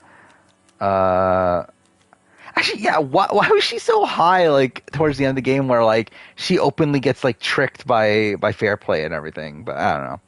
But I can see it early on. Like I could see it early on, but like okay, the fact that she was number 1 coming into the finale just sounds stupid. Like I haven't like I'll we'll see what happens in the penultimate episode when I rewatch it. But like I don't get it. Good. Story case filming in Dominican Republic. That's interesting. Next Valentine's Day is a Wednesday. Should rank all the showmances. I think that's I think the problem is that's when my Big Brother rankings are coming out. Yeah. That's when I'm going to rank every Big Brother player. That's the day that my part 2 of that video comes out. So I just like force every showmance to be part of that video. I think that's probably what I should do. Fuck me, dude. It's 3:30. I should probably call it. Oh yeah, how was Yellow Jacket? Yellow Jackets has a fucking what is it? The challenge like cameo. What's it even called? Like a clip of the challenge on. Like they're watching the challenge for some reason. That was really random.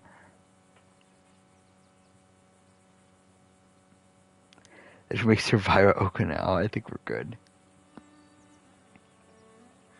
I always like wanted to watch Survivor Japan. Like there was like a Japanese version of Survivor that I think like did 2 seasons. I always thought it would be interesting to watch it, but probably won't ever. Considering it's not in English, obviously. Why am I still playing poker? I was just wasting time. Fuck off. That's like the worst possible hand I could get that would actually still be worth betting on, but whatever. No, I don't speak anything but English. What the fuck? What? Well, I have to go all in now.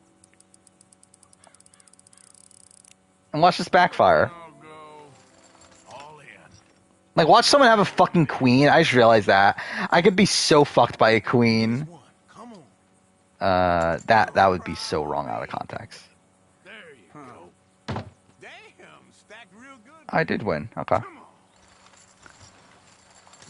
Teachers of French just to watch Koh-Lanta. I feel like what language would I? I mean, I think Japanese. Actually, I already tried. The thing is, like, I'm just not good at that sort of stuff. Like, I've just never been good with languages. Like, obviously through like school and stuff. Like, I've taken Spanish, Chinese, Japanese. Have no memory of any of it at this point. Like, even Japanese, which it wasn't even that long ago. I mean, that was like. I guess at this point it was like 4 or 5 years ago. But still, it's like I like have no memory. Like I feel like I remember more Japanese from like the anime and like Sasuke and like stuff like that than I do the actual Japanese class. Yeah, like Koh-Lanta's like a lot more like survival based too, right? Wait, what am I doing? Why am I betting? Should we just play this out? I mean, we're almost done, right? Maybe I'll try to finish this. This game. See if I can beat who am I playing against? Uncle? Yeah, let's beat Uncle.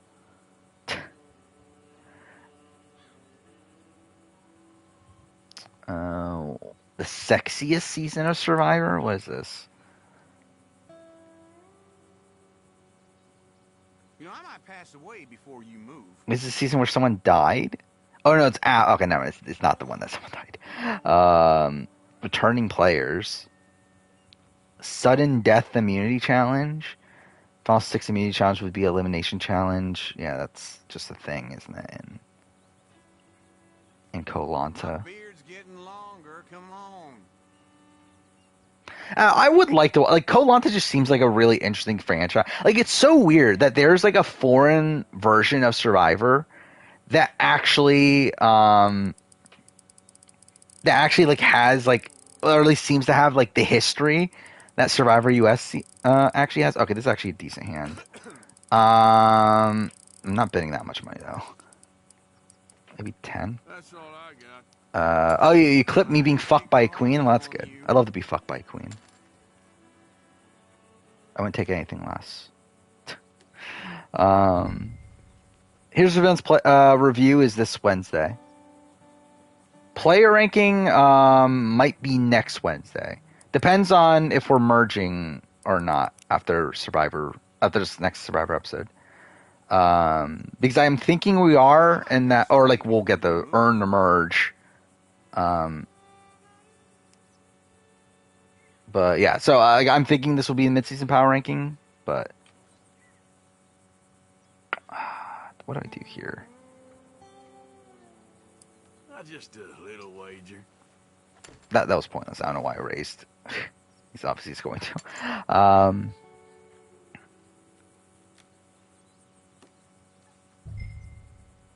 Oh, most sexist. Okay. Oh, is it all men at the top?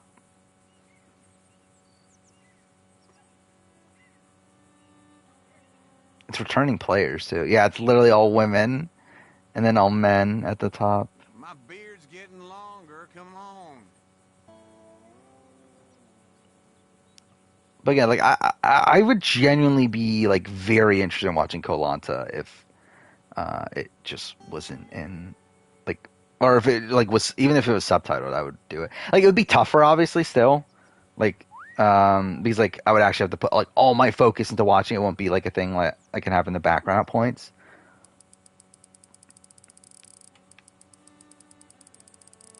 It's just kind of bad, but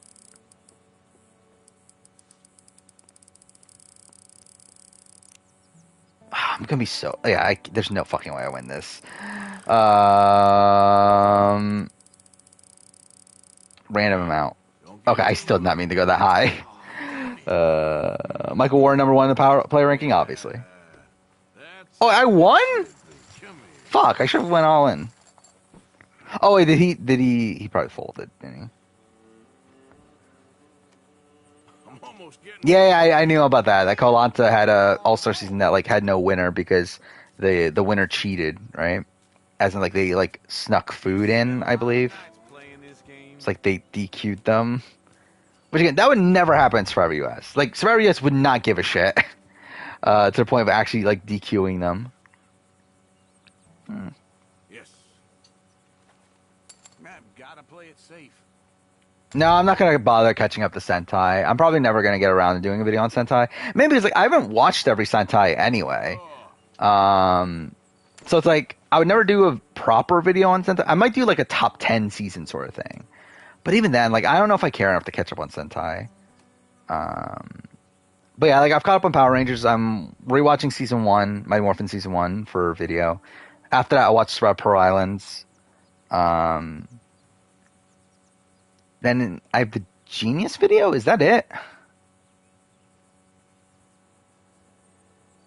What else is after that? Genius, Pearl Islands, Power Rangers. Is that it? I think that might be it. Yeah, I feel like there wasn't that much I need to watch for this batch. Yeah, because like it was gonna be Power Rangers was gonna be a big thing, but like I just breezed through that. So yeah, I guess it's only those 3 things. So I'll have time to watch that show, All Star Battle. Oh, this is a really good hand now. So yay. Gene's video. I mean, like I'm doing retrospective. So my season 1 retrospective soon. That's less than a month away. That's like 2 weeks away, I think. No, more than that. I guess yeah, around a month away. But season 2 is December of this year. So season 2 retrospective. I'll have to rewatch season 2 for. It's weird. It's weird with the Genius where like they did 2 seasons in 1 year, and then after that they like essentially wait a year in between the next 2. So it's kind of annoying that I get to do like 2 of them back to back, but then like I have to wait a bit for the next 2. Rise and Fall seems kind of shit. I should probably watch. I don't know. I'll probably finish Rise and Fall. I'm just interested in seeing like how this like actually like plays out. Like I don't know if Rise and Fall is the type of show that like I'll be interested in watching beyond this 1 season. I never even checked my cards. Oh fuck, that's a really that's pretty decent.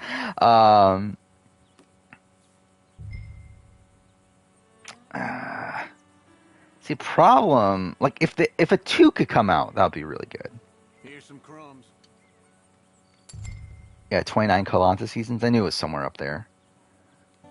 Yep. Wait, what did I just bet? I did not pay attention. Matt, gotta play it safe. Would be interested in how Clement Castal got to be a 2-time winner. Yeah, that's also a funny thing too. Yeah, like there's a 2-time winner that supposedly is like kind of decent in Koh Lanta. So it's like, yeah, it would be interesting. Like I generally like would just like to know about like the history of Koh Lanta, like actually see the history of Koh Lanta for myself. Ought to start calling you, Check, because that's all you do. How much is he doing? 6? Fuck it, we'll do it. This is a way. I should have like, yeah. Yeah, we lost. Very little. I knew I was gonna lose that. Yeah, it works. Yeah, like I just don't know how do you win? Like I don't know how you win Rise and Fall. Like is it gonna be like the circle? Like that's the only way that makes sense to me. Is that it's kind of like the circle where like at the end you like vote within, like the rulers have to vote within themselves for the winner. Or it could be like a trader situation where like the rulers at the end of the game have the like can like decide to end the game at any point.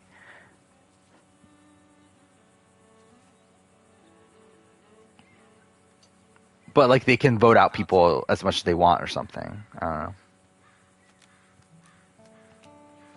Worse than Easter Christina Cha? Probably Christina Cha. I think Christina Cha I would have more faith in like on any given season, but I think in terms of like what we've seen, I kind of want this to be over with, to be honest. Like again, like I did not plan on going this long playing fucking poker.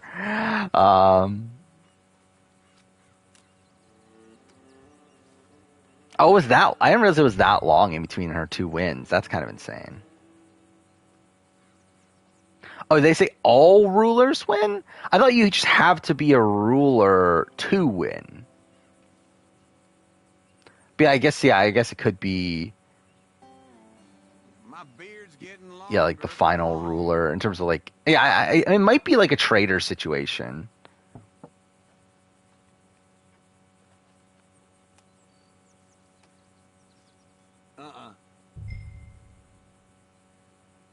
Ugh. Oh no, that is good. I do have a 7. Oh, fuck it, let's go all in. Oh no, I pushed too early. God damn it. Whatever. Have a look. Ooh, so close. Things are definitely. Oh, there we go. I won. Damn embarrassing to lose to that. Oh, I barely won. He had a 7 too. Okay, cool. Whatever. Perfect. Make a history of LGBT players in Survivor. I feel like that's something more for like, like a channel that isn't, like a channel that's more like into like the history of like players and stuff. I feel like I'm like talk about like Edgic and then like top players and that sort of thing. I feel like actually didn't it was Flynn Masters that did that like history of like parties and stuff, right? But I guess he's not doing Survivor videos anymore, or he's not as consistent. So I don't know who would actually do that. Probably like Once Upon a Time does everything, doesn't he?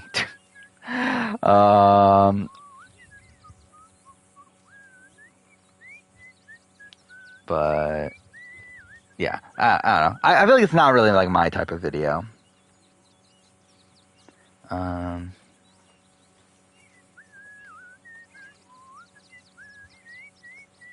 Claude. I feel like I've seen his name before. Yeah, oh yeah, he's the guy that, okay, yeah, he's the winner of that, yeah. And he got like second place like multiple times, right? Yeah, that's insane. Like he got second, third, and then he won. And then the win that he got was revoked.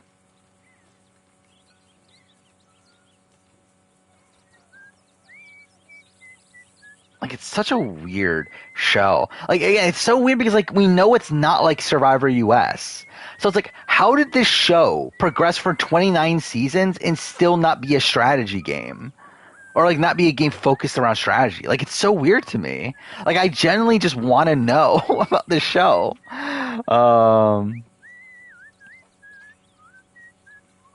Yeah, imagine if like Winners at War happened and they just were like, nope, Tony's not the winner. He brought in a match at the beginning. Imagine like All Stars. They were like, oh, Richard Hatch, yeah, you're out. Like I feel like Survivor US would just not give a shit. Like obviously they'll be annoyed, but like they definitely would not do anything about it. By the way, how the fuck are there still like 14 people here? Yeah, I'm pretty sure, like, I think this is my most, like, viewed stream outside of the 43 finale. I don't know how that happened. Like, I guess the AU finale? I don't know. Mike White. I don't think the Mike's, like, I think Mike White in terms of like him sneaking in stuff. Like I would not be surprised at that. I think the part of the story of like, oh, Mike White actually won, but they changed it to Nick because of that. That's ridiculous. Like that definitely did not happen. Yeah.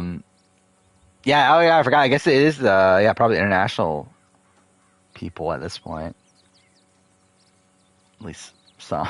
How players in Survivor have been caught with contraband. Let's see. So Ozzy Hatch. Well, at least caught on the island?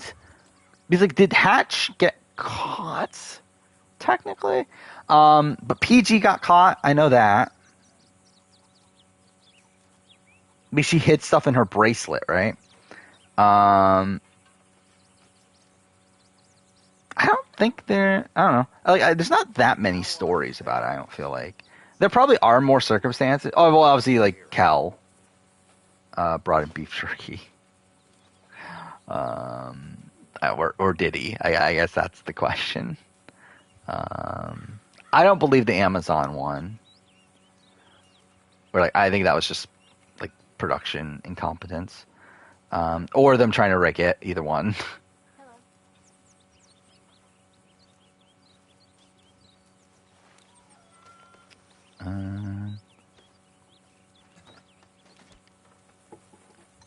Make a history of players I voted out of idols in their pocket. I feel like that's not a video for me. I feel like that's again more of a like Peridium video than me. I would do a ranking of every. Would I do a ranking of every player voted off an idol in their pocket? I feel like that's still not that interesting. I might do like top 10 blind sides of people voted out with idols in their pocket. Maybe that would be more worth it. But yeah, just the history of, I feel like that's not really my type of thing. I feel like when I do like the history of sort of things, I feel like I typically want those based around Edgic. I feel like that's kind of what's interesting to me, because I feel like that's a perspective that like most other people don't bring. Where I feel like there's like other people that can do that stuff. That I tend to believe that as well with the Amazon. Like I think it was production leaving behind a rapper. Whether again, we don't know if it's accidentally or on purpose. Probably on purpose. But I do think it was production. I don't think it was a player that brought in the granola wrapper or whatever it was. How to react if Kel Gleason returned for Survivor 50. I'll be disappointed because, like, why the fuck of all people are we getting Kel Gleason? Like, it'd be random. It would be funny, but I'm like, why? Why Kel? Also, I love how, like, viewers went up by, like, 8, or by 4 since I said that we had 14 viewers, and now it went down by 1, but either way. No stagnant boot order. This is the Battle of the Heroes. I feel like I do remember seeing this season. Oh, is this her second win? She has a French Wikipedia page. So that's something. Whoa. Like the same tribe went to tribal pre-merge, like pretty much the entire time. Yeah, it just seems kind of boring. Really close vote, though.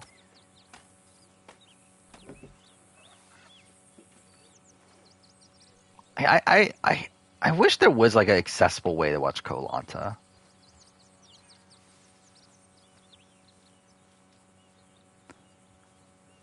Oh, so that wasn't even that. Oh, was that long ago? So she originally won season 5. Oh, or the special. Okay, so the All-Star seasons aren't considered part of the original run. That's really weird. Why'd they do that? Like, why'd they bother doing it that way? That's such a weird way to do it. So like imagine if like Survivor US did that. Like, that's so weird. Wait, Koh-Lanta 13 never aired? Is that the one where someone died? Okay, it is. Okay, yeah. So they just never finished that one? Wait, but then why'd Koh-Lanta 19 never air? Yeah, what a weird series. So wait, so 21 normal seasons have aired, and then 1, 2, so then 7 All-Star seasons, and then the 20.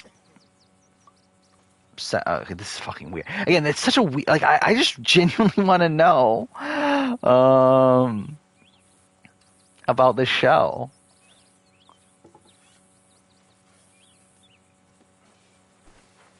But probably never will. Oh, so, okay. I say, that's not. By the way, we haven't talked about this. So I guess we haven't talked about any of this because some of it's actually kind of interesting. But so LaRue Botha, just randomly showed up on Shannon Gus's podcast this week, or like he was the guest after, like, he's gone dead silent after the Meryl stuff.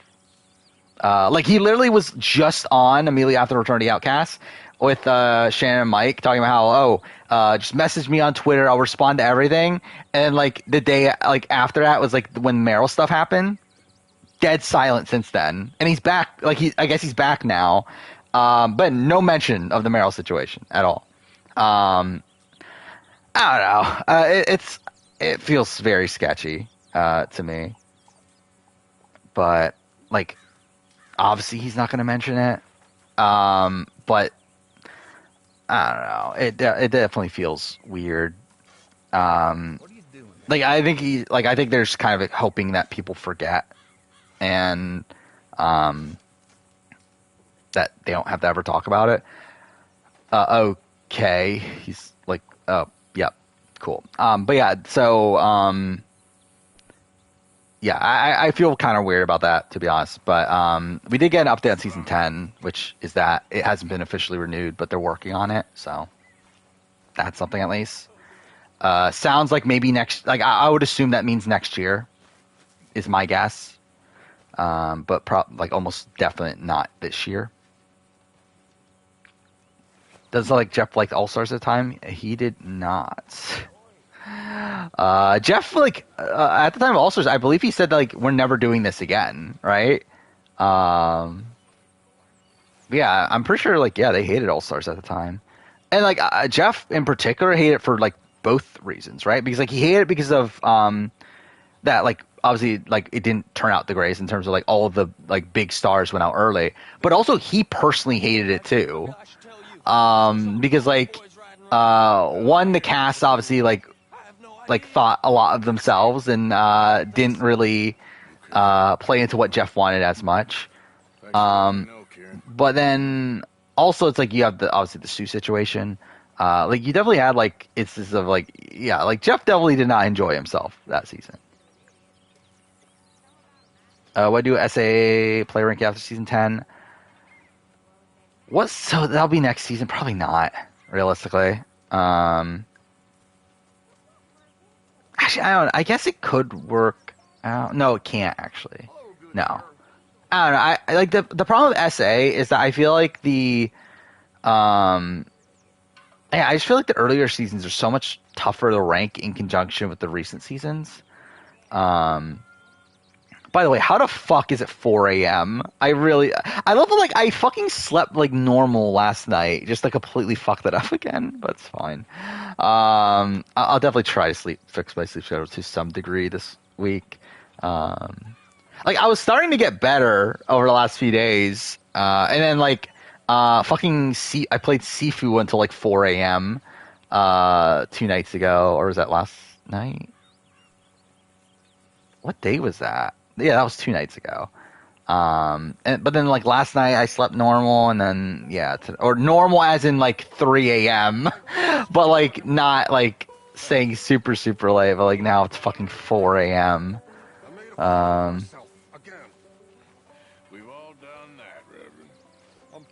Man, you ended up with a final 2 of Ethan, who was a nice guy but boring TV, and Kim Johnson, who's a wonderful woman but again boring TV.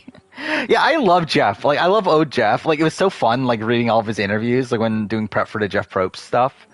Like, Jeff was just such a dick. And it's so great. I love Dick Jeff. Like, I wish we would have I wish we'd have that Jeff back, but it's not going to happen. I should probably do a manual save, considering I literally never did a manual save. How do you do a manual save? It's under story for some reason, right? Yeah, that's stupid.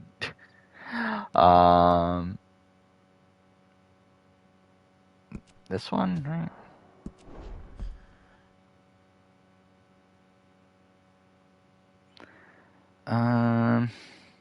Favorite blind side? John Hennigan's definitely up there. We're 12%, so we're about like a fourth-ish through the game, based on that percentage. No, not even a fourth. A fifth? Either way. Yeah, I'll probably still be playing this for a while. Ranking first and highest Pearl Islands, Amazon, Africa, Borneo, Marquesas. I would have Marquesas higher, but outside of that, I mostly agree. Obviously, like Australia, like I've always talked about me not liking. I'll be honest, like I think the more and more time goes on, like the more and more like All Stars is definitely rough.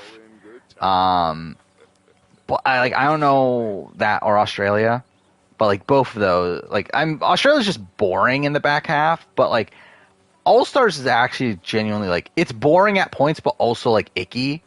But like unlike Thailand, where like Thailand like has humor to it, like All Stars doesn't have as much humor. But I don't know. I won't like fully form my opinion until I rewatch All Stars, which will be about 6 months from now. But I'm expecting to hate All Stars on return, or on the rewatch.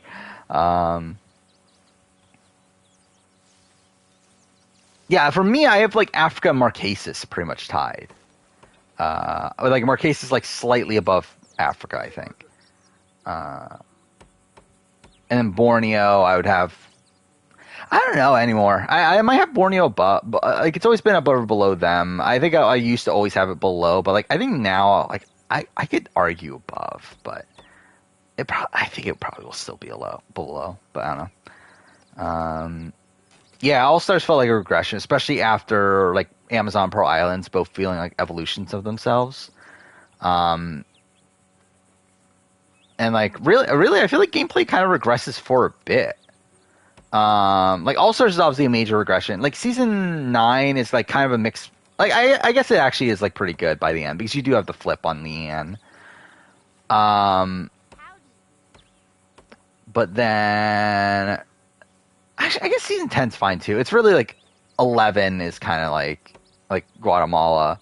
As much as I love Guatemala, especially for its character moments, its gameplay is definitely not the most riveting thing. And then I guess evolution, like the strategy does evolve, I guess. But yeah, All Stars does feel like a regression though. But I feel like China. Well, Micronesia is really like the point where like it really, really picks up, though, right? Thank I you. feel like a lot of that has to do with like the introduction of the idol. Because like I do feel like it's like I feel like there's like sprinkles of that in Fiji. I guess it's just a steady progression. Yeah, it's just a steady progression either way. Capone best season strategically, sure, I guess. I think Eliza beats Twyla. I don't think Twyla was winning against anybody. I think Twyla gets votes though against Eliza, but I think Eliza still wins. But yeah, again, like, why the fuck is this a 5-hour stream? This did not need to be a 5-hour stream. But yeah, we'll end here. I'm fucking tired at this point too. So, yeah, I'll be back on Wednesday. We'll talk about Australian Survivor. My Australian Survivor review will even be out by then. So yeah, I guess that's the thing. We'll talk about that. We'll talk about BB Can, Survivor US, Rise and Fall, I guess. There's other things, right? There's something else. Challenge. So yeah.